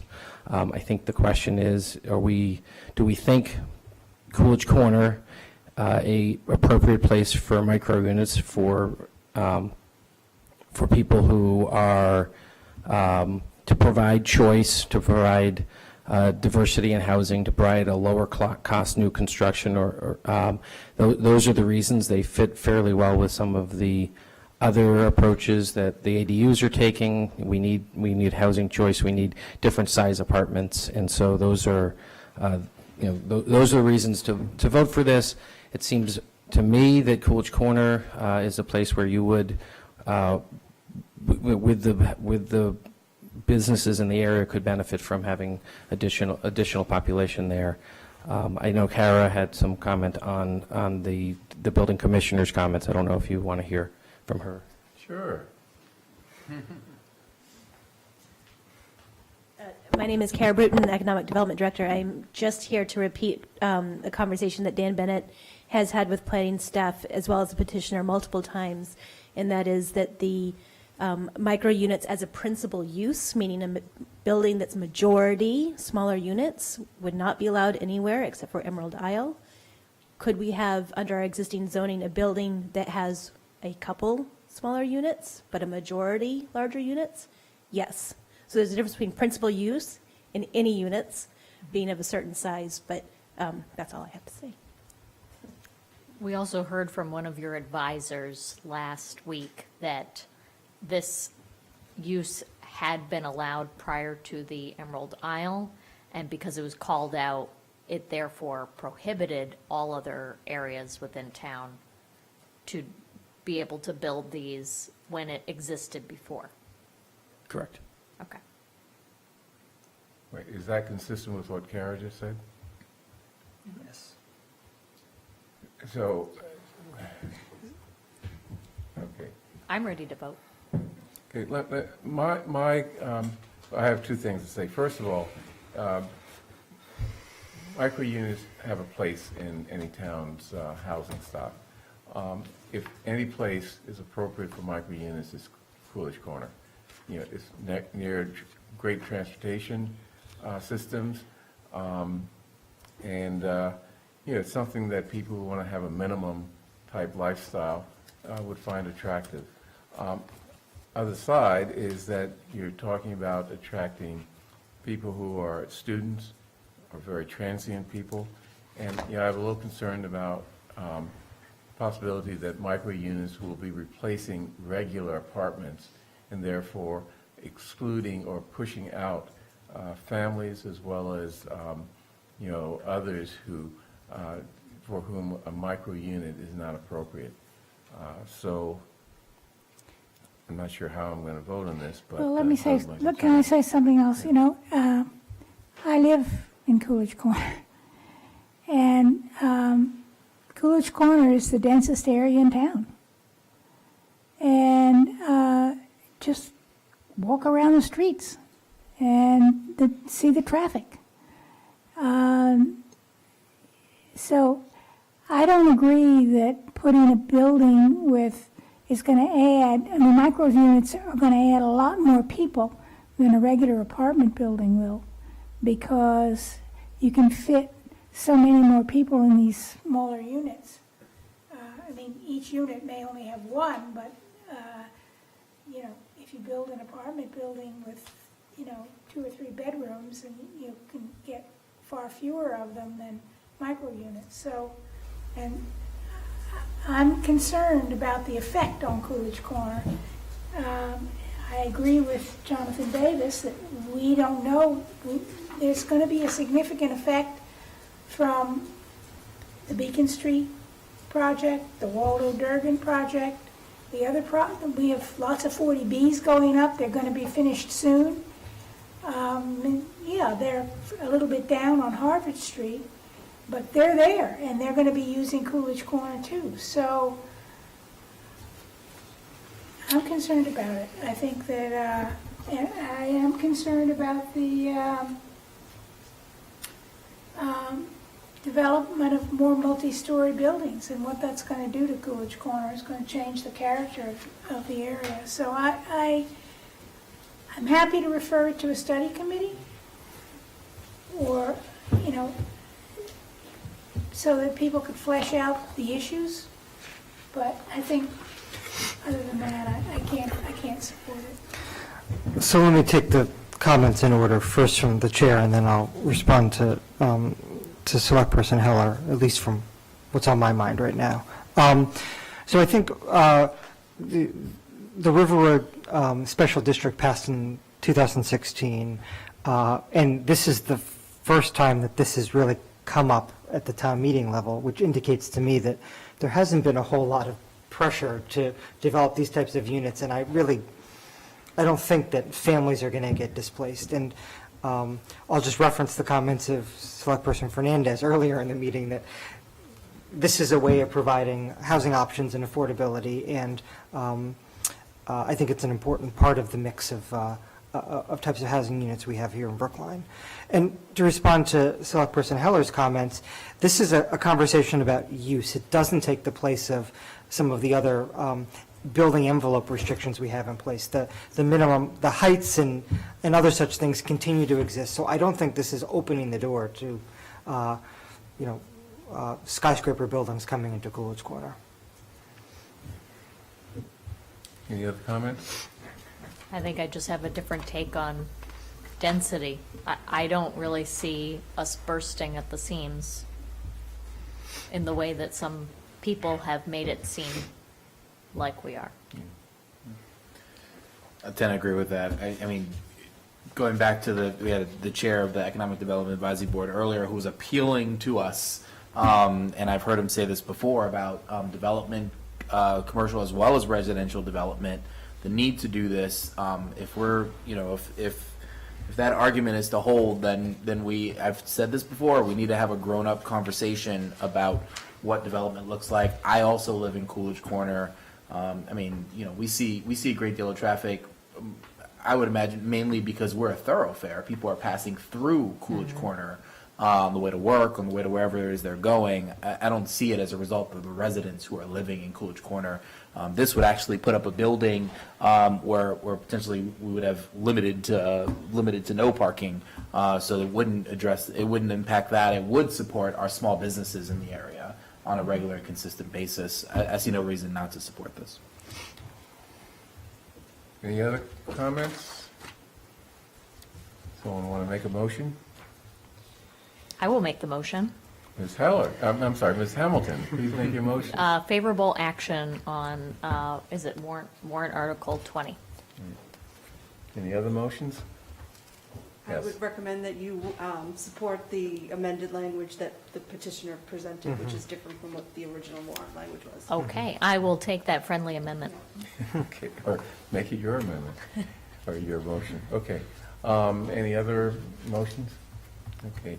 Move Ms. Hamilton's motion for favorable action on warrant Article 20 as revised by the petitioner. Mr. Franco? Aye. Ms. Heller? No. Ms. Hamilton? Aye. Mr. Fernandez? Aye. And chair votes aye. Thank you. Okay, this should be quick, right? Oh, of Next course. one? So Article 20, I don't have any advisory language for you. I did send you. 21. I'm sorry, 21, thank you. I don't have advisory language for you. I did forward an email from Neil Washinsky that outlined the subcommittee's current state on the article. The petitioner is also here, and he did provide additional information in a PowerPoint if the select board would like an update from him. Yes.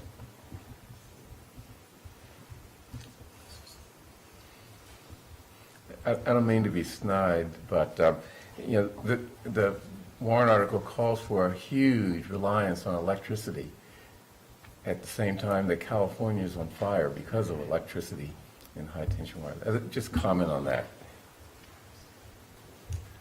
I think there's an answer. I'm just really interested in what your answer is. Yeah, I mean,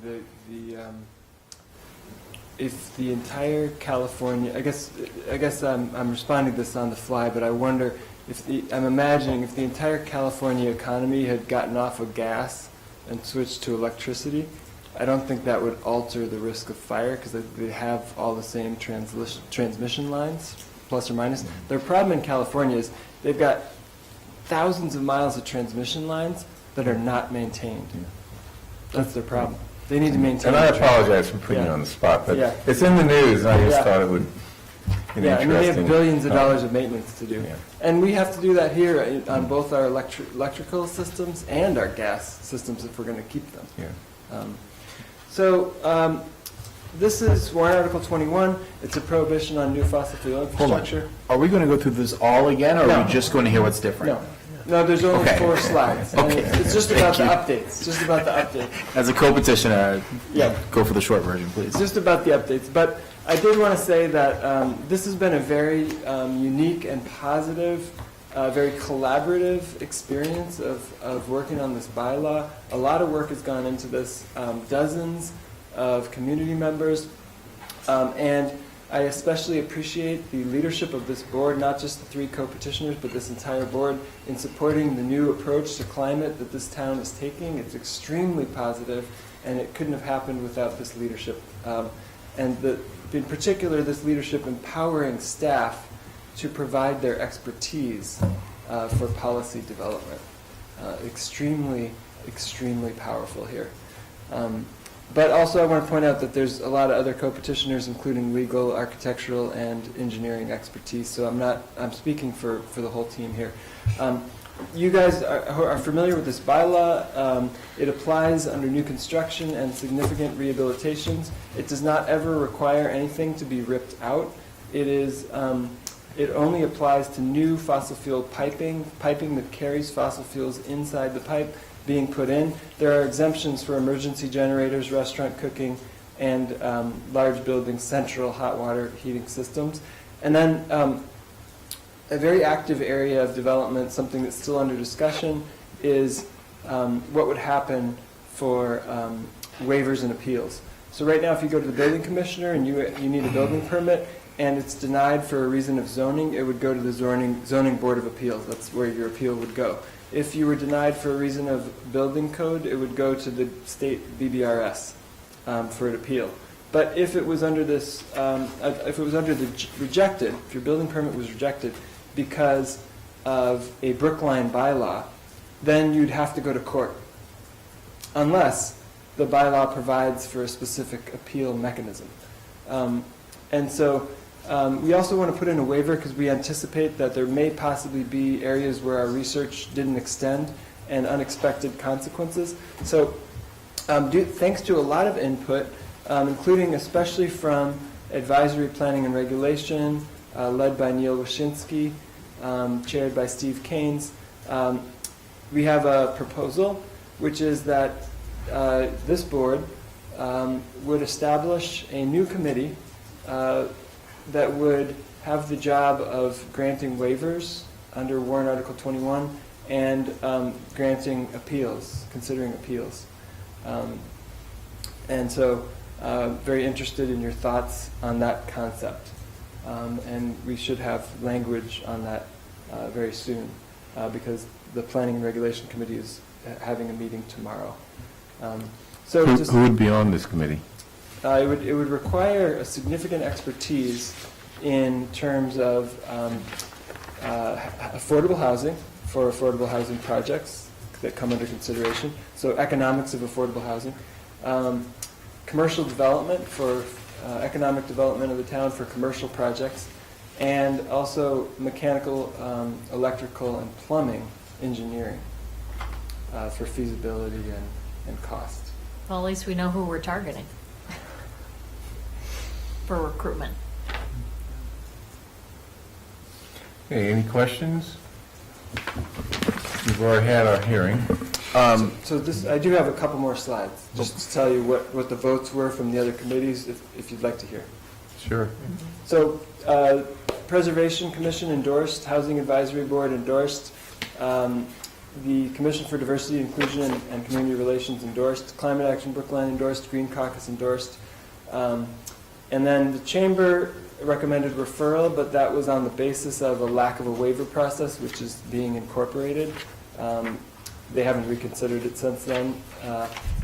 Economic Development Advisory Board didn't take a position. They unanimously recommended 4 modifications, which are being considered by the petitioners and the Advisory Planning and Regulation Subcommittee. We have not agreed to all of them, but they've all been addressed by either us or Neil's process. And then the Brookline Housing Authority was involved in the HAB discussion and is favorably disposed. And then the Planning Board has yet to take a position, and there has yet to be specific language voted on at advisory or even at the subcommittee level. So that's the process. There are 4 differences right now, 4 potential differences between the Planning and Regulation Subcommittee of Advisory and the co-petitioners. The first is the nature of the exemption for cooking. The petitioners are arguing for restaurants only for economic reasons. Advisory planning regulation is interested in exempting all cooking, including residential. Also, there's a difference on the renovation threshold, so how much of the floor area of a building needs to be under renovation to trigger this bylaw. The petitioners are arguing for 50%, which is already a threshold that's meaningful in the building code and therefore would require less administrative effort to enforce. The advisory's planning regulation is looking for something that is closer to a complete gut renovation, and we're still researching that threshold. And then there's a discussion about the effective date and what to make it dependent on. Should it be dependent on Attorney General approval and then a clock that starts ticking after that? Should it be dependent on this board setting up the appropriate review committee? And then there's a discussion about how to protect development of specifically of labs and medical facilities in Brookline that might want to come here. And advisory planning regulation proposes to exempt them fully from warrant Article 21. We propose to give them stated priority for waivers, that they could apply for a waiver like anyone else, but in the bylaw would be written in that we particularly expect waivers to be considered very seriously in those cases. That's it.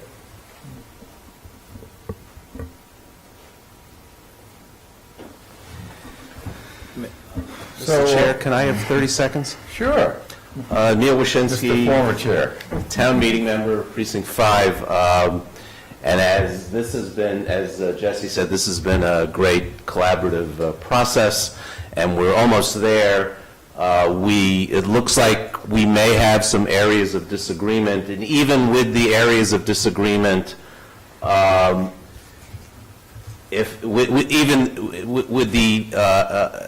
the way the advisory subcommittee is going, this is still going to be the most aggressive bylaw of its type in North America. It'll be the first to cover renovations in North America, and it will have the fewest exemptions of any bylaw of its type in North America, even with the exemptions we are pushing for. So our approach is be bold, but be prudent. Thank you. Yes, Ms. Goff. So just that being said, there's no language in front of the board to take action on tonight. So we'll put this on the calendar next week for a vote, and hopefully we'll have advisory language at that time. Should I bother making my comments now? Sure, but let's We'll do it next week. listen to Ms. Lynn.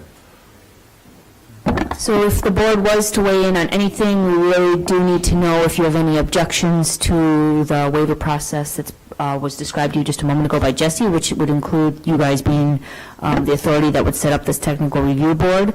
This is a key part in the negotiations and the key part of almost everybody's consensus. And if you guys have concerns, now would be a really good time to flag them for us and tell us what those are so we can make sure to get them in there. What do people think? I mean, it's another bureaucracy. Well, I think Question on that. Yeah, I mean, I think it makes complete sense to set up a technical review board. To have people go to court for appeal of a local bylaw just makes no sense to me. So completely comfortable with the technical review board. It is more bureaucracy, but I think it streamlines the process. I think there may be a cost to it, but I'm for it. I mean, I think we may have to hire some experts because, we may not be able to get a committee of, we may be able to, volunteers, but So, we'll cross that bridge when we come to it. related to this point, Nancy, so one thing that we will be bringing forward eventually from the public buildings working team is a recommendation that we have a technical review board to handle our all-electric building legislative actions from town meeting for our schools. Right now, this technical review board consists of 2 staff, me and Ray, and that isn't sufficient to handle these really high-performance decisions for these upcoming large construction projects we have. So if this does get adopted in the bylaw, we can have this technical review board serve multi-purposes, one for our public buildings and for our non-public buildings, and that would help potentially absorb some of the cost, if there is a cost or other things, and make us efficient. And the cost maybe could be by being efficient, making good decisions on our public buildings, that cost may be able to be absorbed that way, just as a side note. Yeah, I can't imagine how there wouldn't be significant costs, but just add it to the budget. A significant cost for the technical review board or Yeah. significant cost? I mean, So, you're going to need, I don't know, legal assistance, maybe that's in-house. yeah. You know, I'm not sure you have all the technical assistance in-house that would be required, but that's just my guess.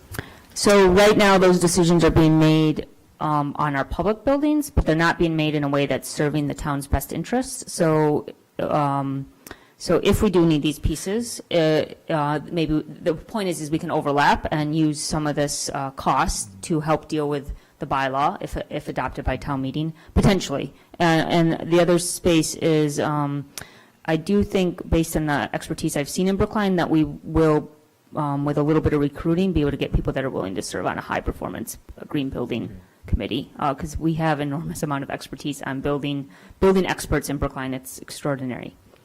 Yeah. Yeah, I do have a question about this process. Are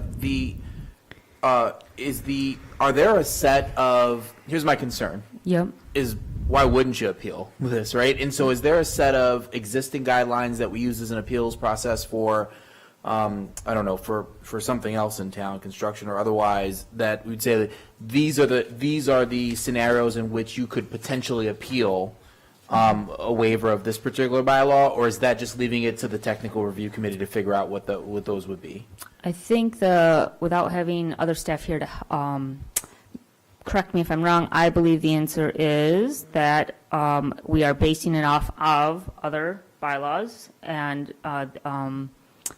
but that the technical review board would definitely need to be creating these criteria based on the language of the bylaw. So current bylaw draft says that the technical review board would consider waivers or based on two criteria, technical and feasibility, or, So we write that financial. into the chart. That's in the bylaw as agreed to almost everybody that's seen this, all the boards and commissions. And then the technical review board would further develop that based on the work that's happening on our other bylaws. Right. And I can look back to see if anybody that's around, does that seem right? Yep.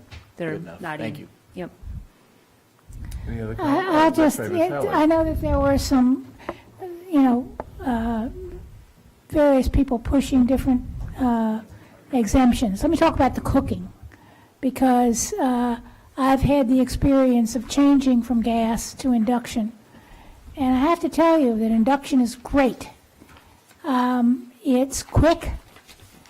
It's actually got some safety features built in, which is that if you take the pot off the stove, the heat doesn't continue. It shuts itself off, which is not true with gas. And I've had that nasty experience of having the gas turned really low and leaving it. Right. Wait, and- let me finish. The other feature is that in even the most heavy-duty cast iron pan, the handle it gets warm, but it doesn't really get hot, because the mechanism is so quick. So there's a huge proliferation of these induction cooktops, ranges, all prices. So if you're renovating or you're building a new building, it's a no-brainer to put one in, really. And I think that, I can understand why restaurants may want the flame and that ambiance, but for the general person, I don't think that that's true. And I would push for the exemption for restaurants, but not for everyone. Well, we can have that debate at town meeting. And we also heard some testimony of some research on the effect of magnetic fields on pregnant women and children, which there's some dispute, but we can have that debate. That's science. Right. Okay, so we don't have anything before us, so we can leave. We've got more articles to take care of. Oh, we have more? Oh, yeah, we've got a lot more. Oh, God. Article 22 is a quick one. Last week, this was on your agenda because I need a no action motion under this since there was a compromise and the petitioner is pulling the article. Just to clean it up, I need a no action motion. I move no action on Article 22. Mr. Franco? Aye. Ms. Heller? Aye. Ms. Hamilton? Aye. Ms. Fernandez? Aye. Chair votes aye. Thank you. Article 23, you should have the advisory committee language in your packet.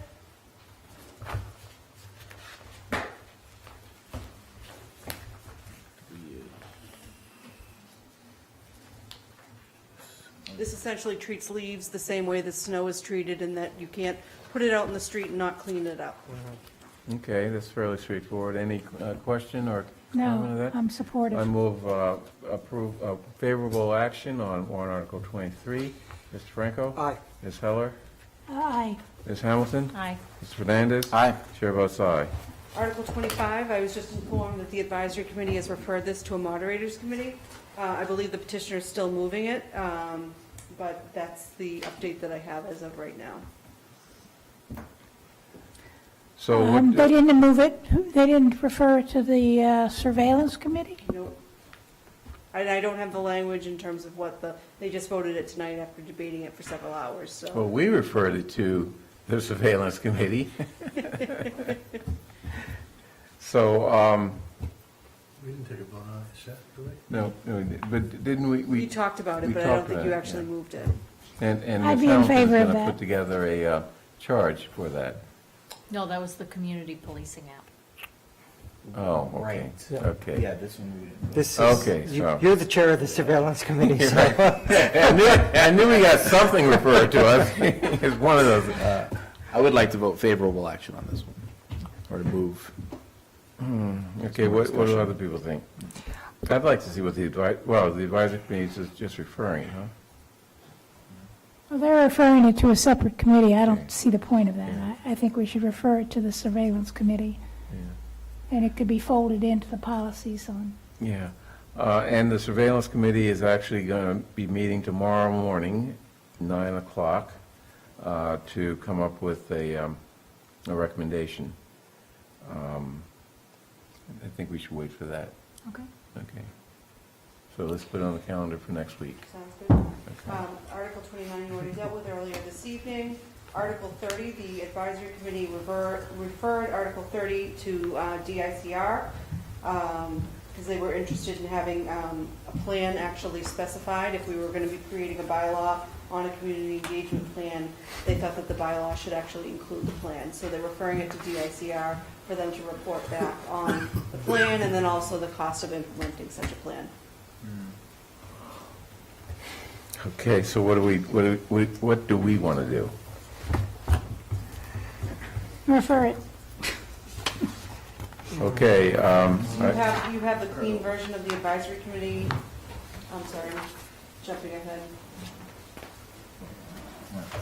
Article 30, you just have the referral, that's all you have. We just have what, the referral? Just the referral. Yeah. Referring And it to which committee? DICR.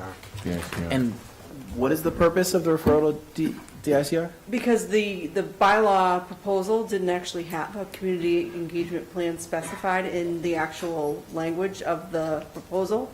So they want DICR to actually create the plan, and then that would get folded into a bylaw. Oh, for the, That's my understanding. for a subsequent town They want meeting? them to create the plan, present that to town meeting, and then also include kind of the cost of the plan as well. It's one thing to say, Before creating a bylaw that does it I without want knowing one. that information. but now we get to say, what is that? What it is. Yeah.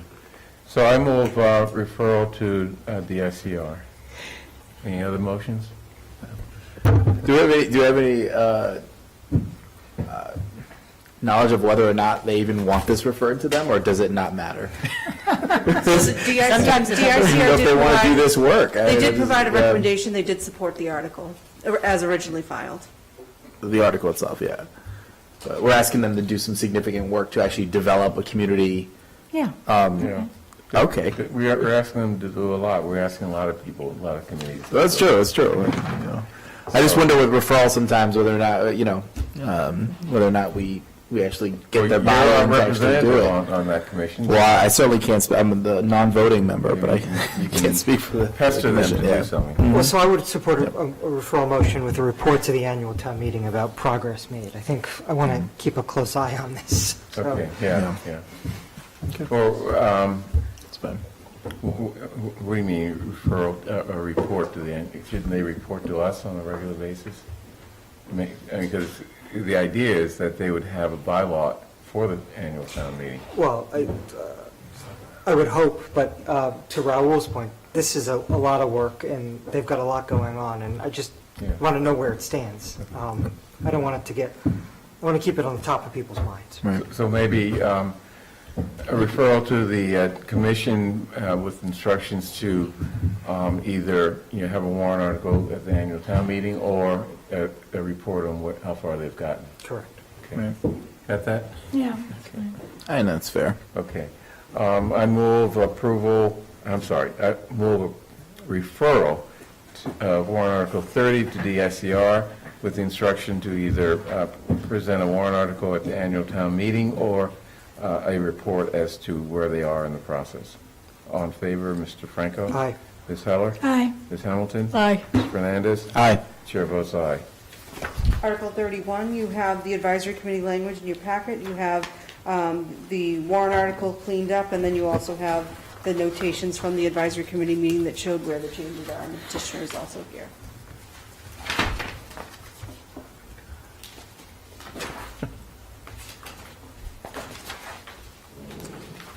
Okay, so what's going on here?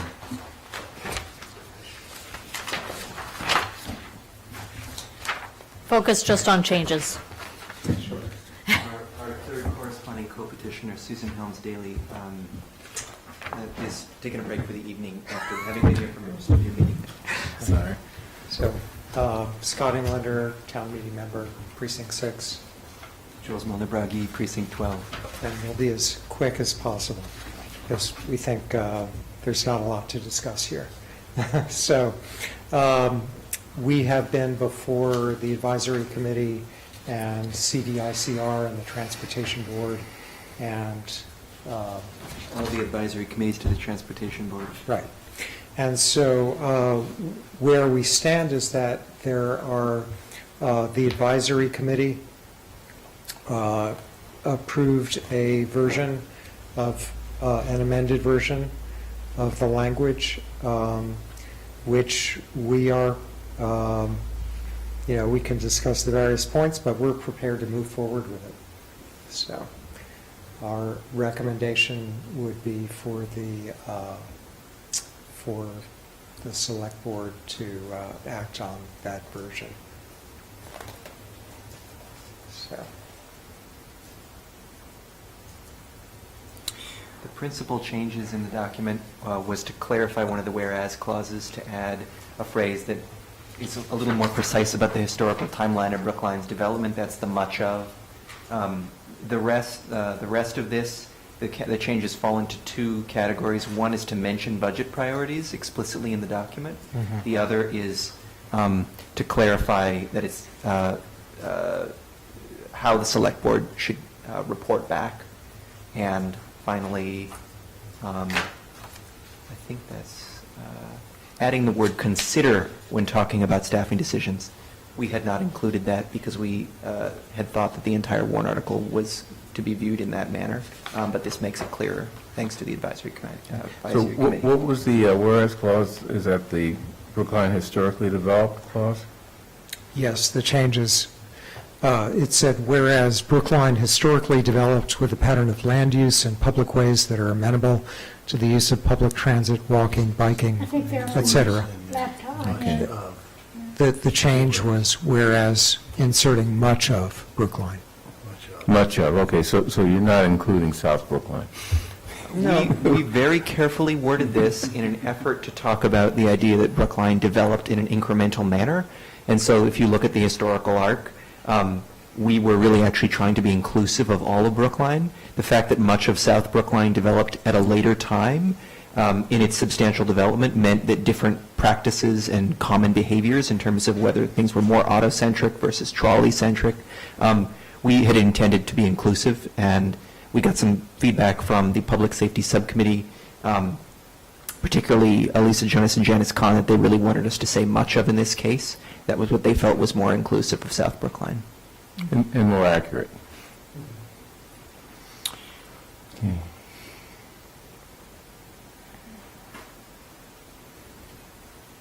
Any questions? I had a great time working with everyone. Great. Well, we really enjoyed your leadership, and I think we're all better for it.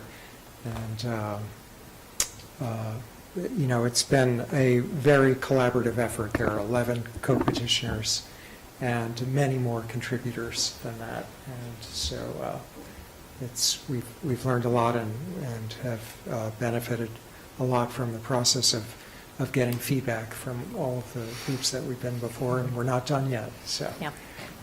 The fact that there aren't competing motions, I think, says a lot.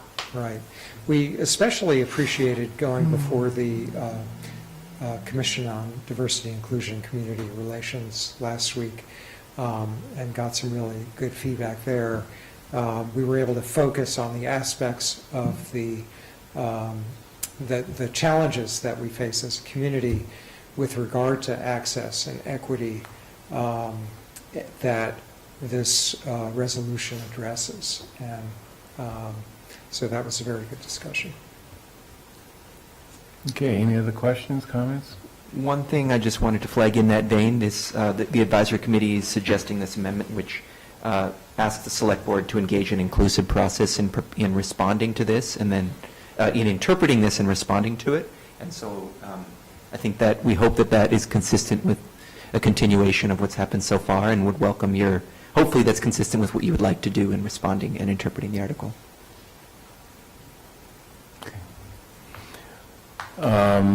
It sounds like the board wants to vote. Okay. Do you want to make a motion, someone? Or I'll make the motion? I'll move the advisory committee right language. Okay. Mr. Franco has moved the advisory committee language, which is on our screen here. All in favor, Mr. Franco? Aye. Ms. Heller? Aye. Ms. Hamilton? Aye. Mr. Fernandez? Aye. Chair votes aye.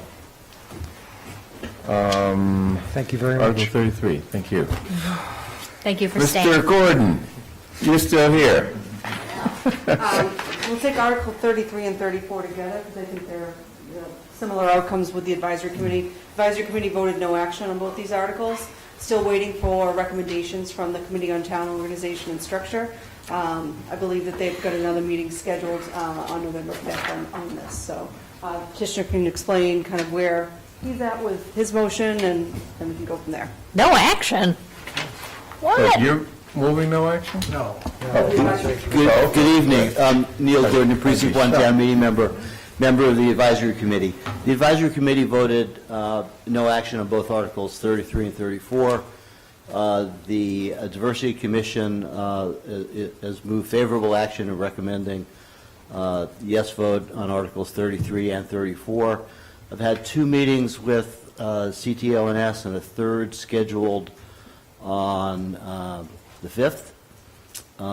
They've done a good deep dive into both Articles 33 and 34. They have a small number of suggested comments I agree with, and I will be moving I haven't seen their final language, but I expect to be moving the version as amended by their recommendations.